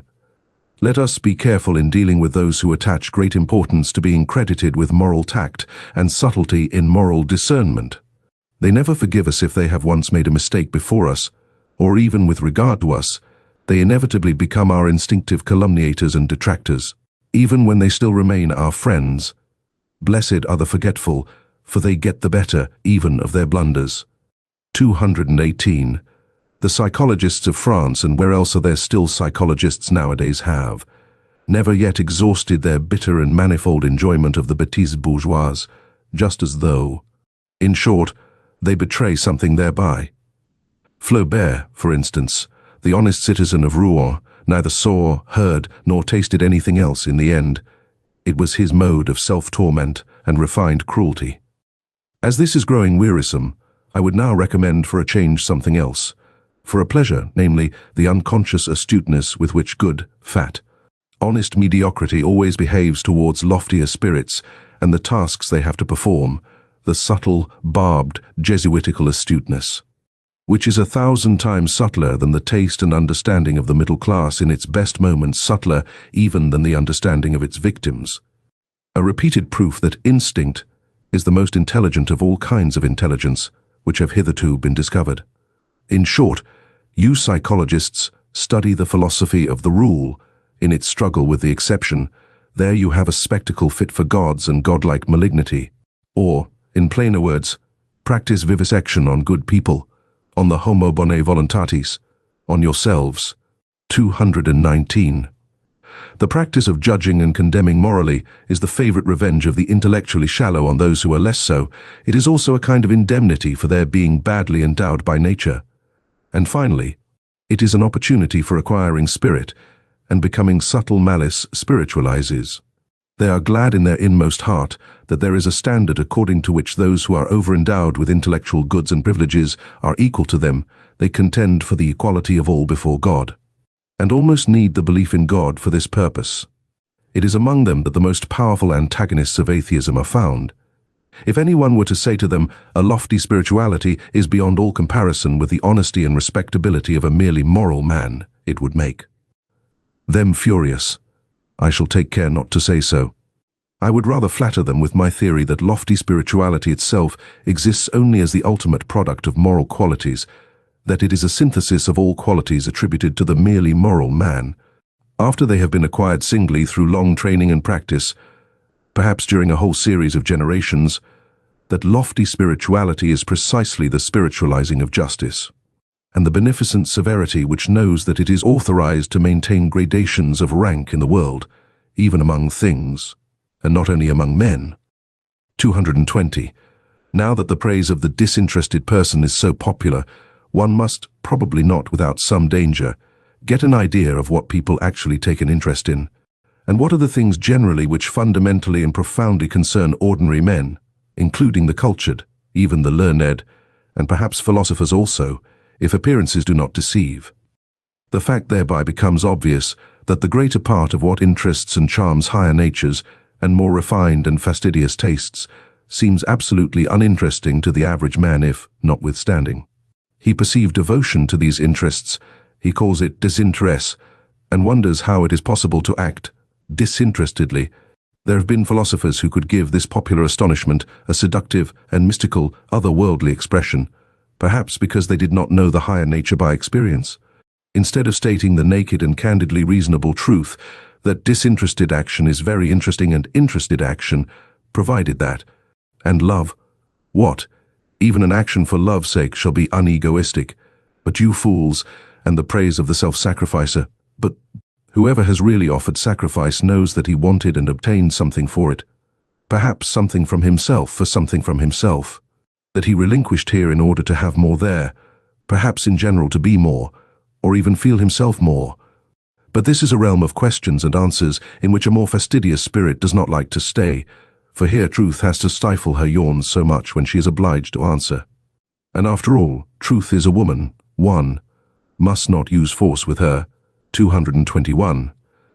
It sometimes happens, said a moralistic pedant and trifle retailer, that I honor and respect an unselfish man, not, however, because he is unselfish, but because I think he has a right to be useful to another man at his own expense. In short, the question is always who he is and who the other is. For instance, in a person created and destined for command, self-denial and modest retirement, instead of being virtues, would be the waste of virtues, so it seems to me. Every system of unegoistic morality which takes itself unconditionally and appeals to everyone not only sins against good taste, but is also an incentive to sins of omission, an additional seduction under the mask of philanthropy, and precisely a seduction and injury to the higher, rarer, and more privileged types of men. Moral systems must be compelled, first of all, to bow before the gradations of rank. Their presumption must be driven home to their conscience, until they thoroughly understand at last that it is immoral to say that what is right for one is proper for another. So said my moralistic pedant and bonhomme. Did he perhaps deserve to be laughed at when he thus exhorted systems of morals to practice morality? But one should not be too much in the right if one wishes to have the laughers on one's own side. A grain of wrong pertains even to good taste. 222. Wherever sympathy, fellow suffering is preached nowadays, and if I gather rightly, no other religion is any longer preached, let the psychologist have his ears open through all the vanity, through all the noise which is natural to these preachers as to all preachers. He will hear a hoarse, groaning, genuine note of self-contempt. It belongs to the overshadowing and uglifying of Europe, which has been on the increase for a century, the first symptoms of which are already specified documentarily in a thoughtful letter of Galliani to Madame d'Épinay if it is not really the cause thereof. The man of modern ideas, the conceited ape, is excessively dissatisfied with himself. This is perfectly certain. He suffers, and his vanity wants him only to suffer with his fellows. 223. The hybrid European, a tolerably ugly plebeian, taken all in all absolutely requires a costume. He needs history as a storeroom of costumes. To be sure, he notices that none of the costumes fit him properly. He changes and changes. Let us look at the 19th century with respect to these hasty preferences and changes in its masquerades of style, and also with respect to its moments of desperation on account of nothing suiting us. It is in vain to get ourselves up as romantic or classical or Christian or Florentine or Barocco or national in moribus et artibus. It does not clothe us. But the spirit, especially the historical spirit, profits even by this desperation. Once and again a new sample of the past or of the foreign is tested, put on, taken off, packed up, and above all studied. We are the first studious age in puncto of costumes. I mean as concerns morals, articles of belief, artistic tastes, and religions. We are prepared as no other age has ever been for a carnival in the grand style, for the most spiritual festival laughter and arrogance, for the transcendental height of supreme folly and Aristophanic ridicule of the world. Perhaps we are still discovering the domain of our invention just here, the domain where even we can still be original, probably as parodists of the world's history and as God's Merry Andrews. Perhaps, though nothing else of the present have a future, our laughter itself may have a future, or the capacity for historical sense, or the capacity for divining quickly the order of rank of the valuations according to which a people, a community, or an individual has lived. The divining instinct for the relationships of these valuations, for the relation of the authority of the valuations to the authority of the operating forces, this historical sense, which we Europeans claim as our specialty, has come to us in the train of the enchanting and mad semi-barbarity into which Europe has been plunged by the democratic mingling of classes and races. It is only the 19th century that has recognized this faculty as its sixth sense. Owing to this mingling, the past of every form and mode of life, and of cultures which were formerly closely contiguous and superimposed on one another, flows forth into us modern souls. Our instincts now run back in all directions. We ourselves are a kind of chaos. In the end, as we have said, the spirit perceives its advantage therein. By means of our semi-barbarity in body and in desire, we have secret access everywhere, such as a noble age never had. We have access above all to the labyrinth of imperfect civilizations and to every form of semi-barbarity that has at any time existed on Earth. And insofar as the most considerable part of human civilization hitherto has just been semi-barbarity, the historical sense implies almost the sense and instinct for everything, the taste and tongue for everything, whereby it immediately proves itself to be an ignoble sense. For instance, we enjoy Homer once more. It is perhaps our happiest acquisition that we know how to appreciate Homer, whom men of distinguished culture, as the French of the 17th century, like Saint Evremond, who reproached him for his esprit vaste, and even Voltaire, the last echo of the century, cannot and could not so easily appropriate, whom they scarcely permitted themselves to enjoy. The very decided yea and nay of their palate, their promptly ready disgust, their hesitating reluctance with regard to everything strange, their horror of the bad taste, even of lively curiosity, and in general, the averseness of every distinguished and self-sufficing culture to avow a new desire, a dissatisfaction with its own condition, or an admiration of what is strange, all this determines and disposes them unfavorably even towards the best things of the world which are not their property or could not become their prey, and no faculty is more unintelligible to such men than just this historical sense, with its truckling plebeian curiosity. The case is not different with Shakespeare, that marvelous Spanish, Moorish, Saxon synthesis of taste, over whom an ancient Athenian of the circle of Aeschylus would have half killed himself with laughter or irritation. But we accept precisely this wild mottliness, this medley of the most delicate, the most coarse, and the most artificial, with a secret confidence and cordiality. We enjoy it as a refinement of art reserved expressly for us, and allow ourselves to be as little disturbed by the repulsive fumes and the proximity of the English populace in which Shakespeare's art and taste lives, as perhaps on the Chiaja of Naples, where, with all our senses awake, we go our way, enchanted and voluntarily, in spite of the drain odor of the lower quarters of the town. That as men of the historical sense we have our virtues is not to be disputed. We are unpretentious, unselfish, modest, brave, habituated to self-control and self-renunciation, very grateful, very patient, very complaisant. But with all this, we are perhaps not very tasteful. Let us finally confess it, that what is most difficult for us men of the historical sense to grasp, feel, taste and love, what finds us fundamentally prejudiced and almost hostile, is precisely the perfection and ultimate maturity in every culture and art, the essentially noble in works and men, their moment of smooth sea and halcyon self-sufficiency, the goldenness and coldness which all things show that have perfected themselves. Perhaps our great virtue of the historical sense is in necessary contrast to good taste, at least to the very bad taste, and we can only evoke in ourselves imperfectly, hesitatingly, and with compulsion the small, short and happy godsends and glorifications of human life as they shine here and there.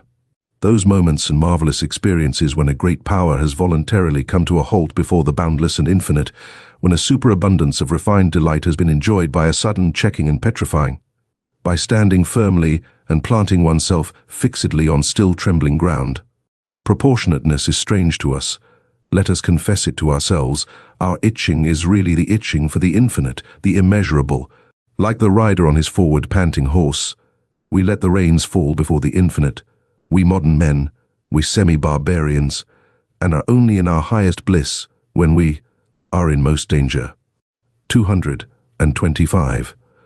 Whether it be hedonism, pessimism, utilitarianism, or eudaimonism, all those modes of thinking which measure the worth of things according to pleasure and pain, that is, according to accompanying circumstances and secondary considerations, are plausible modes of thought and naivete, which everyone conscious of creative powers and an artist's conscience will look down upon with scorn, though not without sympathy.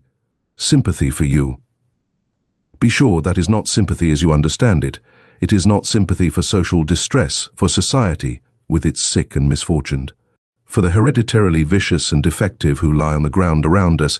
Still less is it sympathy for the grumbling, vexed, revolutionary slave classes who strive after power. They call it freedom. Our sympathy is a loftier and further-sighted sympathy. We see how man dwarfs himself, how you dwarf him. And there are moments when we view your sympathy with an indescribable anguish, when we resist it, when we regard your seriousness as more dangerous than any kind of levity. You want, if possible, and there is not a more foolish, if possible, to do away with suffering, and it really seems that we would rather have it increased and made worse than it has ever been. Well-being, as you understand it, is certainly not a goal. It seems to us an end, a condition which at once renders man ludicrous and contemptible, and makes his destruction desirable. The discipline of suffering, of great suffering. Know ye not that it is only this discipline that has produced all the elevations of humanity hitherto? The tension of soul in misfortune which communicates to it its energy, its shuddering in view of rack and ruin, its inventiveness and bravery in undergoing, enduring, interpreting, and exploiting misfortune. And whatever depth, mystery, disguise, spirit, artifice, or greatness has been bestowed upon the soul, has it not been bestowed through suffering, through the discipline of great suffering? In man, creature and creator are united. In man there is not only matter, shred, excess, clay, mire, folly, chaos, but there is also the creator, the sculptor, the hardness of the hammer, the divinity of the spectator, and the seventh day. Do you understand this contrast? And that your sympathy for the creature in man applies to that which has to be fashioned, bruised, forged, stretched, roasted, annealed, refined, to that which must necessarily suffer and is meant to suffer. And our sympathy, do ye not understand what our reverse sympathy applies to, when it resists your sympathy as the worst of all pampering and enervation? So, it is sympathy against sympathy, but, to repeat it once more, there are higher problems than the problems of pleasure and pain and sympathy, and all systems of philosophy which deal only with these are naivetes. 226. We immoralists, world with which we are concerned, in which we have to fear and love, this almost invisible, inaudible world of delicate command and delicate obedience, a world of almost in every respect, captious, insidious, sharp and tender. Yes, it is well protected from clumsy spectators and familiar curiosity. We are woven into a strong net and garment of duties, and cannot disengage ourselves precisely here. We are men of duty, even we. Occasionally, it is true, we dance in our chains and betwixt our swords. It is none the less true that more often we gnash our teeth under the circumstances and are impatient at the secret hardship of our lot. But do what we will, fools and appearances say of us. These are men without duty. We have always fools and appearances against us. 227.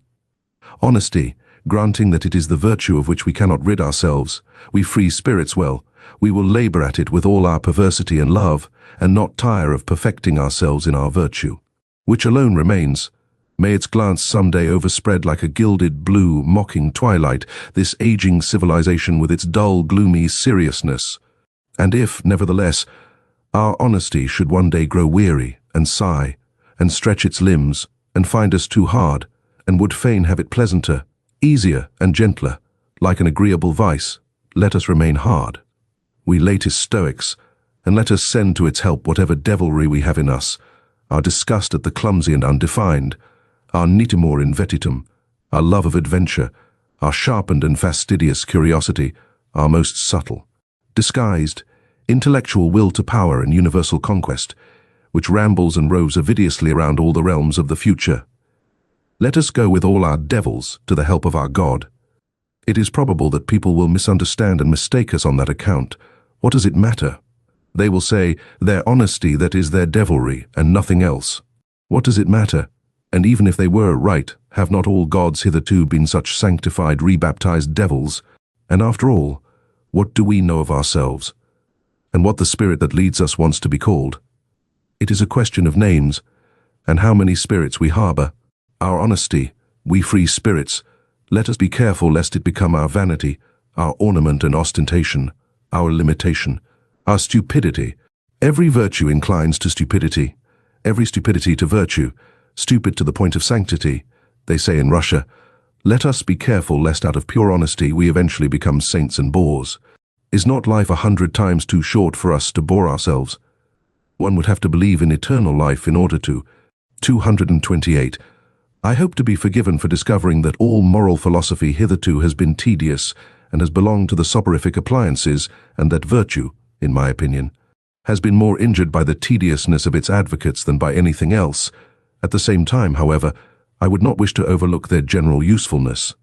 It is desirable that as few people as possible should reflect upon morals, and consequently it is very desirable that morals should not someday become interesting. But let us not be afraid. Things still remain today as they have always been. I see no one in Europe who has or discloses an idea of the fact that philosophizing concerning morals might be conducted in a dangerous, captious, and ensnaring manner, that calamity might be involved therein. Observe, for example, the indefatigable, inevitable English utilitarians, how ponderously and respectably they stalk along. A Homeric metaphor expresses it better in the footsteps of Bentham, just as he had already stalked in the footsteps of the respectable Helvetius. No, he was not a dangerous man, Helvetius, ce senator poco curante, to use an expression of Galliani. No new thought, nothing of the nature of a finer turning or better expression of an old thought, not even a proper history of what has been previously thought on the subject.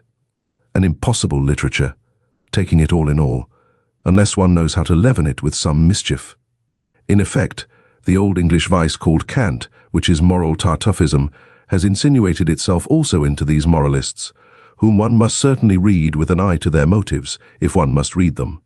Concealed this time under the new form of the scientific spirit, moreover, there is not absent from them a secret struggle with the pangs of conscience, from which a race of former Puritans must naturally suffer.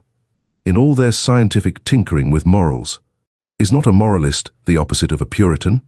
That is to say, as a thinker who regards morality as questionable, as worthy of interrogation, in short, as a problem, is moralizing not immoral? In the end, they all want English morality to be recognized as authoritative, inasmuch as mankind, or the general utility, or the happiness of the greatest number. No, the happiness of England will be best served thereby.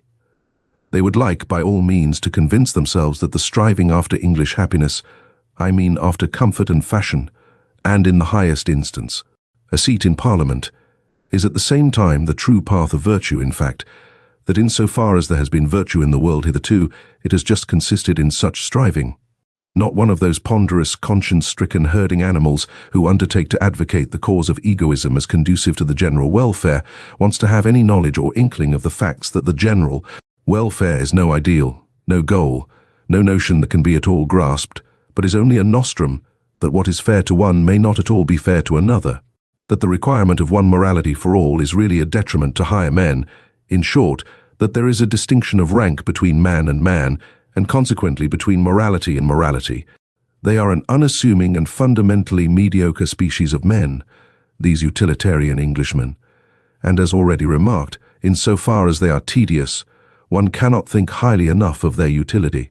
One ought even to encourage them, as has been partially attempted in the following rhymes: Hail, ye worthies, barrow-wheeling, longer better, eye revealing, stiffer eye in head and knee, unenraptured, never jesting, mediocre everlasting.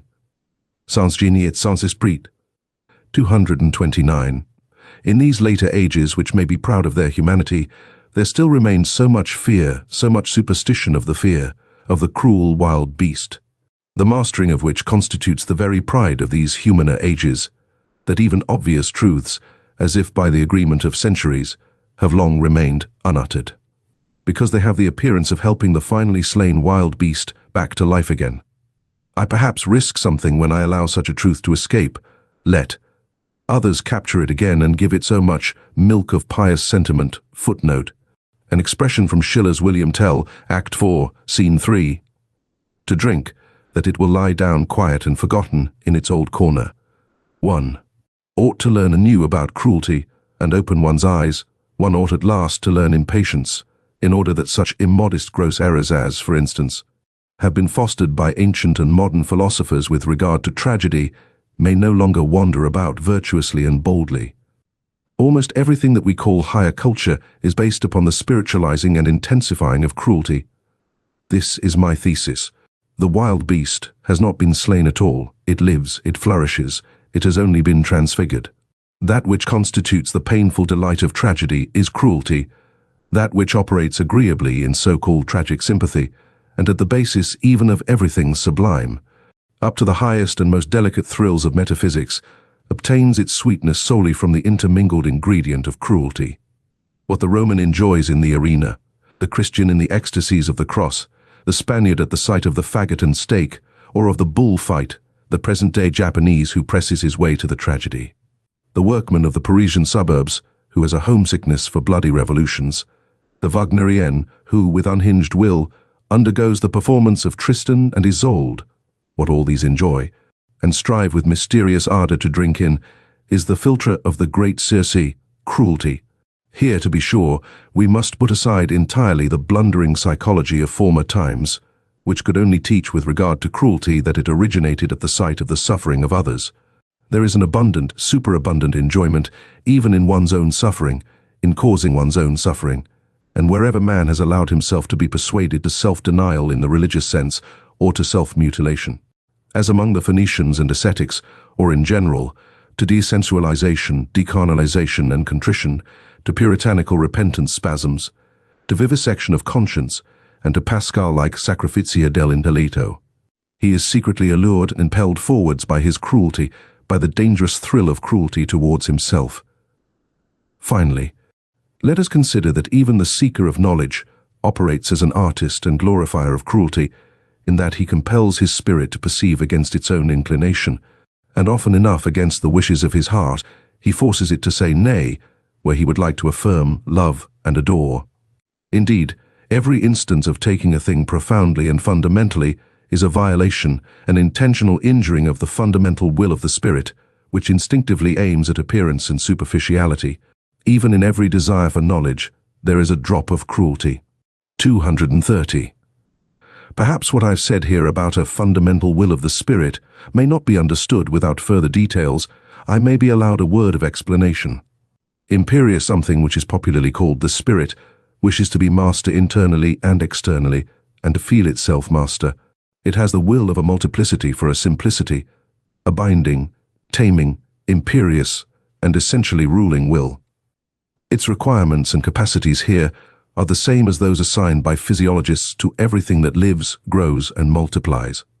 The power of the spirit to appropriate foreign elements reveals itself in a strong tendency to assimilate the new to the old, to simplify the manifold, to overlook or repudiate the absolutely contradictory, just as it arbitrarily re-underlines, makes prominent, and falsifies for itself certain traits and lines in the foreign elements, in every portion of the outside world. Its object thereby is the incorporation of new experiences, the assortment of new things in the old arrangements. In short, growth, or more properly, the feeling of growth, the feeling of increased power, is its object. This same will has at its service an apparently opposed impulse of the spirit, a suddenly adopted preference of ignorance, of arbitrary shutting out, a closing of windows, an inner denial of this or that, a prohibition to approach, a sort of defensive attitude against much that is knowable, a contentment with obscurity, with the shutting-in horizon, an acceptance and approval of ignorance, as that which is all necessary according to the degree of its appropriating power, its digestive power. To speak figuratively, and in fact the spirit resembles a stomach more than anything else. Here also belong an occasional propensity of the spirit to let itself be deceived, perhaps with a waggish suspicion that it is not so and so, but is only allowed to pass as such, a delight in uncertainty and ambiguity, an exulting enjoyment of arbitrary out-of-the-way narrowness and mystery, of the too near, of the foreground, of the magnified, the diminished, the misshapen, the beautified, an enjoyment of the arbitrariness of all these manifestations of power. Finally, in this connection, there is the not unscrupulous readiness of the spirit to deceive other spirits and dissemble before them, the constant pressing and straining of a creating, shaping, changeable power. The spirit enjoys therein its craftiness and its variety of disguises. It enjoys also its feeling of security therein. It is precisely by its protean arts that it is best protected and concealed counter to this propensity for appearance, for simplification, for a disguise, for a cloak. In short, for an outside, for every outside is a cloak, there operates the sublime tendency of the man of knowledge, which takes, and insists on taking things profoundly, variously, and thoroughly, as a kind of cruelty of the intellectual conscience and taste, which every courageous thinker will acknowledge in himself, provided, as it ought to be, that he has sharpened and hardened his eye sufficiently long for introspection, and is accustomed to severe discipline and even severe words. He will say, "There is something cruel in the tendency of my spirit, Let the virtuous and amiable try to convince him that it is not so. In fact, it would sound nicer if instead of our cruelty, perhaps our extravagant honesty were talked about, whispered about, and glorified. We free, very free spirits, and someday perhaps such will actually be our posthumous glory. Meanwhile, for there is plenty of time until then, we should be least inclined to deck ourselves out in such florid and fringed moral verbiage. Our whole former work has just made us sick of this taste and its sprightly exuberance. They are beautiful, glistening, jingling, festive words: honesty, love of truth, love of wisdom, sacrifice for knowledge, heroism of the truthful. There is something in them that makes one's heart swell with pride. But we anchorites and marmots have long ago persuaded ourselves in all the secrecy of an anchorite's conscience that this worthy parade of verbiage also belongs to the old false adornment, frippery, and gold dust of unconscious human vanity, and that even under such flattering color and repainting, the terrible original text Homo Natura must again be recognized. In effect, to translate man back again into nature, to master the many vain and visionary interpretations and subordinate meanings which have hitherto been scratched and daubed over the eternal original text. Homo Natura, to bring it about that man shall henceforth stand before man as he now, hardened by the discipline of science, stands before the other forms of nature, with fearless Oedipus eyes and stopped Ulysses ears, deaf to the enticements of old metaphysical bird-catchers who have piped to him far too long. Thou art more, thou art higher, thou hast a different origin. This may be a strange and foolish task, but that it is a task who can deny? Why did we choose it, this foolish task? Or to put the question differently, why knowledge at all? Everyone will ask us about this, and thus pressed, we who have asked ourselves the question 100 times have not found and cannot find any better answer. 231. It does not merely conserve as the physiologist knows, but at the bottom of our souls, quite down below, there is certainly something unteachable, a granite of spiritual fate, of predetermined decision and answer to predetermined chosen questions. In each cardinal problem there speaks an unchangeable I am this. A thinker cannot learn anew about man and woman, for instance, but can only learn fully, he can only follow to the end what is fixed about them in himself. Occasionally we find certain solutions of problems which make strong beliefs for us. Perhaps they are henceforth called convictions. Later on, one sees in them only footsteps to self-knowledge, guideposts to the problem which we ourselves are, or more correctly to the great stupidity which we embody, our spiritual fate, the unteachable in us. Quite down below, in view of this liberal compliment which I have just paid myself, permission will perhaps be more readily allowed me to utter some truths about woman as she is, provided that it is known at the outset how literally they are merely my truths. 232. Woman wishes to be independent, and therefore she begins to enlighten men about woman as she is one of the worst developments of the general uglifying of Europe. For what must these clumsy attempts of feminine scientificality and self-exposure bring to light? Woman has so much cause for shame. In woman there is so much pedantry, superficiality, schoolmasterliness, petty presumption, unbridledness, and indiscretion, concealed study, only woman's behavior towards children, which has really been best restrained and dominated hitherto by the fear of man. Alas, if ever the eternally tedious in woman, she has plenty of it, is allowed to venture forth.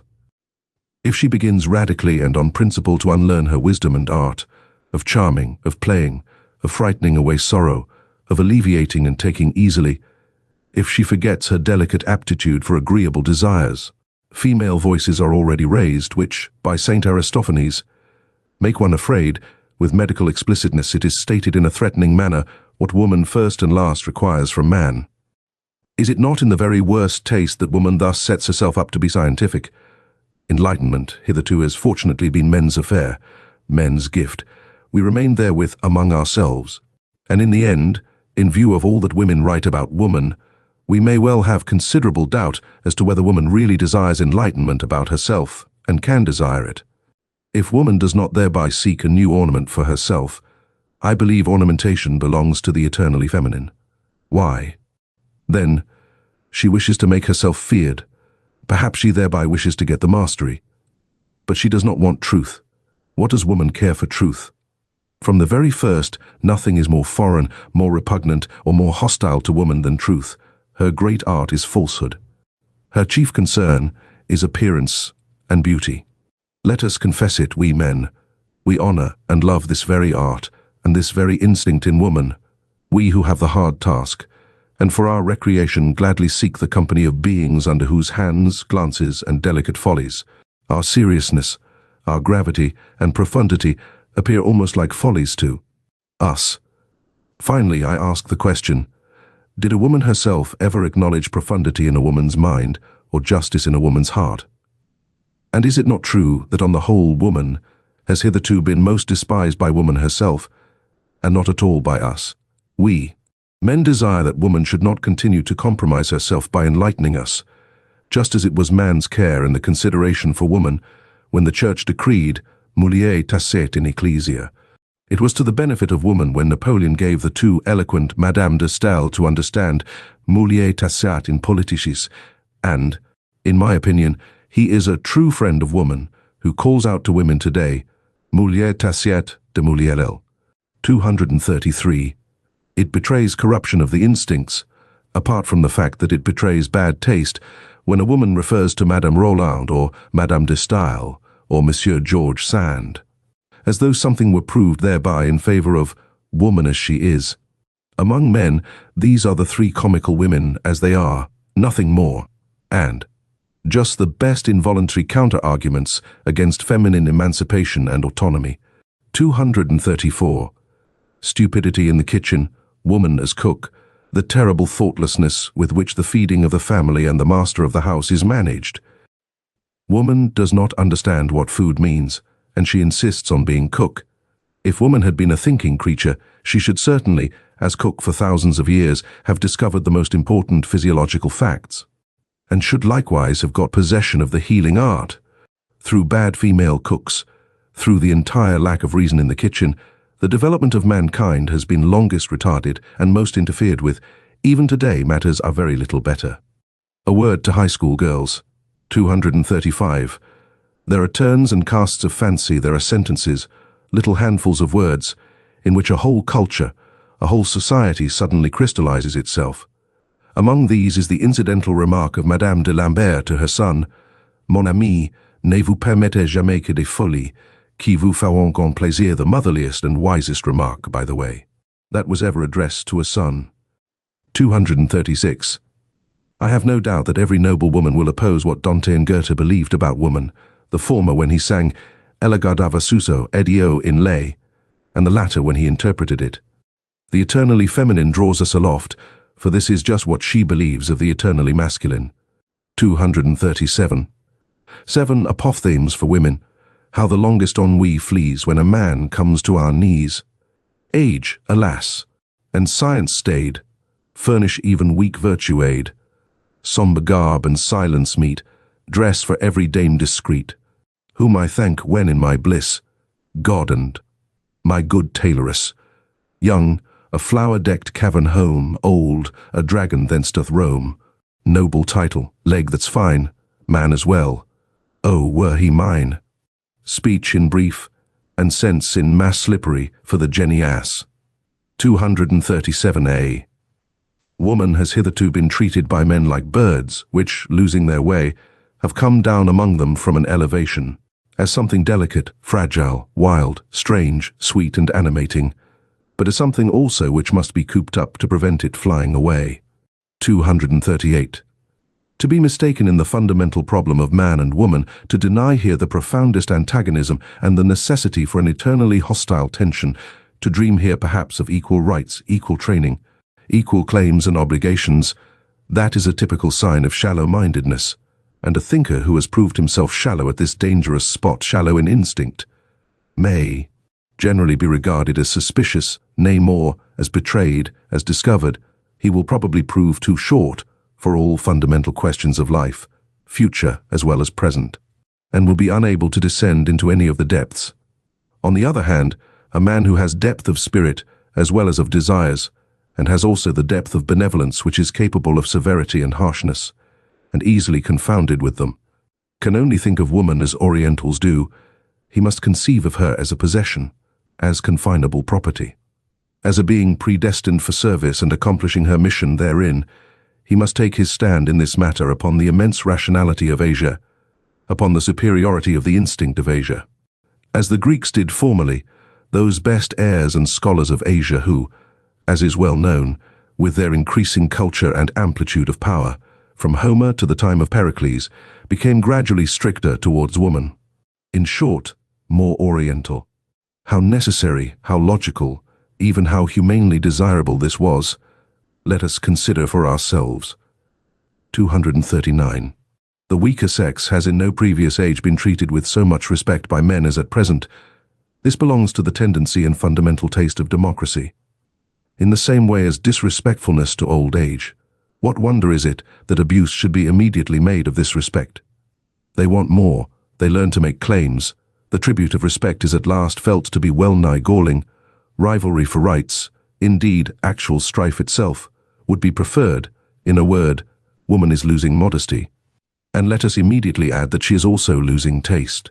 She is unlearning to fear man, but the woman who unlearns to fear sacrifices her most womanly instincts. That woman should venture forward when the fear-inspiring quality in man, or more definitely, the man in man, is no longer either desired or fully developed, is reasonable enough, and also intelligible enough. What is more difficult to understand is that precisely thereby woman deteriorates. This is what is happening nowadays. Let us not deceive ourselves about it. Wherever the industrial spirit has triumphed over the military and aristocratic spirit, woman strives for the economic and legal independence of a clerk. Woman as clerkess is inscribed on the portal of the modern society which is in course of formation. While she thus appropriates new rights, aspires to be master, and inscribes progress of woman on her flags and banners, the very opposite realizes itself with terrible obviousness. Woman retrogrades. Since the French Revolution, the influence of woman in Europe has declined in proportion as she has increased her rights and claims. And the emancipation of woman, insofar as it is desired and demanded by women themselves, and not only by masculine shallow pates, thus proves to be a remarkable symptom of the increased weakening and deadening of the most womanly instincts. There is stupidity in this movement, an almost masculine stupidity, of which a well-reared woman, who is always a sensible woman, might be heartily ashamed. To lose the intuition as to the ground upon which she can most surely achieve victory, to neglect exercise in the use of her proper weapons, to let herself go before man, perhaps even to the book, where formerly she kept herself in control and in refined artful humility, to neutralize with her virtuous audacity man's faith in a veiled fundamentally different ideal in woman, something eternally, necessarily feminine, to emphatically and loquaciously dissuade man from the idea that woman must be preserved, cared for, protected and indulged, like some delicate, strangely wild, and often pleasant domestic animal, the clumsy and indignant collection of everything of the nature of servitude and bondage which the position of woman in the hitherto existing order of society has entailed, and still entails, as though slavery were a counter-argument, and not rather a condition of every higher culture, of every elevation of culture. What does all this betoken, if not a disintegration of womanly instincts, a defeminizing? Certainly there are enough of idiotic friends and corrupters of woman among the learned asses of the masculine sex, who advise woman to defeminize herself in this manner, and to imitate all the stupidities from which man in Europe, European manliness, suffers, who would like to lower woman to general culture, indeed even to newspaper reading and meddling with politics. Here and there they wish even to make women into free spirits and literary workers, as though a woman without piety would not be something perfectly obnoxious or ludicrous to a profound and godless man. Almost everywhere her nerves are being ruined by the most morbid and dangerous kind of music, our latest German music, and she is daily being made more hysterical and more incapable of fulfilling her first and last function, that of bearing robust children. They wish to cultivate her in general still more, and intend, as they say, to make the weaker sex strong by culture. As if history did not teach in the most emphatic manner that the cultivating of mankind and his weakening, that is to say, the weakening, dissipating, and languishing of his force of will have always kept pace with one another, and that the most powerful and influential women in the world, and lastly, the mother of Napoleon, had just to thank their force of will, and not their schoolmasters, for their power and ascendancy over men.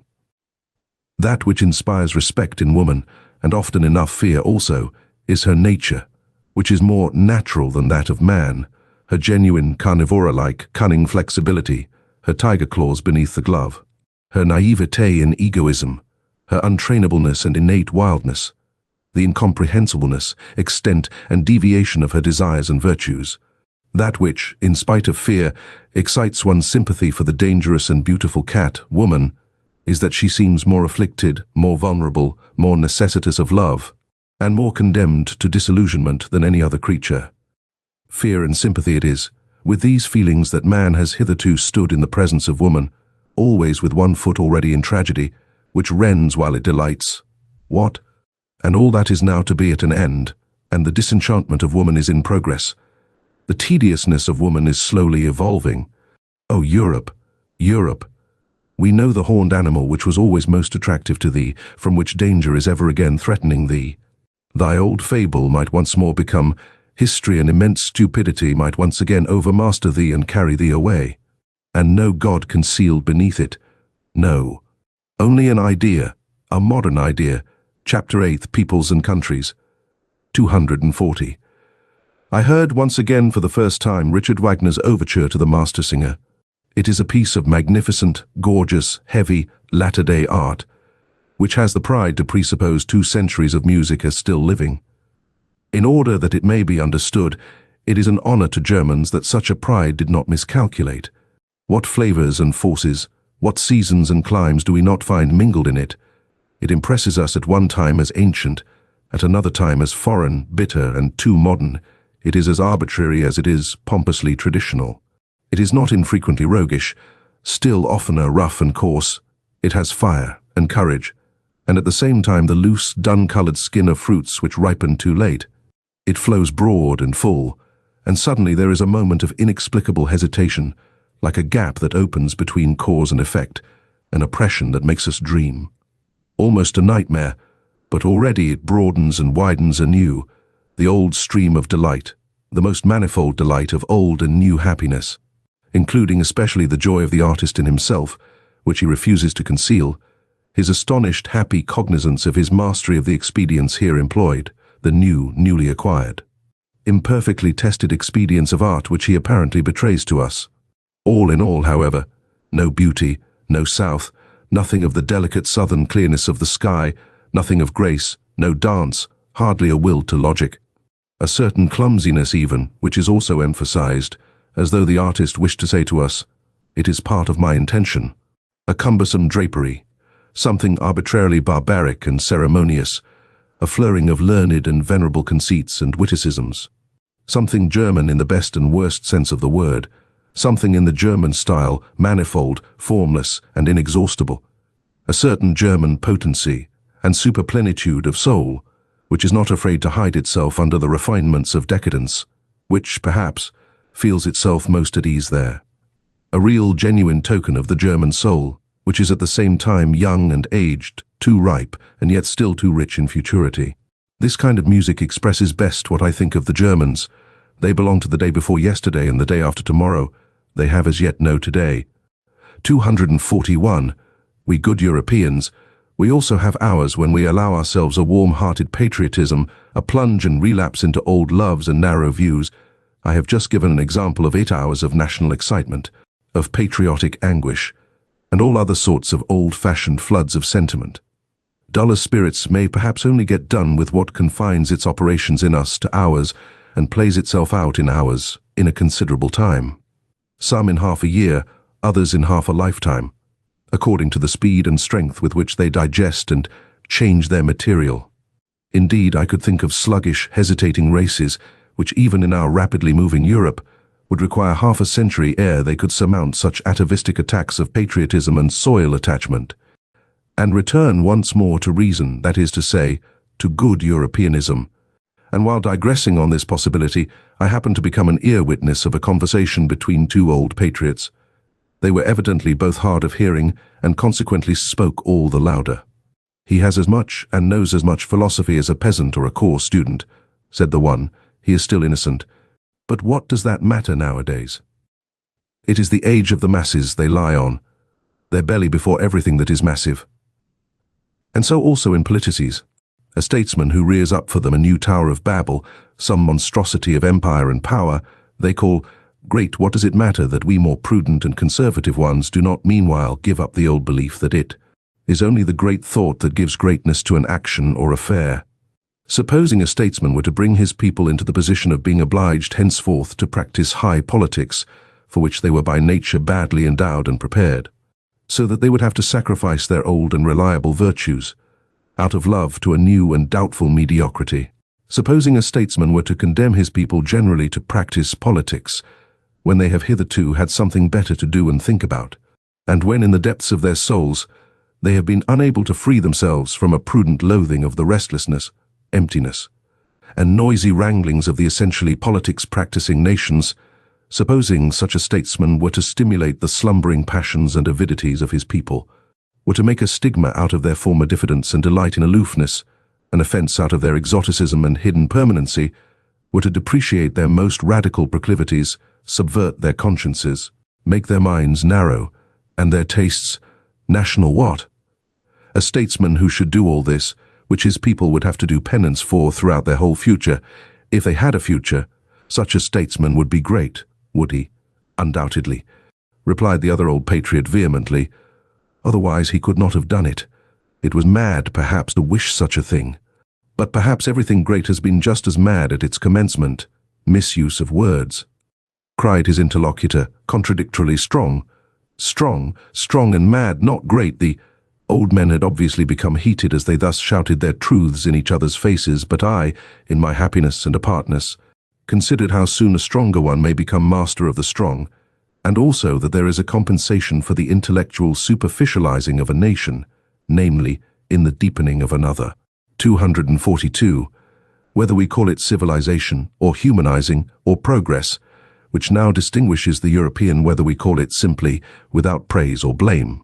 By the political formula, the democratic movement in Europe, behind all the moral and political foregrounds pointed to by such formulas, an immense physiological process goes on, which is ever extending the process of the assimilation of Europeans, their increasing detachment from the conditions under which, climatically and hereditarily, united races originate, their increasing independence of every definite milieu, that for centuries would fain inscribe itself with equal demands on soul and body, that is to say, the slow emergence of an essentially supranational and nomadic species of man who possesses, physiologically speaking, a maximum of the art and power of adaptation as his typical distinction. This process of the evolving European, which can be retarded in its tempo by great relapses, but will perhaps just gain and grow thereby in vehemence and depth, the still raging storm and stress of national sentiment, pertains to it, and also the anarchism which is appearing at present.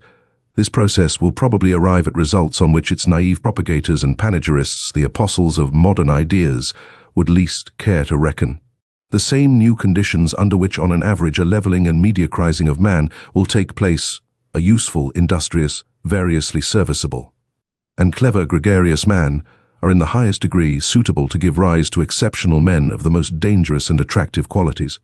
For while the capacity for adaptation, which is every day trying changing conditions and begins a new work with every generation, almost with every decade, makes the powerfulness of the type impossible, while the collective impression of such future Europeans will probably be that of numerous, talkative, weak-willed, and very handy workmen who require a master, a commander, as they require their daily bread, while therefore the democratizing of Europe will tend to the production of a type prepared for slavery in the most subtle sense of the term.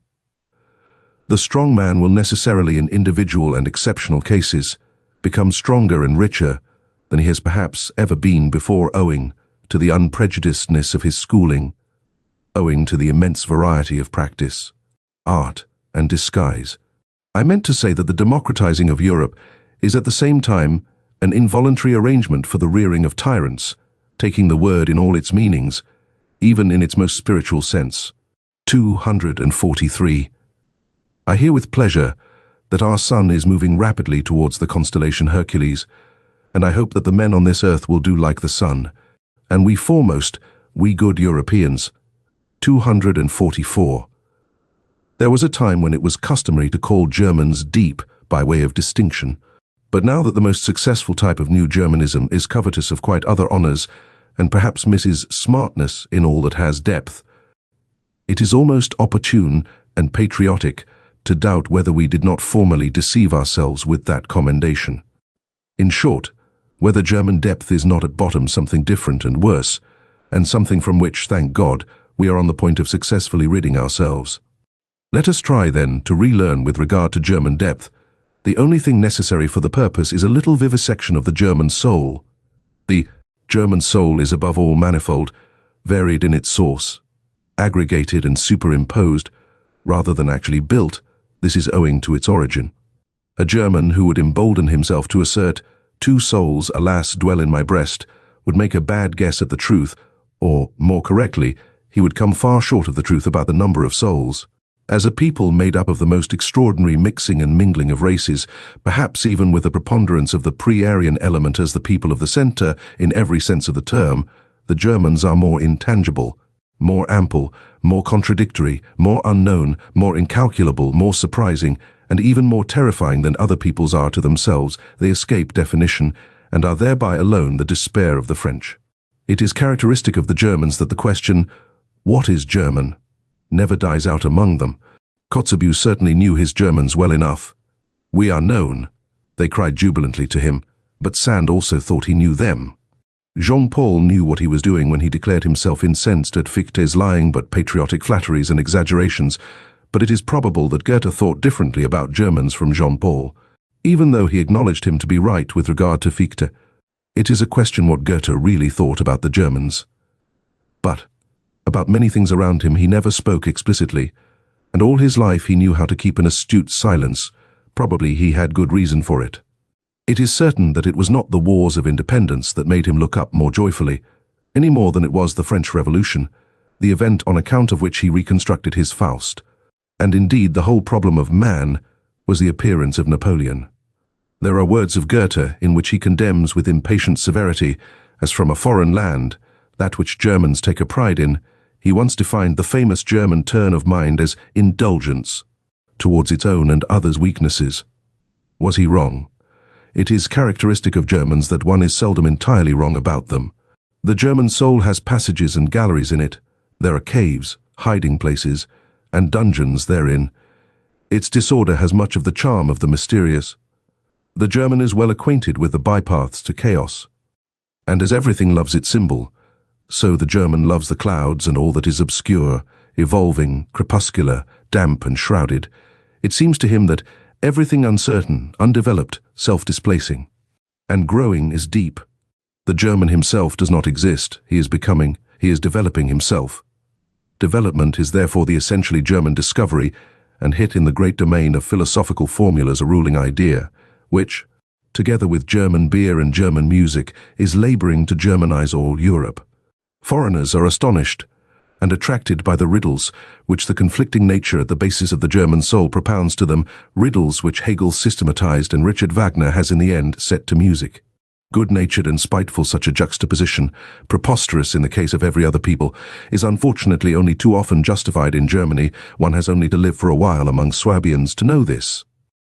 The clumsiness of the German scholar and his social distastefulness agree alarmingly well with his physical rope dancing and nimble boldness, of which all the gods have learnt to be afraid.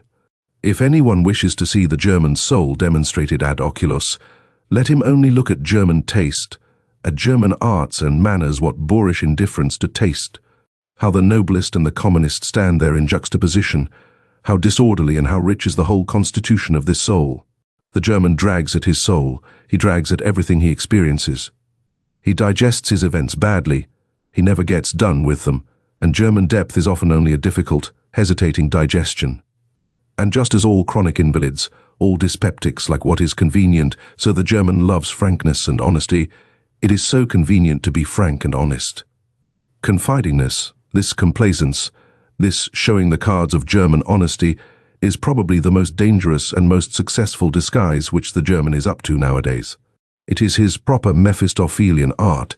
With this he can still achieve much. The German lets himself go, and thereby gazes with faithful blue, empty German eyes, and other countries immediately confound him with his dressing gown. I meant to say that Let German depth be what it will among ourselves alone, we perhaps take the liberty to laugh at it.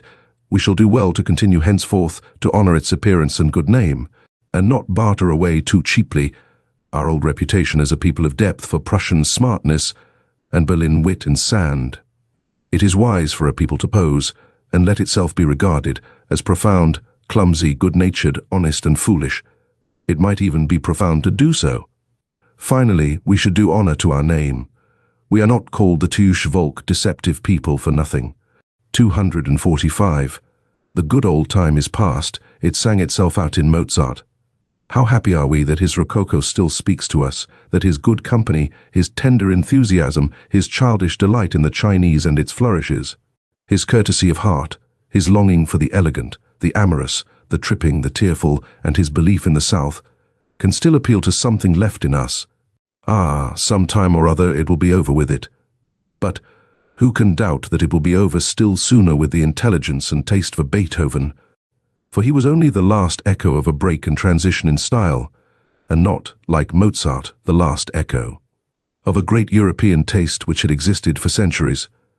Beethoven is the intermediate event between an old mellow soul that is constantly breaking down, and a future over-young soul that is always coming.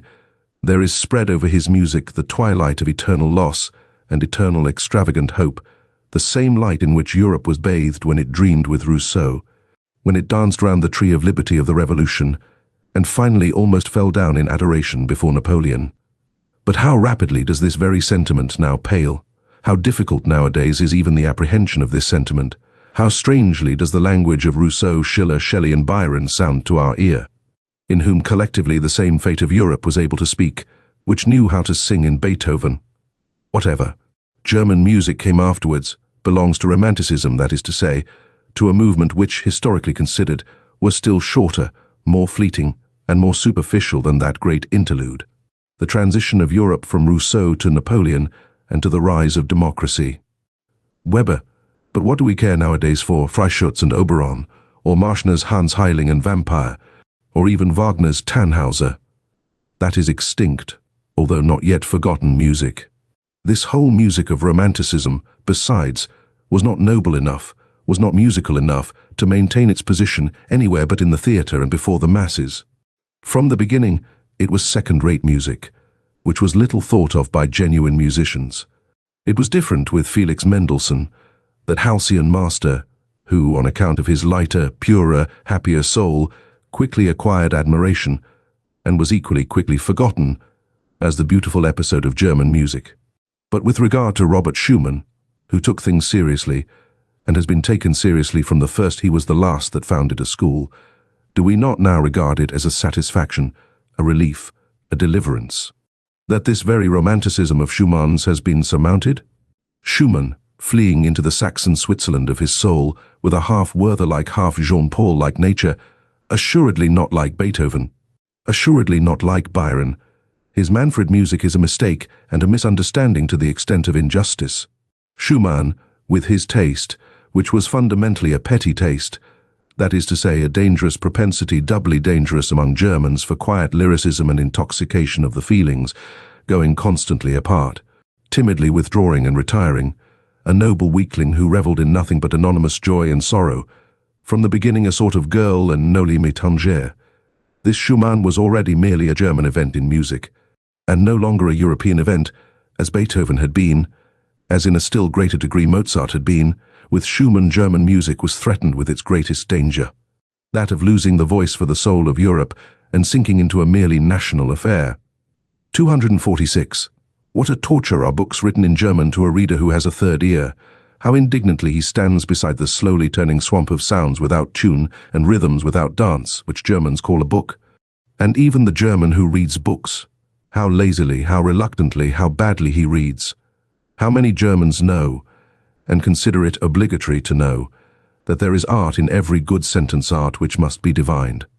If the sentence is to be understood, if there is a misunderstanding about its tempo, for instance, the sentence itself is misunderstood, that one must not be doubtful about the rhythm determining syllables, that one should feel the breaking of the too rigid symmetry as intentional and as a charm, that one should lend a fine and patient ear to every staccato and every rubato, that one should divine the sense in the sequence of the vowels and diphthongs, and how, delicately and richly, they can be tinted and retinted in the order of their arrangement.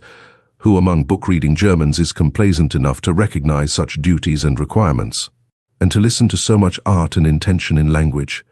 After all, one just has no ear for it, and so the most marked contrasts of style are not heard, and the most delicate artistry is as it were squandered on the deaf. Were my thoughts when I noticed how clumsily and unintuitively two masters in the art of prose writing have been confounded. One, whose words drop down hesitatingly and coldly, as from the roof of a damp cave, he counts on their dull sound and echo. And another who manipulates his language like a flexible sword, and from his arm down into his toes feels the dangerous bliss of the quivering, over-sharp blade, which wishes to bite, hiss, and cut. 247. How little the German style has to do with harmony and with the ear is shown by the fact that precisely our good musicians themselves write badly. The German does not read aloud. He does not read for the ear, but only with his eyes. He has put his ears away in the drawer for the time. In antiquity, when a man read, which was seldom enough, he read something to himself, and in a loud voice. They were surprised when anyone read silently, and sought secretly the reason of it. In a loud voice, that is to say, with all the swellings, inflections, and variations of key and changes of tempo in which the ancient public world took delight. The laws of the written style were then the same as those of the spoken style, and these laws depended partly on the surprising development and refined requirements of the ear and larynx, partly on the strength, endurance, and power of the ancient lungs. In the ancient sense, a period is above all a physiological whole, inasmuch as it is comprised in one breath. Such periods as occur in Demosthenes and Cicero, swelling twice and sinking twice, and all in one breath, were pleasures to the men of antiquity, who knew by their own schooling how to appreciate the virtue therein. The rareness and the difficulty in the deliverance of such a period, we have really no right to the big period, we modern men, who are short of breath in every sense. Those ancients, indeed, were all of them dilettanti in speaking, consequently connoisseurs, consequently critics. They thus brought their orators to the highest pitch. In the same manner as in the last century, when all Italian ladies and gentlemen knew how to sing, the virtuosauship of song, and with it also the art of melody, reached its elevation. In Germany, however, until quite recently, when a kind of platform eloquence began shyly and awkwardly enough to flutter its young wings, there was, properly speaking, only one kind of public and approximately artistical discourse that delivered from the pulpit. The preacher was the only one in Germany who knew the weight of a syllable or a word, in what manner a sentence strikes, springs, rushes, flows, and comes to a close. He alone had a conscience in his ears, often enough a bad conscience, for reasons are not lacking why proficiency in oratory should be especially seldom attained by a German, or almost always too late. The masterpiece of German prose is therefore, with good reason, the masterpiece of its greatest preacher. The Bible has hitherto been the best German book. Compared with Luther's Bible, almost everything else is merely literature, something which has not grown in Germany, and therefore has not taken and does not take root in German hearts, as the Bible has done. 248. There are two kinds of geniuses, one which above all engenders and seeks to engender, and another which willingly lets itself be fructified, and brings forth. And similarly, among the gifted nations, there are those on whom the woman's problem of pregnancy has devolved, and the secret task of forming, maturing, and perfecting. The Greeks, for instance, were a nation of this kind, and so are the French, and others which have to fructify and become the cause of new modes of life, like the Jews, the Romans, and, in all modesty be it asked, like the Germans, nations, tortured and enraptured by unknown fevers, and irresistibly forced out of themselves, amorous and longing for foreign races, for such as let themselves be fructified and withal imperious, like everything conscious of being full of generative force, and consequently empowered by the grace of God. These two kinds of geniuses seek each other like man and woman, but they also misunderstand each other like man and woman. 249. Every nation has its own tartuffery, and calls that its virtue. Does not know, cannot know, the best that is in one. 250. What Europe owes to the Jews? Many things, good and bad, and above all one thing of the nature both of the best and the worst. The grand style in morality, the fearfulness and majesty of infinite demands, of infinite significations, the whole romanticism and sublimity of moral questionableness, and consequently just the most attractive, ensnaring, and exquisite element in those iridescences and allurements to life, in the after-sheen of which the sky of our European culture, its evening sky, now glows, perhaps glows out. For this, we artists among the spectators and philosophers are grateful to the Jews, 251. It must be taken into the bargain if various clouds and disturbances, in short, slight attacks of stupidity pass over the spirit of a people that suffers and wants to suffer from national nervous fever and political ambition. For instance, among present-day Germans, there is alternately the anti-French folly, the anti-Semitic folly, the anti-Polish folly, the Christian romantic folly, the Wagnerian folly, the Teutonic folly, the Prussian folly. Just look at those poor historians, the Seibels and Treitschkes and their closely bandaged heads, and whatever else these little obscurations of the German spirit and conscience may be called. May it be forgiven me that I too, when on a short daring sojourn on very infected ground, did not remain wholly exempt from the disease, but like everyone else, began to entertain thoughts about matters which did not concern me, the first symptom of political infection. About the Jews, for instance, listen to the following. I have never yet met a German who was favorably inclined to the Jews. And however decided the repudiation of actual anti-Semitism may be on the part of all prudent and political men, this prudence and policy is not perhaps directed against the nature of the sentiment itself, but only against its dangerous excess, and especially against the distasteful and infamous expression of this excess of sentiment. On this point we must not deceive ourselves. That Germany has amply sufficient Jews, that the German stomach, the German blood, has difficulty, and will long have difficulty, in disposing only of this quantity of Jew as the Italian, the Frenchman, and the Englishman have done by means of a stronger digestion, that is the unmistakable declaration and language of a general instinct, to which one must listen and according to which one must act. Let no more Jews come in, and shut the doors, especially towards the east, also towards Austria thus commands the instinct of a people whose nature is still feeble and uncertain, so that it could be easily wiped out, easily extinguished by a stronger race. The Jews, however, are beyond all doubt the strongest, toughest, and purest race at present living in Europe.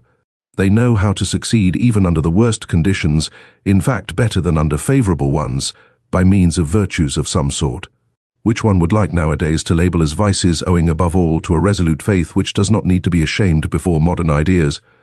They alter only when they do alter. In the same way that the Russian Empire makes its conquest as an empire that has plenty of time and is not of yesterday, namely according to the principle, as slowly as possible.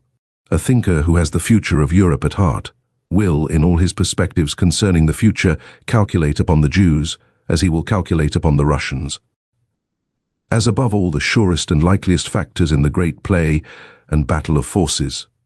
That which is at present called a nation in Europe, and is really rather a res facta than nata, indeed sometimes confusingly similar to a res ficta et picta, is in every case something evolving, young, easily displaced, and not yet a race, much less such a race ere perennis, as the Jews are such nations, should most carefully avoid all hot-headed rivalry and hostility.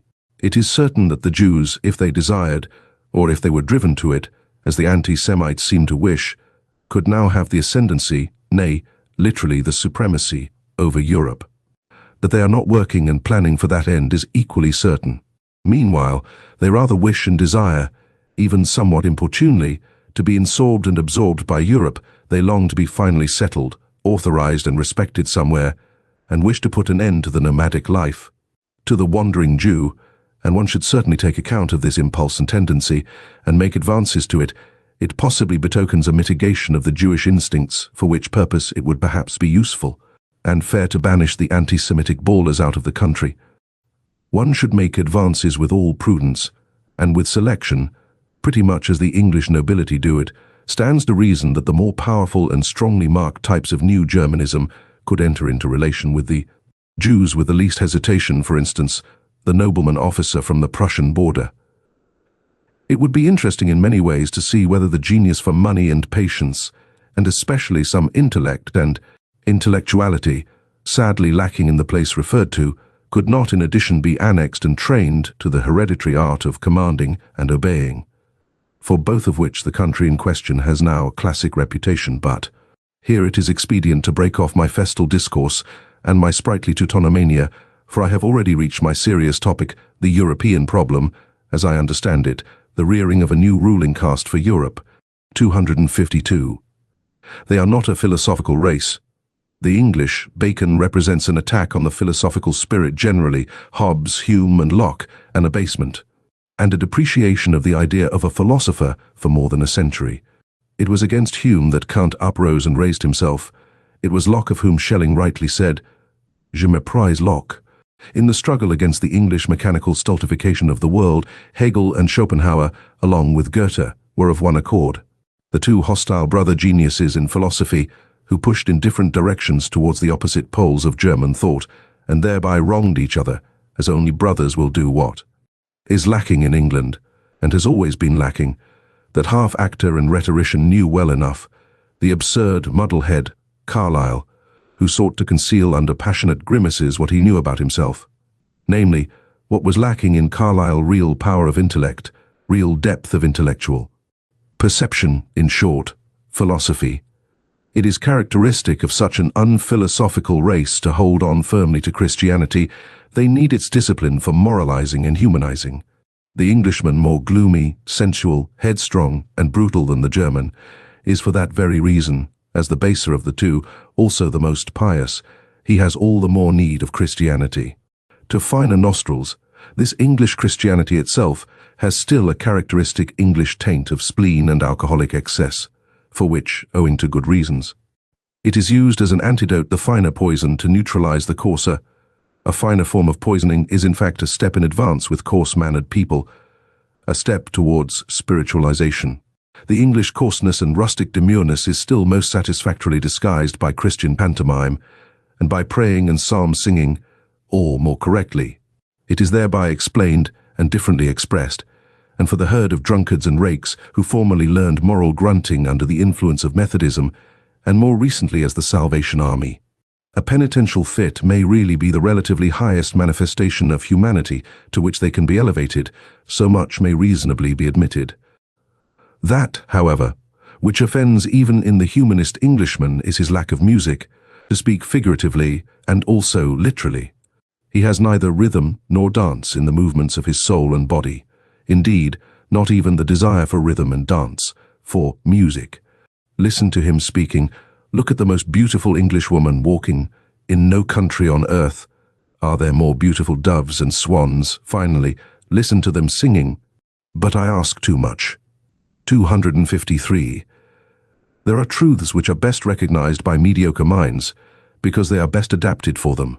There are truths which only possess charms and seductive power for mediocre spirits. One is pushed to this probably unpleasant conclusion, now that the influence of respectable but mediocre Englishmen, I may mention Darwin, John Stuart Mill, and Herbert Spencer, begins to gain the ascendancy in the middle-class region of European taste. Indeed, who could doubt that it is a useful thing for such minds to have the ascendancy for a time? It would be an error to consider the highly developed and independently soaring minds as specially qualified for determining and collecting many little common facts and deducing conclusions from them. As exceptions, they are rather from the first in no very favorable position towards those who are the rules. After all, they have more to do than merely to perceive in effect. They have to be something new, they have to signify something new, they have to represent new values. The gulf between knowledge and capacity is perhaps greater, and also more mysterious than one thinks. The capable man in the grand style, the creator, will possibly have to be an ignorant person, while on the other hand, for scientific discoveries like those of Darwin, a certain narrowness, aridity, and industrious carefulness. In short, something English may not be unfavorable for arriving at them. Let it not be forgotten that the English, with their profound mediocrity, brought about once before a general depression of European intelligence what is called modern ideas, or the ideas of the 18th century, or French ideas, that, consequently, against which the German mind rose up with profound disgust is of English origin. There is no doubt about it. The French were only the apes and actors of these ideas, their best soldiers, and likewise, alas, their first and profoundest victims. For owing to the diabolical Anglomania of modern ideas, the âme française has in the end become so thin and emaciated that at present, one recalls its 16th and 17th centuries, its profound, passionate strength, its inventive excellency, almost with disbelief. One must, however, maintain this verdict of historical justice in a determined manner, and defend it against present prejudices and appearances. The European noblesse of sentiment, taste and manners, taking the word in every high sense, is the work and invention of France. The European ignobleness, the plebeianism of modern ideas, is England's work and invention. 254. Even at present, France is still the seat of the most intellectual and refined culture of Europe. It is still the high school of taste, but one must know how to find this France of taste. He who belongs to it keeps himself well concealed. They may be a small number in whom it lives and is embodied, besides perhaps being men who do not stand upon the strongest legs, in part fatalists, hypochondriacs, invalids, in part persons overindulged, over-refined, such as have the ambition to conceal themselves. They have all something in common. They keep their ears closed in presence of the delirious folly and noisy spouting of the democratic bourgeois. In fact, a besotted and brutalized France at present sprawls in the foreground. It recently celebrated a veritable orgy of bad taste, and at the same time of self-admiration, at the funeral of Victor Hugo. There is also something else common to them, a predilection to resist intellectual Germanizing, and a still greater inability to do so. In this France of intellect, which is also a France of pessimism, Schopenhauer has perhaps become more at home and more indigenous than he has ever been in Germany, not to speak of Heinrich Heine, who has long ago been reincarnated in the more refined and fastidious lyrists of Paris, or of Hegel, who at present, in the form of Taine, the first of living historians, exercises an almost tyrannical influence. As regards Richard Wagner, however, the more French music learns to adapt itself to the actual needs of the âme moderne, the more will it Wagnerite. One can safely predict that beforehand it is already taking place sufficiently. There are, however, three things which the French can still boast of with pride as their heritage and possession, and as indelible tokens of their ancient intellectual superiority in Europe, in spite of all voluntary or involuntary Germanizing and vulgarizing of taste. Firstly, the capacity for artistic emotion, for devotion to form, for which the expression l'art pour l'art, along with numerous others, has been invented. Such capacity has not been lacking in France for 3 centuries, and owing to its reverence for the small number, it has again and again made a sort of chamber music of literature possible, which is sought for in vain elsewhere in Europe. Second thing, whereby the French can lay claim to a superiority over Europe, is their ancient, many-sided, moralistic culture, owing to which one finds on an average, even in the petty romanciers of the newspapers and chance boulevardiers de Paris, a psychological sensitiveness and curiosity, of which, for example, one has no conception, to say nothing of the thing itself, in Germany. The Germans lack a couple of centuries of the moralistic work requisite thereto, which, as we have said, France has not grudged. Those who call the Germans naive on that account give them commendation for a defect. As the opposite of the German inexperience and innocence in voluptate psychologica, which is not too remotely associated with the tediousness of German intercourse, and as the most successful expression of genuine French curiosity and inventive talent in this domain of delicate thrills, Henri Bayle may be noted, that remarkable anticipatory and forerunning man, who, with a Napoleonic tempo, traversed his Europe, in fact, several centuries of the European soul. As a surveyor and discoverer thereof, it has required 2 generations to overtake him one way or other. To divine long afterwards some of the riddles that perplexed and enraptured him, this strange Epicurean and man of interrogation, the last great psychologist of France there, is yet a third claim to superiority.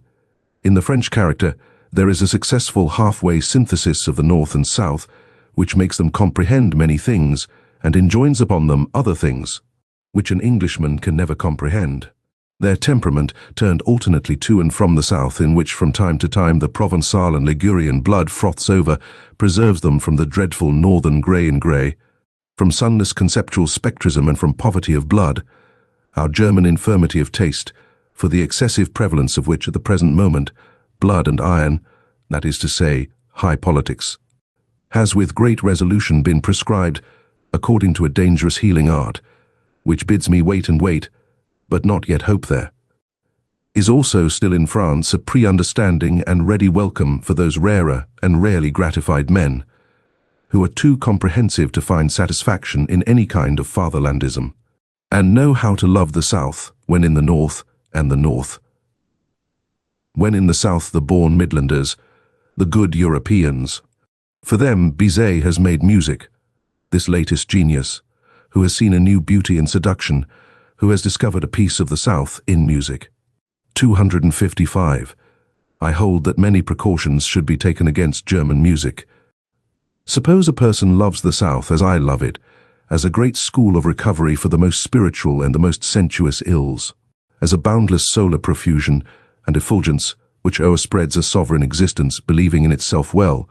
Such a person will learn to be somewhat on his guard against German music, because in injuring his taste anew, it will also injure his health anew. Such a southerner not by origin but by belief, if he should dream of the future of music, must also dream of it being freed from the influence of the North, and must have in his ears the prelude to a deeper, mightier, and perhaps more perverse and mysterious music, a super-German music, which does not fade, pale, and die away, as all German music does, at the sight of the blue, wanton sea and the Mediterranean clearness of sky, a super-European music, which holds its own even in presence of the brown sunsets of the desert, whose soul is akin to the palm tree, and can be at home, and can roam with big, beautiful, lonely beasts of prey. I could imagine a music of which the rarest charm would be that it knew nothing more of good and evil, only that here and there perhaps some sailor's homesickness, some golden shadows and tender weaknesses might sweep lightly over it. An art which, from the far distance, would see the colors of a sinking and almost incomprehensible moral world fleeing towards it, and would be hospitable enough and profound enough to receive such belated fugitives.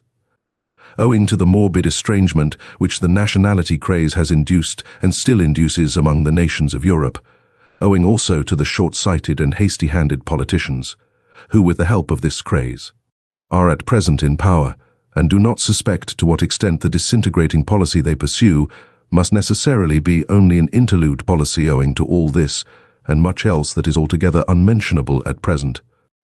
The most unmistakable signs that Europe wishes to be one are now overlooked or arbitrarily and falsely misinterpreted. With all the more profound and large-minded men of this century, the real general tendency of the mysterious labor of their souls was to prepare the way for that new synthesis and tentatively to anticipate the European of the future. Only in their simulations, or in their weaker moments, in old age perhaps, did they belong to the fatherlands. They only rested from themselves when they became patriots.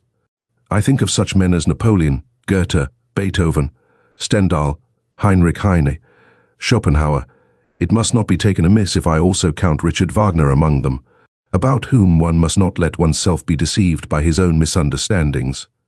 Geniuses like him have seldom the right to understand themselves, still less, of course. By the unseemly noise with which he is now resisted and opposed in France, the fact remains nevertheless that Richard Wagner and the later French Romanticism of the 40s are most closely and intimately related to one another. They are akin, fundamentally akin, in all the heights and depths of their requirements. It is Europe, the one Europe whose soul presses urgently and longingly, outwards and upwards, in their multifarious and boisterous art whither? Into a new light, towards a new sun? But who would attempt to express accurately what all these masters of new modes of speech could not express distinctly? It is certain that the same storm and stress tormented them, that they sought in the same manner, these last great seekers, all of them steeped in literature to their eyes and ears. The first artists of universal literary culture, for the most part, even themselves writers, poets, intermediaries and blenders of the arts and the senses, Wagner. As musician is reckoned among painters, as poet among musicians, as artist generally among actors, all of them fanatics for expression at any cost. They specially mention Delacroix.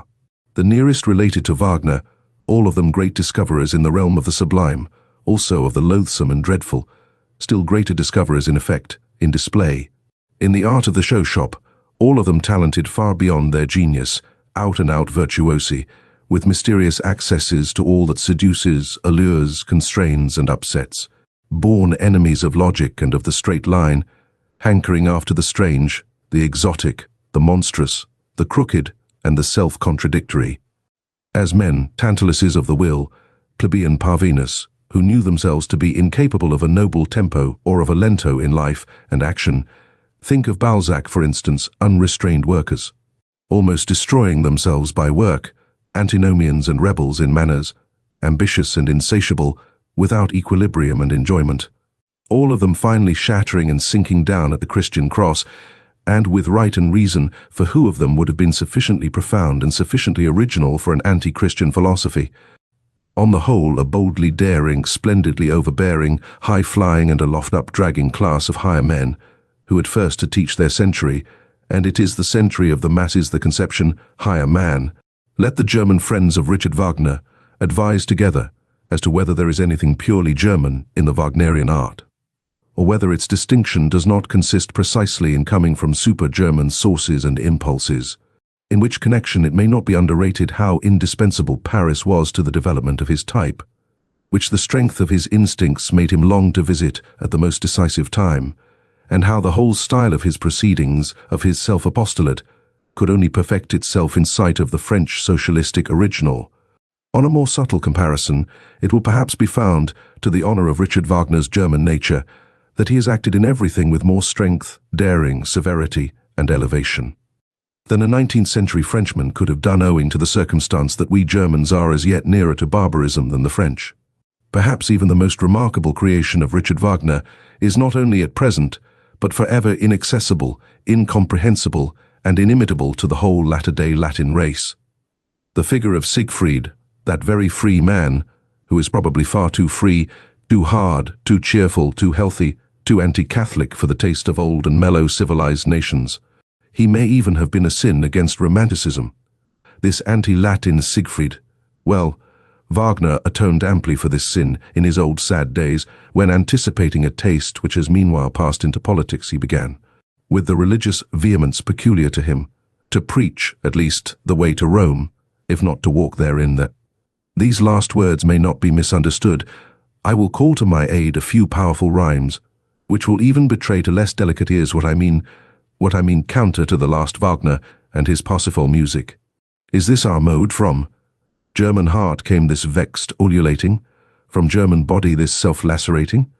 Is ours this priestly hand dilation, this incense fuming exaltation? Is ours this faltering, falling, shambling, this quite uncertain ding-dong dangling, this sly nun ogling, ave-hour bell ringing, this holy false enraptured heaven o'er springing? This our mode, think. Well, still wait for admission, for what ye hear is Rome's faith by intuition. Chapter 9th. What is noble? 257th. Every elevation of the type man has hitherto been the work of an aristocratic society, and so it will always be, a society believing in a long scale of gradations of rank and differences of worth among human beings, and requiring slavery in some form or other, without the pathos of distance, such as grows out of the incarnated difference of classes, out of the constant outlooking and downlooking of the ruling caste on subordinates and instruments, and out of their equally constant practice of obeying and commanding, of keeping down and keeping at a distance. That other more mysterious pathos could never have arisen.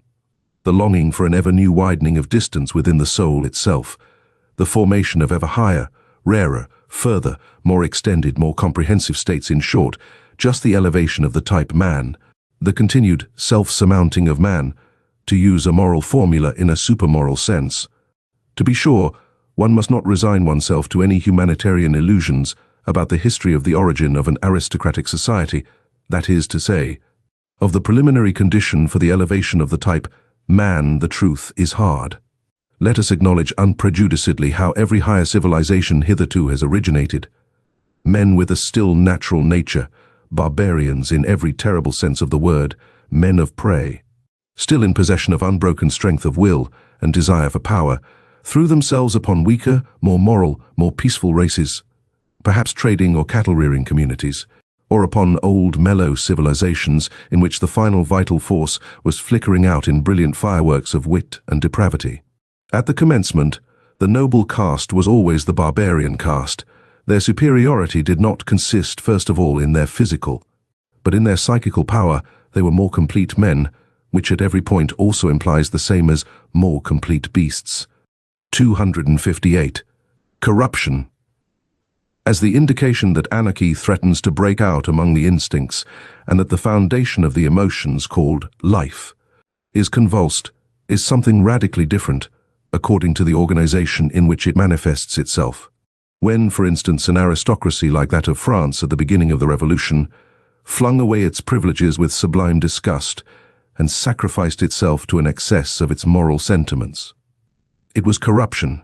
It was really only the closing act of the corruption which had existed for centuries, by virtue of which that aristocracy had abdicated step by step its lordly prerogatives and lowered itself to a function of royalty, in the end even to its decoration and parade dress. The essential thing, however, in a good and healthy aristocracy is that it should not regard itself as a function either of the kingship or the commonwealth, but as the significance and highest justification thereof, that it should therefore accept with a good conscience the sacrifice of a legion of individuals, who for its sake must be suppressed and reduced to imperfect men, to slaves and instruments. Its fundamental belief must be precisely that society is not allowed to exist for its own sake, but only as a foundation and scaffolding, by means of which a select class of beings may be able to elevate themselves to their higher duties, and in general, to a higher existence. Like those sun-seeking climbing plants in Java, they are called sipo matador, which encircle an oak so long and so often with their arms, until at last high above it, but supported by it, they can unfold their tops in the open light and exhibit their happiness. 259. To refrain mutually from injury, from violence, from exploitation, and put one's will on a par with that of others. This may result in a certain rough sense in good conduct among individuals when the necessary conditions are given, namely the actual similarity of the individuals in amount of force and degree of worth, and their co-relation within one organization. As soon, however, as one wished to take this principle more generally, and if possible even as the fundamental principle of society, it would immediately disclose what it really is, namely a will to the denial of life, a principle of dissolution and decay. Here one must think profoundly to the very basis and resist all sentimental weakness.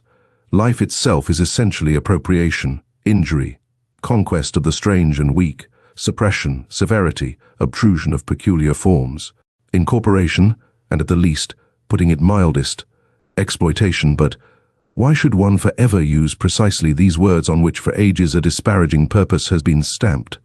Even the organization within which, as was previously supposed, the individuals treat each other as equal, it takes place in every healthy aristocracy must itself, if it be a living and not a dying organization, do all that towards other bodies, which the individuals within it refrain from doing to each other. It will have to be the incarnated will to power. It will endeavor to grow, to gain ground, attract to itself and acquire ascendancy, not owing to any morality or immorality, but because it lives, and because life is precisely will to power. On no point, however, is the ordinary consciousness of Europeans more unwilling to be corrected than on this matter. People now rave everywhere, even under the guise of science, about coming conditions of society in which the exploiting character is to be absent. That sounds to my ears as if they promise to invent a mode of life which should refrain from all organic functions. Exploitation does not belong to a depraved or imperfect and primitive society. It belongs to the nature of the living being. As a primary organic function, it is a consequence of the intrinsic will to power, which is precisely the will to life-granting, that as a theory this is a novelty, as a reality it is the fundamental fact of all history. Let us be so far honest towards ourselves. 260. In a tour through the many finer and coarser moralities which have hitherto prevailed or still prevail on the earth, I found certain traits recurring regularly together and connected with one another, until finally two primary types revealed themselves to me, and a radical distinction was brought to light. There is master morality and slave morality. I would at once add, however, that in all higher and mixed civilizations there are also attempts at the reconciliation of the two moralities. But one finds still oftener the confusion and mutual misunderstanding of them, indeed sometimes their close juxtaposition, even in the same man, within one soul.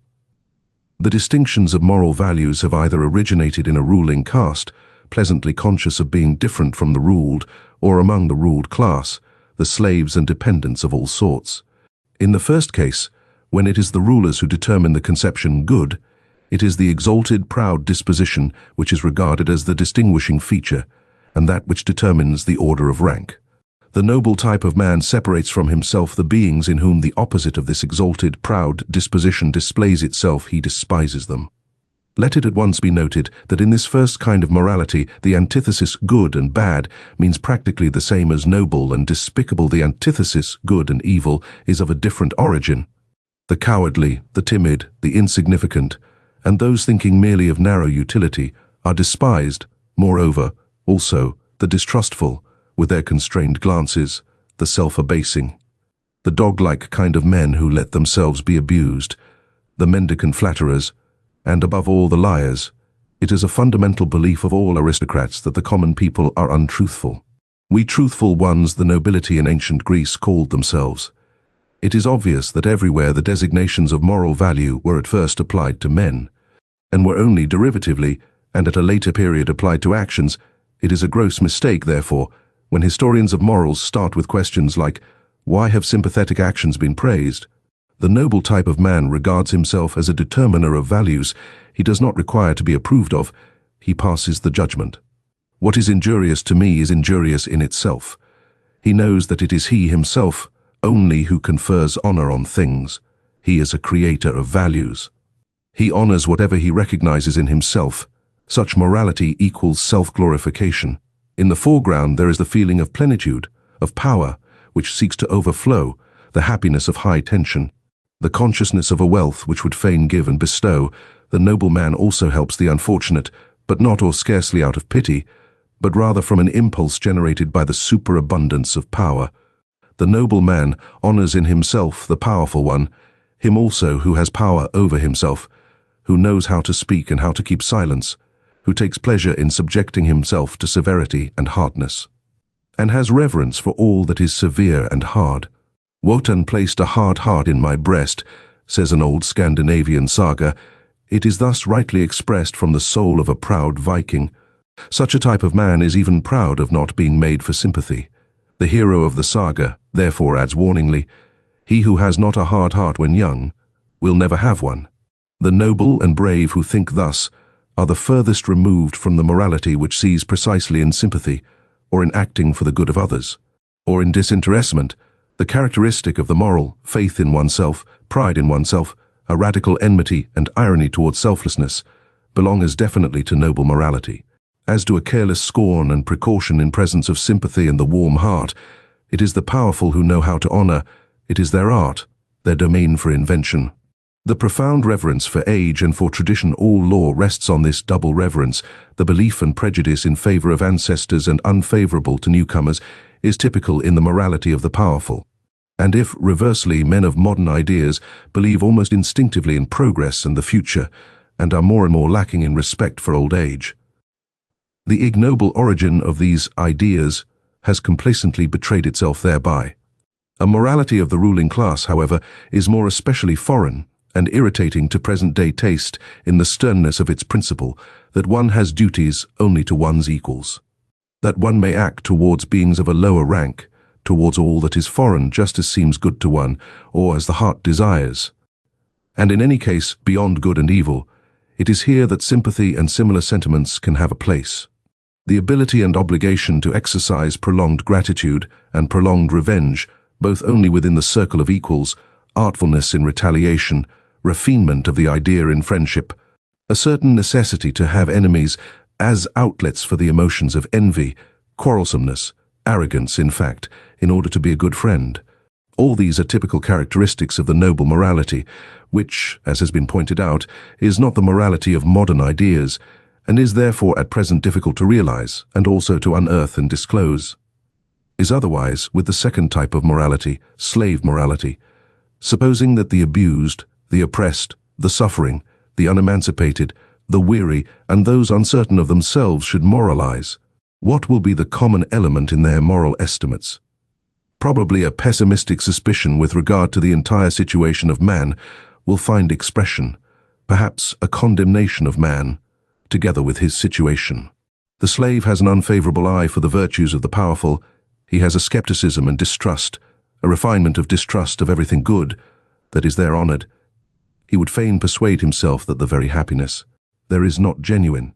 On the other hand, those qualities which serve to alleviate the existence of sufferers are brought into prominence and flooded with light. It is here that sympathy, the kind, helping hand, the warm heart, patience, diligence, humility, and friendliness attain to honor. For here these are the most useful qualities, and almost the only means of supporting the burden of existence. Slave morality is essentially the morality of utility. Here is the seat of the origin of the famous antithesis good and evil. Power and dangerousness are assumed to reside in the evil, a certain dreadfulness, subtlety, and strength, which do not admit of being despised.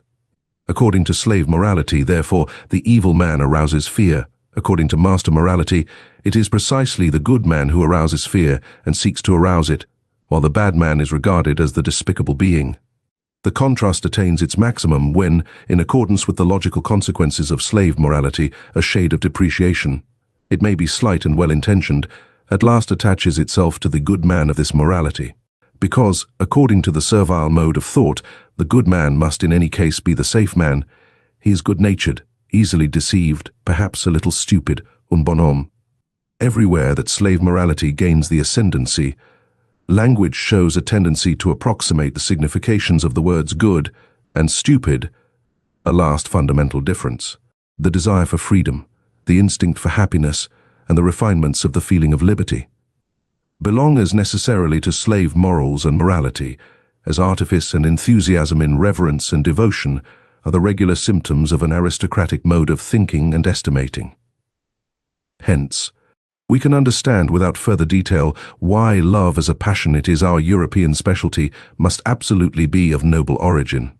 As is well known, its invention is due to the Provençal poet cavaliers, those brilliant, ingenious men of the Guy sabre, to whom Europe owes so much and almost owes itself. 261. Vanity is one of the things which are perhaps most difficult for a noble man to understand. He will be tempted to deny it, where another kind of man thinks he sees it self-evidently. The problem for him is to represent to his mind beings who seek to arouse a good opinion of themselves which they themselves do not possess, and consequently also do not deserve, and who yet believe in this good opinion afterwards. This seems to him, on the one hand, such bad taste and so self-disrespectful, and on the other hand so grotesquely unreasonable, that he would like to consider vanity an exception, and is doubtful about it in most cases when it is spoken of. He will say, for instance, I may be mistaken about my value, and on the other hand may nevertheless demand that my value should be acknowledged by others precisely as I rate it. That, however, is not vanity, but self-conceit, or in most cases, that which is called humility, and also modesty. Or he will even say, for many reasons I can delight in the good opinion of others, perhaps because I love and honor them, and rejoice in all their joys. Perhaps also because their good opinion endorses and strengthens my belief in my own good opinion. Perhaps because the good opinion of others, even in cases where I do not share it, is useful to me, or gives promise of usefulness. All this, however, is not vanity. The man of noble character must first bring it home forcibly to his mind, especially with the aid of history, that, from time immemorial, in all social strata in any way dependent, the ordinary man was only that which he passed for.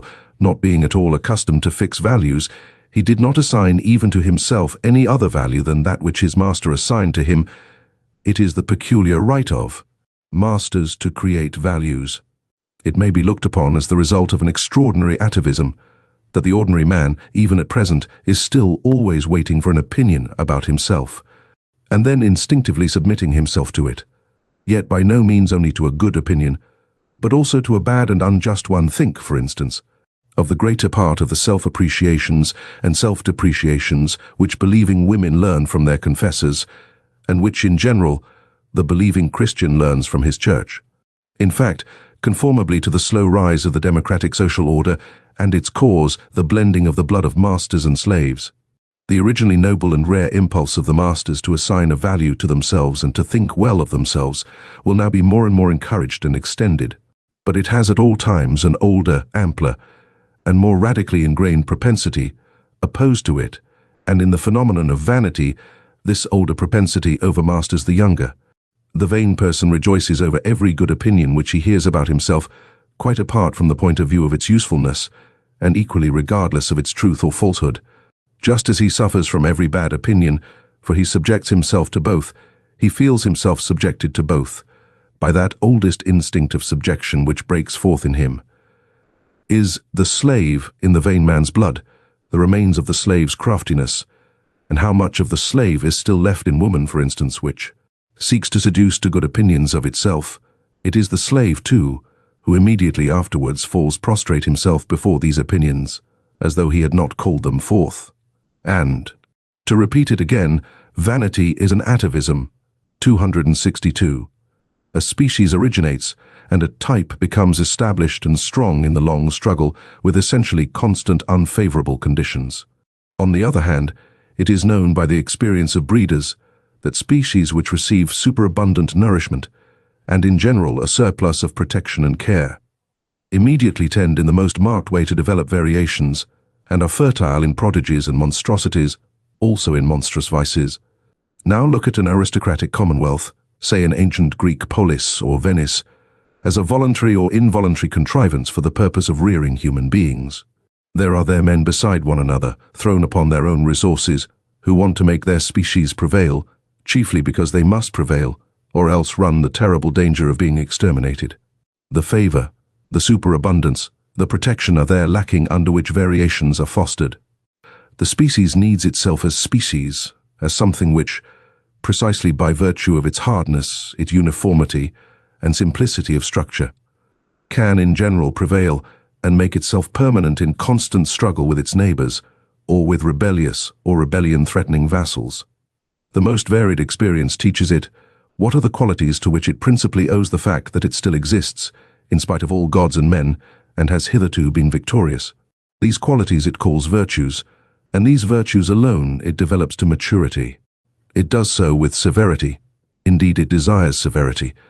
Every aristocratic morality is intolerant in the education of youth, in the control of women, in the marriage customs, in the relations of old and young. In the penal laws, which have an eye only for the degenerating, it counts intolerance itself among the virtues, under the name of justice. A type with few but very marked features, a species of severe, warlike, wisely silent, reserved and reticent men, and as such with the most delicate sensibility for the charm and nuances of society, is thus established. Unaffected by the vicissitudes of generations, the constant struggle with uniform, unfavorable conditions is, as already remarked, the cause of a type becoming stable and hard. Finally, however, a happy state of things results. The enormous tension is relaxed. There are perhaps no more enemies among the neighboring peoples, and the means of life, even of the enjoyment of life, are present in superabundance. With one stroke the bond and constraint of the old discipline severs. It is no longer regarded as necessary, as a condition of existence. If it would continue, it can only do so as a form of luxury, as an archaizing taste. Variations, whether they be deviations into the higher, finer and rarer, or deteriorations and monstrosities, appear suddenly on the scene in the greatest exuberance and splendor. The individual dares to be individual and detach himself. At this turning point of history there manifest themselves, side by side, and often mixed and entangled together, a magnificent, manifold, virgin forest-like upgrowth and upstriving, a kind of tropical tempo in the rivalry of growth, and an extraordinary decay and self-destruction, owing to the savagely opposing and seemingly exploding egoisms, which strive with one another for sun and light, and can no longer assign any limit, restraint or forbearance for themselves by means of the hitherto existing morality. It was this morality itself which piled up the strength so enormously, which bent the bow in so threatening a manner. It is now out of date, it is getting out of date. The dangerous and disquieting point has been reached when the greater, more manifold, more comprehensive life is lived beyond the old morality. The individual stands out, and is obliged to have recourse to his own law-giving, his own arts and artifices for self-preservation, self-elevation and self-deliverance. Nothing but new whys, nothing but new hows, no common formulas any longer, misunderstanding and disregard in league with each other, decay, deterioration and the loftiest desires frightfully entangled. The genius of the race overflowing from all the cornucopias of good and bad, a portentous simultaneousness of spring and autumn, full of new charms and mysteries peculiar to the fresh, still inexhausted, still unwearied corruption.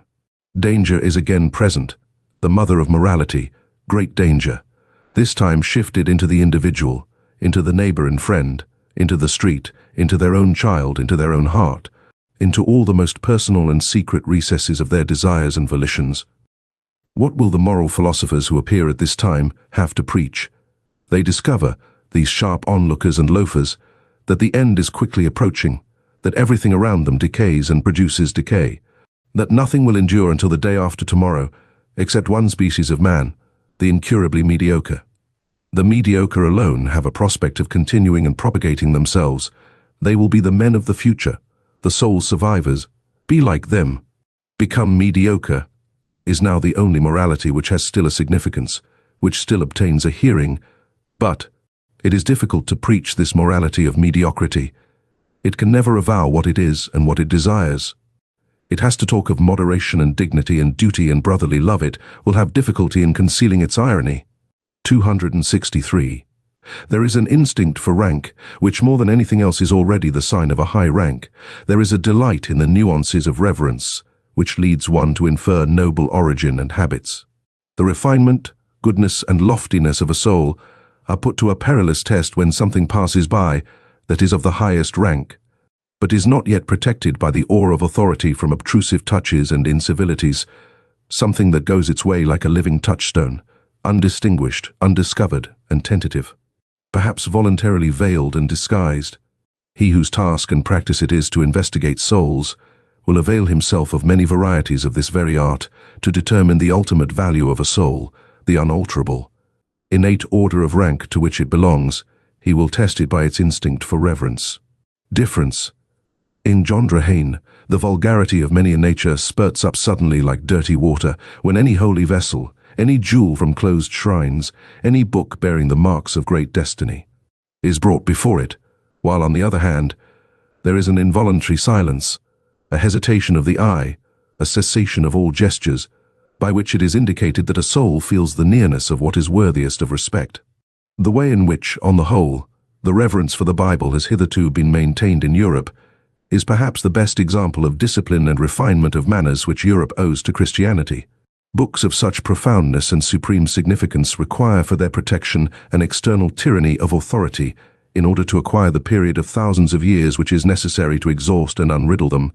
Much has been achieved when the sentiment has been at last instilled into the masses, the shallow pates and the boobies of every kind, that they are not allowed to touch everything, that there are holy experiences before which they must take off their shoes and keep away the unclean hand, is almost their highest advance towards humanity. On the contrary, in the so-called cultured classes, the believers in modern ideas, nothing is perhaps so repulsive as their lack of shame, the easy insolence of eye and hand with which they touch, taste, and finger everything, and it is possible that even yet there is more relative nobility of taste, and more tact for reverence among the people, among the lower classes of the people, especially among peasants, than among the newspaper-reading demimonde of intellect, the cultured class. 264.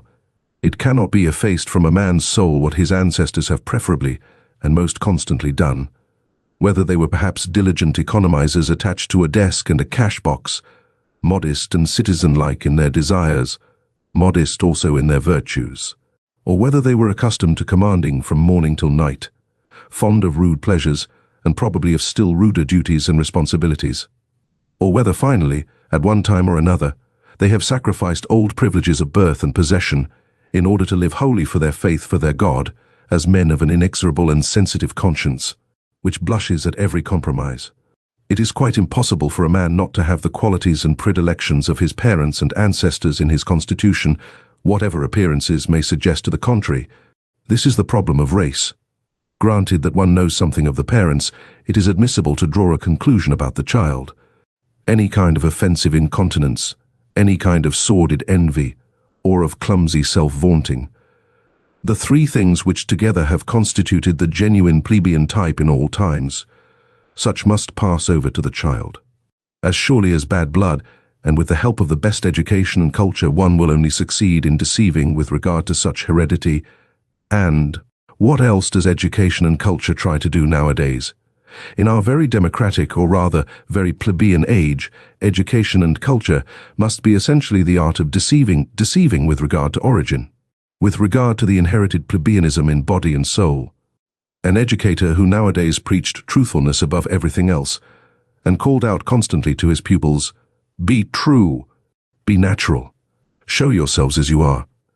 Even such a virtuous and sincere ass would learn in a short time to have recourse to the furca of Horace, Naturam expellere, with what results? Plebeianism usque recurrit. Footnote: Horace's Epistles, IX 265, at the risk of displeasing innocent ears, I submit that egoism belongs to the essence of a noble soul. I mean the unalterable belief that to a being such as we, other beings must naturally be in subjection and have to sacrifice themselves.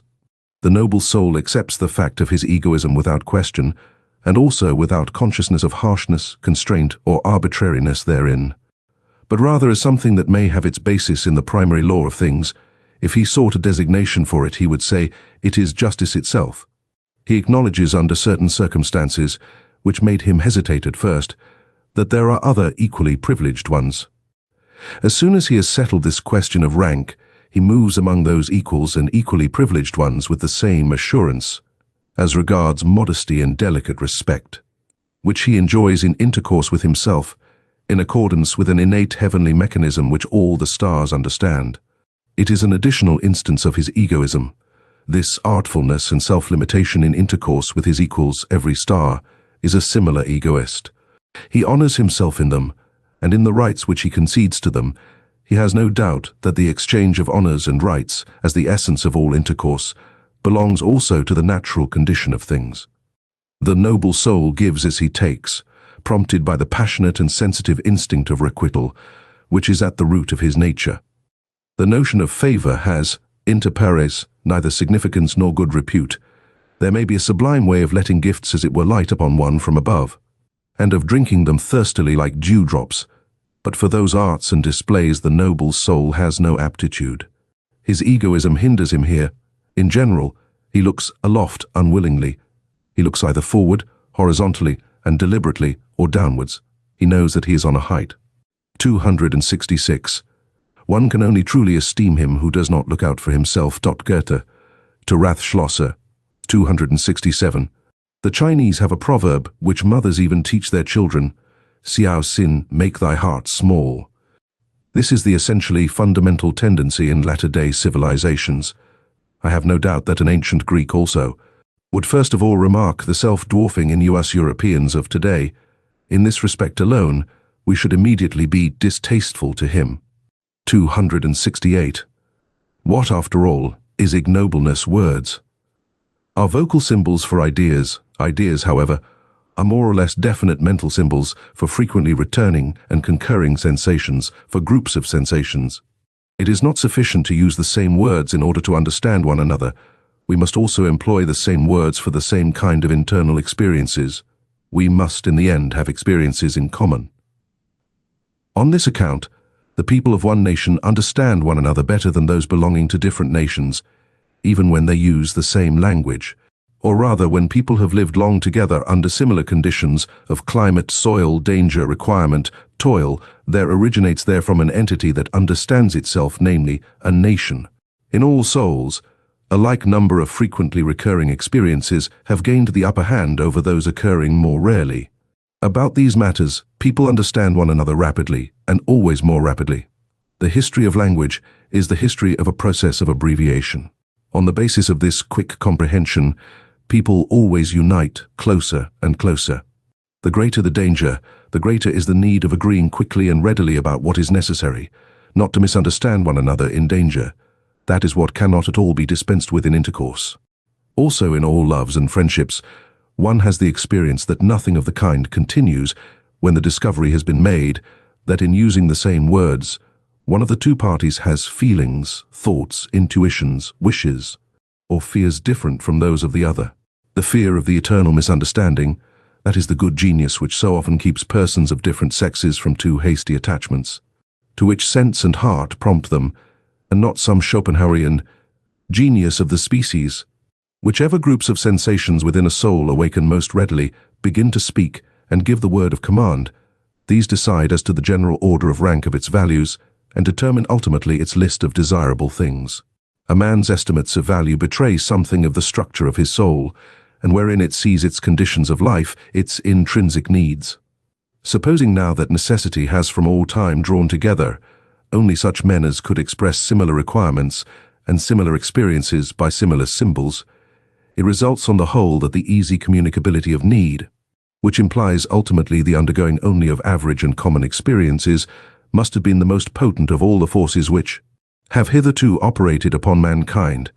The more similar, the more ordinary people have always had and are still having the advantage. The more select, more refined, more unique, and difficultly comprehensible are liable to stand alone. They succumb to accidents in their isolation and seldom propagate themselves. One must appeal to immense opposing forces in order to thwart this natural, all too natural progressus in simile, the evolution of man to the similar, the ordinary, the average, the gregarious to the ignoble. 269. The more a psychologist are born, an unavoidable psychologist and soul diviner turns his attention to the more select cases and individuals. The greater is his danger of being suffocated by sympathy. He needs sternness and cheerfulness more than any other man. For the corruption, the ruination of higher men, of the more unusually constituted souls, is in fact the rule. It is dreadful to have such a rule always before one's eyes. The manifold torment of the psychologist who has discovered this ruination, who discovers once and then discovers almost repeatedly throughout all history, this universal inner desperateness of higher men, this eternal too late in every sense, may perhaps one day be the cause of his turning with bitterness against his own lot, and of his making an attempt at self-destruction, of his going to ruin himself. One may perceive in almost every psychologist a telltale inclination for delightful intercourse with commonplace and well-ordered men. The fact is thereby disclosed that he always requires healing, that he needs a sort of flight and forgetfulness, away from what his insight and incisiveness, from what his business has laid upon his conscience. The fear of his memory is peculiar to him. He is easily silenced by the judgment of others. He hears with unmoved countenance how people honor, admire, love, and glorify. Where he has perceived, or he even conceals his silence by expressly assenting to some plausible opinion, perhaps the paradox of his situation becomes so dreadful that, precisely where he has learnt great sympathy, together with great contempt, the multitude, the educated, and the visionaries, have on their part learnt great reverence for great men and marvelous animals, for the sake of whom one blesses and honors the fatherland, the earth, the dignity of mankind, and one's own self, to whom one points the young, and in view of whom one educates them. And who knows but in all great instances hitherto just the same happened, that the multitude worshipped a god, and that the god was only a poor sacrificial animal. Success has always been the greatest liar, and the work itself is a success. The great statesman, the conqueror, the discoverer, are disguised in their creations until they are unrecognizable. The work of the artist, of the philosopher, only invents him who has created it, is reputed to have created it. The great men, as they are reverenced, are poor little fictions composed afterwards. In the world of historical values, spurious coinage prevails. Those great poets, for example, such as Byron, Musset, Poe, Leopardi, Kleist, Gogol. I do not venture to mention much greater names, but I have them in my mind as they now appear, and were perhaps obliged to be men of the moment, enthusiastic, sensuous, and childish, light-minded and impulsive in their trust and distrust, with souls in which usually some flaw has to be concealed, often taking revenge with their works for an internal defilement, often seeking forgetfulness in their soaring from a too true memory, often lost in the mud and almost in love with it, until they become like the will-o'-the-wisps around the swamps and pretend to be stars. The people then call them idealists, often struggling with protracted disgust, with an ever-reappearing phantom of disbelief which makes them cold and obliges them to languish for gloria and devour faith as it is out of the hands of intoxicated adulators. What a torment these great artists are, and the so-called higher men in general, to him who has once found them out. It is thus conceivable that it is just from woman, who is clairvoyant in the world of suffering, and also unfortunately eager to help and save to an extent far beyond her powers, that they have learnt so readily those outbreaks of boundless devoted sympathy, which the multitude, above all the reverent multitude, do not understand, and overwhelm with prying and self-gratifying interpretations. This sympathizing invariably deceives itself as to its power. Woman would like to believe that love can do everything.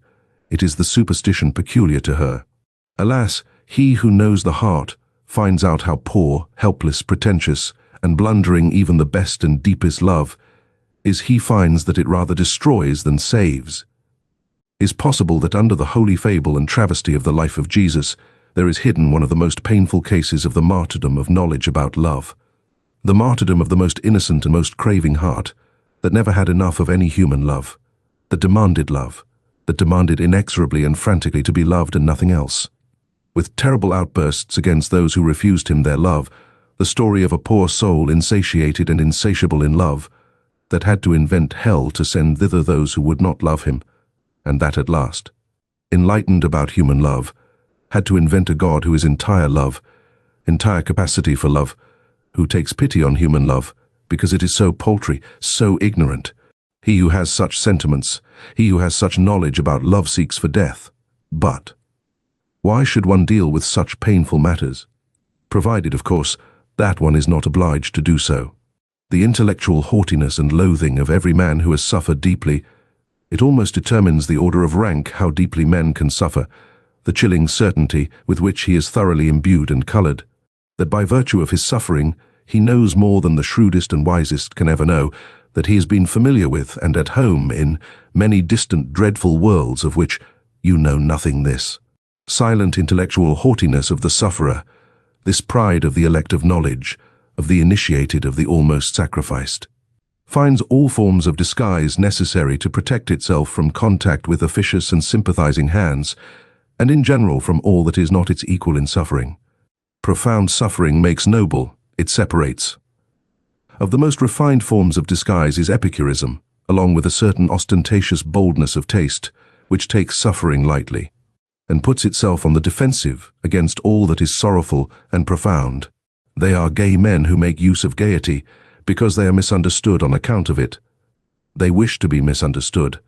There are scientific minds who make use of science, because it gives a gay appearance, and because scientificness leads to the conclusion that a person is superficial, they wish to mislead to a false conclusion.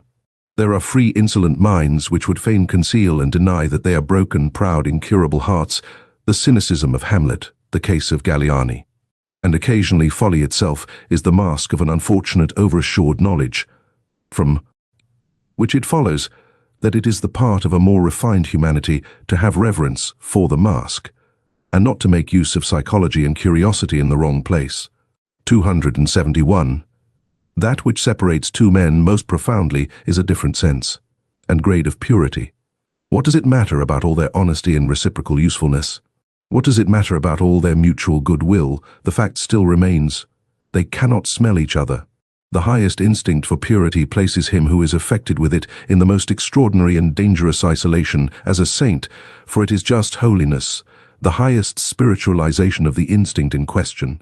Any kind of cognizance of an indescribable excess in the joy of the bath, any kind of ardor or thirst which perpetually impels the soul out of night into the morning, and out of gloom, out of affliction into clearness, brightness, depth, and refinement.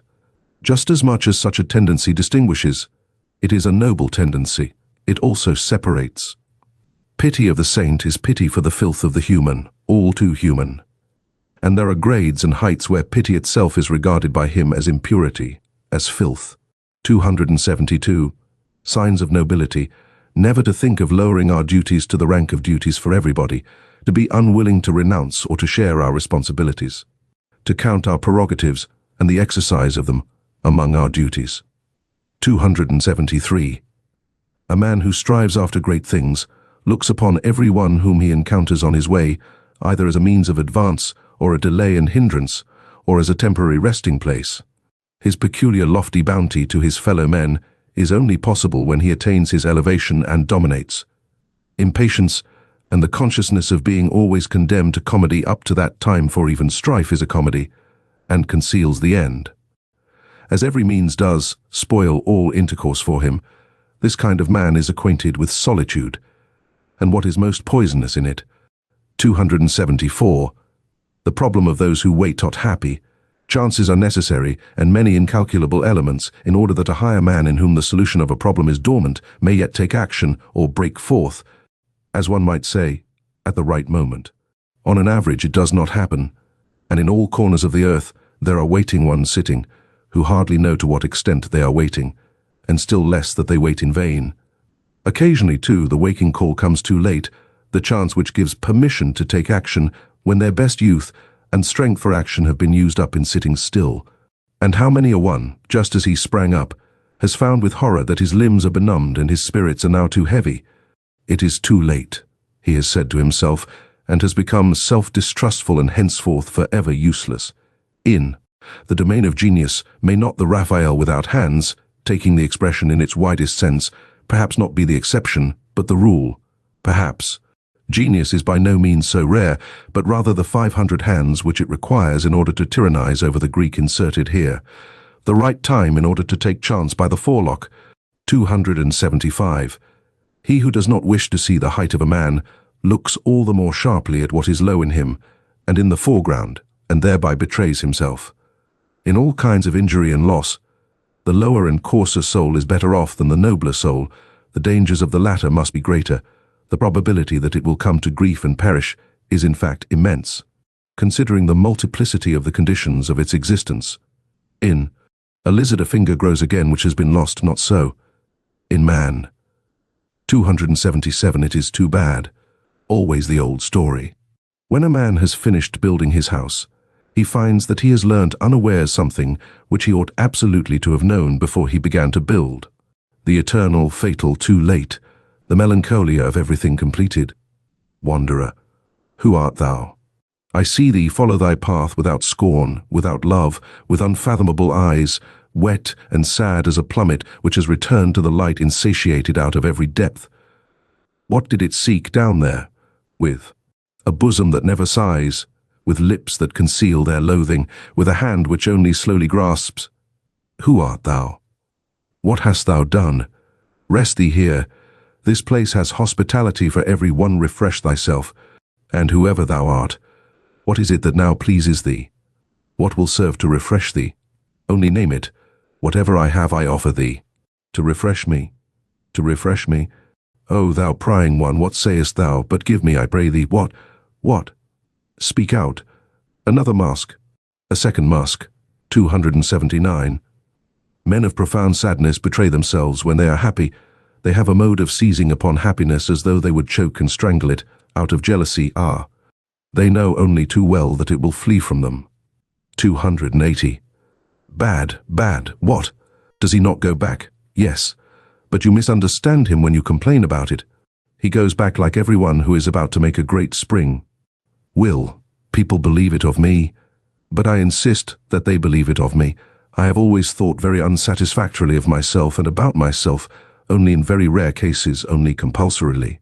Always without delight in the subject, ready to digress from myself, and always without faith in the result, owing to an unconquerable distrust of the possibility of self-knowledge, which has led me so far as to feel a contradictio in ejecto, even in the idea of direct knowledge, which theorists allow themselves. This matter of fact is almost the most certain thing I know about myself. There must be a sort of repugnance in me to believe anything definite about myself is. There perhaps some enigma therein? Probably, but fortunately nothing for my own teeth. Perhaps. It betrays the species to which I belong. But, not to myself, as is sufficiently agreeable to me. But, what has happened to you? I do not know, he said, hesitatingly. Perhaps the harpies have flown over my table. It sometimes happens nowadays that a gentle, sober, retiring man becomes suddenly mad, breaks the plates, upsets the table, shrieks, raves and shocks everybody, and finally withdraws, ashamed and raging at himself. Whither? For what purpose? To famish apart, to suffocate with his memories, to him who has the desires of a lofty and dainty soul, and only seldom finds his table laid and his food prepared. The danger will always be great nowadays. However, it is extraordinarily so. Thrown into the midst of a noisy and plebeian age, with which he does not like to eat out of the same dish, he may readily perish of hunger and thirst, or, should he nevertheless finally fall to, of sudden nausea. have probably all sat at tables to which we did not belong, and precisely the most spiritual of us, who are most difficult to nourish, know the dangerous dyspepsia which originates from a sudden insight and disillusionment about our food and our messmates, the after-dinner nausea. 283. If one wishes to praise at all, it is a delicate and at the same time a noble self-control. To praise only where one does not agree, otherwise in fact one would praise oneself, which is contrary to good taste. A self-control, to be sure, which offers excellent opportunity and provocation to constant misunderstanding. To be able to allow oneself this veritable luxury of taste and morality, one must not live among intellectual imbeciles, but rather among men whose misunderstandings and mistakes amuse by their refinement, or one will have to pay dearly for it. Praises me, therefore he acknowledges me to be right. Asinine method of inference spoils half of the life of us recluses, for it brings the asses into our neighborhood and friendship. 284. To live in a vast and proud tranquility, always beyond. To have, or not to have, one's emotions, one's for and against, according to choice, to lower oneself to them for hours. To seat oneself on them as upon horses, and often as upon asses, for one must know how to make use of their stupidity as well as of their fire. To conserve one's 300 foregrounds, also one's black spectacles, for there are circumstances when nobody must look into our eyes, still less into our motives. And to choose for company that roguish and cheerful vice, politeness, and to remain master of one's four virtues, courage, insight, sympathy, and solitude. For solitude is a virtue with us, as a sublime bent and bias to purity, which divines that in the contact of man and man, in society it must be unavoidably impure. All society makes one somehow, somewhere, or sometime commonplace. 285. The greatest events and thoughts. The greatest thoughts, however, are the greatest events, are longest in being comprehended. The generations which are contemporary with them do not experience such events, they live past them. Something happens there as in the realm of stars. The light of the furthest stars is longest in reaching man, and before it has arrived, man denies that there are stars there. How many centuries does a mind require to be understood? That is also a standard. One also makes a gradation of rank and an etiquette therewith, such as is necessary for mind and for star. 286. Here is the prospect free, the mind exalted. Footnote, Goethe's Faust, Part 2, Act V, 5th, the words of Dr. Marianus's. But there is a reverse kind of man, who is also upon a height, and has also a free prospect, but looks downwards. 287. What is noble? What does the word noble still mean for us nowadays? How does the noble man betray himself? How is he recognized under this heavy, overcast sky of the commencing plebeianism, by which everything is rendered opaque and leaden? Is not his actions which establish his claim actions are always ambiguous, always inscrutable? Neither is it his works. One finds nowadays among artists and scholars plenty of those who betray by their works that a profound longing for nobleness impels them. But this very need of nobleness is radically different from the needs of the noble soul itself, and is in fact the eloquent and dangerous sign of the lack thereof. It is not the works, but the belief which is here decisive, and determines the order of rank, to employ once more an old religious formula with a new and deeper meaning. It is some fundamental certainty which a noble soul has about itself, something which is not to be sought, is not to be found, and perhaps, also, is not to be lost. Noble soul has reverence for itself. 288. There are men who are unavoidably intellectual. Let them turn and twist themselves as they will, and hold their hands before their treacherous eyes, as though the hand were not a betrayer. It always comes out at last that they have something which they hide, namely, intellect. One of the subtlest means of deceiving, at least as long as possible, and of successfully representing oneself to be stupider than one really is, which in everyday life is often as desirable as an umbrella, is called enthusiasm, including what belongs to it, for instance, virtue. For as Galliani said, who was obliged to know it, virtu est enthusiasmi. 289th. In the writings of a recluse, one always hears something of the echo of the wilderness, something of the murmuring tones and timid vigilance of solitude in his strongest words, even in his cry itself, There sounds a new and more dangerous kind of silence, of concealment. He who has sat day and night, from year's end to year's end, alone with his soul in familiar discord and discourse, he who has become a cave bear, or a treasure seeker, or a treasure guardian and dragon in his cave. It may be a labyrinth, but can also be a gold mine. His ideas themselves eventually acquire a twilight color of their own, and an odor, as much of the depth as of the mold. Something uncommunicative and repulsive, which blows chilly upon every passer-by. The recluse does not believe that a philosopher, supposing that a philosopher has always in the first place been a recluse, ever expressed his actual and ultimate opinions in books. Are not books written precisely to hide what is in us? Indeed. He will doubt whether a philosopher can have ultimate and actual opinions at all, whether behind every cave in him there is not, and must necessarily be, a still deeper cave. An ampler, stranger, richer world beyond the surface, an abyss behind every bottom, beneath every foundation. Every philosophy is a foreground philosophy. This is a recluse's verdict. There is something arbitrary in the fact that the philosopher came to a stand here, took a retrospect, and looked around, that he here laid his spade aside and did not dig any deeper. There is also something suspicious in it. Every philosophy also conceals a philosophy. Every opinion is also a lurking place. Every word is also a mask. 290. Every deep thinker is more afraid of being understood than of being misunderstood. The latter perhaps wounds his vanity, but the former wounds his heart, his sympathy, which always says, "Ah, why would you also have as hard a time of it as I have?" 291. Man, a complex, mendacious, artful and inscrutable animal, uncanny to the other animals by his artifice and sagacity, rather than by his strength, has invented the good conscience in order finally to enjoy his soul as something simple, and the whole of morality is a long, audacious falsification, by virtue of which generally enjoyment at the sight of the soul becomes possible. From this point of view, there is perhaps much more in the conception of art than is generally believed. 292.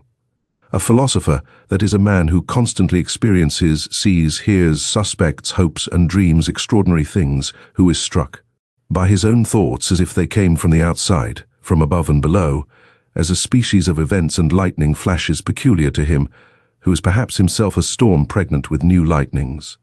A portentous man, around whom there is always rumbling and mumbling and gaping, and something uncanny going on.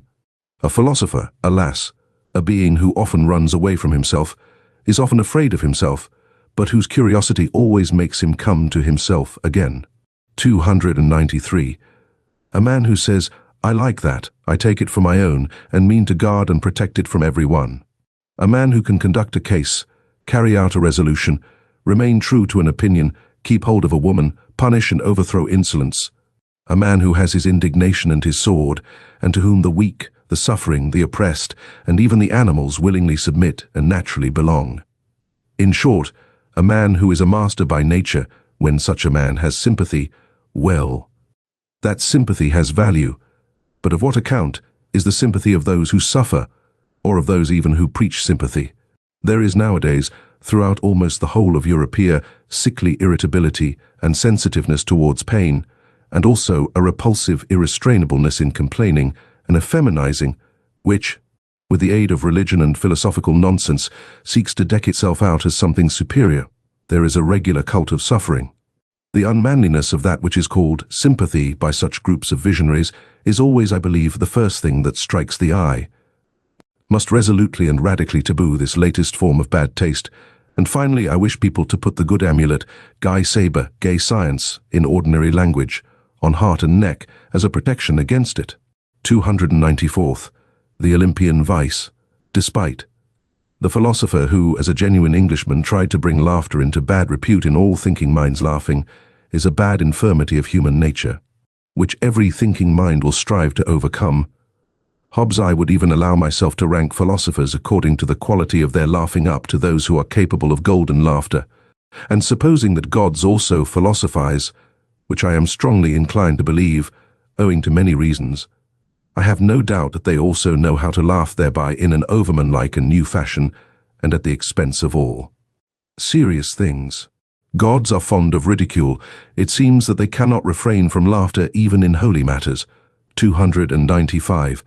The genius of the heart, as that great mysterious one possesses it, the tempter god and born rat-catcher of consciences, whose voice can descend into the nether world of every soul, who neither speaks a word nor casts a glance in which there may not be some motive or touch of allurement, to whose perfection it pertains that he knows how to appear, not as he is, but in a guise which acts as an additional constraint on his followers to press ever closer to him, to follow him more cordially and thoroughly. The genius of the heart, which imposes silence and attention on everything loud and self-conceited, which smooths rough souls and makes them taste a new longing to lie placid as a mirror, that the deep heavens may be reflected in them, the genius of the heart, which teaches the clumsy and too hasty hand to hesitate, and to grasp more delicately, which scents the hidden and forgotten treasure, the drop of goodness and sweet spirituality under thick dark ice, and is a divining rod for every grain of gold. Long buried and imprisoned in mud and sand, the genius of the heart, from contact with which everyone goes away richer, not favored or surprised, not as, though gratified and oppressed by the good things of others, but richer in himself, newer than before, broken up, blown upon, and sounded by a thawing wind, more uncertain perhaps, more delicate, more fragile, more bruised, but full of hopes, which as yet lack names, full of a new will and current, full of a new ill will and countercurrent. But what am I doing, my friends? Of whom am I talking to you? Have I forgotten myself so far that I have not even told you his name? Unless it be that you have already divined of your own accord who this questionable God and Spirit is, that wishes to be praised in such a manner. For, as it happens to every one who from childhood onward has always been on his legs, and in foreign lands, I have also encountered on my path many strange and dangerous spirits. Above all, however, and again, the one of whom I have just spoken, in fact, no less a personage than the god Dionysus, the great equivocator and tempter, to whom, as you know, I once offered in all secrecy and reverence my first fruits, the last, as it seems to me, who has offered a sacrifice to him, for I have found no one who could understand what I was then doing.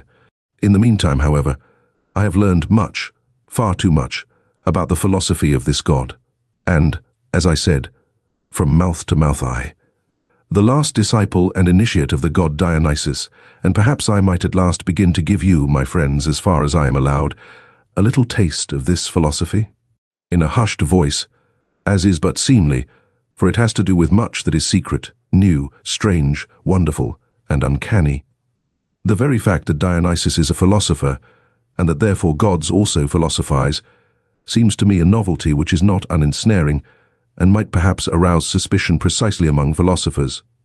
Among you, my friends, there is less to be said against it, except that it comes too late and not at the right time, for, as it has been disclosed to me, you are loth nowadays to believe in God and gods. It may happen too that in the frankness of my story I must go further than is agreeable to the strict usages of your ears. Certainly the god in question went further, very much further, in such dialogues, and was always many paces ahead of me. Indeed, if it were allowed, I should have to give him, according to human usage, fine ceremonious tides of luster and merit. I should have to extol his courage as investigator and discoverer, his fearless honesty, truthfulness, and love of wisdom. But such a god does not know what to do with all that respectable trumpery and pomp. Keep that, he would say, for thyself and those like thee and whoever else require it. I have no reason to cover my nakedness. One suspects that this kind of divinity and philosopher perhaps lacks shame. One said, under certain circumstances I love mankind, and referred thereby to Ariadne, who was present. In my opinion, man is an agreeable, brave, inventive animal that has not his equal upon earth. He makes his way even through all labyrinths. I like man, and often think how I can still further advance him, and make him stronger, more evil, and more profound. I asked in horror. Yes, he said again, stronger, more evil, and more profound, also more beautiful, and thereby the tempter god smiled with his halcyon smile, as though he had just paid some charming compliment. One here sees at once that it is not only shame that this divinity lacks, and in general, there are good grounds for supposing that in some things the gods could all of them come to us men for instruction. We men are more human. 296, alas. What are you after all, my written and painted thoughts? Not long ago you were so variegated, young and malicious, so full of thorns and secret spices, that you made me sneeze and laugh. And now? You have already doffed your novelty, and some of you, I fear, are ready to become truths. So immortal do they look, so pathetically honest, so tedious. And was it ever otherwise? What then do we write and paint? We mandarins with Chinese brush, we immortalizers of things which lend themselves to writing, what are we alone capable of painting? Alas, only that which is just about to fade and begins to lose its odor. Alas, only exhausted and departing storms and belated yellow sentiments. Alas, only birds strayed and fatigued by flight, which now let themselves be captured with the hand. With our hand, we immortalize what cannot live and fly much longer, things only which are exhausted and mellow, and it is only for your afternoon. You, my written and painted thoughts, for which alone I have colors, many colors perhaps, many variegated softenings, and 50 yellows and browns and greens and reds, but nobody will divine thereby how ye looked in your morning, you sudden sparks and marvels of my solitude. You, my old, beloved evil thoughts. From the Heights, by F.W. Nietzsche, translated by Ella Magnus.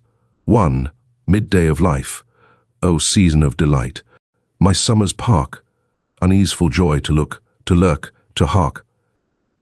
I peer for friends, am ready day and night. Where linger ye, my friends? The time is right. 2. Is not the glaciers grey today for you? Rose garlanded? The brooklet seeks you, wind, cloud, with longing thread, and thrust themselves yet higher to the blue, to spy for you from farthest eagle's view. 3. My table was spread out for you on high, who dwelleth so? Star near, so near the grisly pit below. My realm, what realm hath wider boundary? My honey, who hath sipped its fragrancy? 4. Friends, ye are there. Woe me, yet I am not. He whom ye seek. Ye stare and stop, better your wrath could speak. I am not I. Hand, gait, face changed. And what I am, to you, my friends, now am I not. 5. Am I another? Strange am I to me, yet from me sprung, a wrestler by himself too oft self-wrung, hindering too oft my own self's potency, wounded and hampered by self-victory. 6. I sought where, so the wind blows keenest, there I learned to dwell, where no man dwells, on lonesome Ice-lawn fell, and unlearned man and God and curse and prayer, became a ghost haunting the glaciers bare. 7. You, my old friends, look, ye turn pale, filled o'er with love and fear. Go, yet not in wrath, ye could ne'er live here. Here in the farthest realm of ice and score, a huntsman must one be, like chamois saw. 8. An evil huntsman was I. See how taught. My bow was bent, strongest was he by whom such bolt was sent. Woe now, that arrow is with peril fraught, perilous as none have. Yon safe home ye sought. 9. Ye go. Thou didst endure enough, O heart. Strong was thy hope. Unto new friends thy portals widely ope. Let old ones be. Bid memory depart. Wast thou young then, now better young thou art. 10. What linked us once together? One hope's tie. Who now doth con?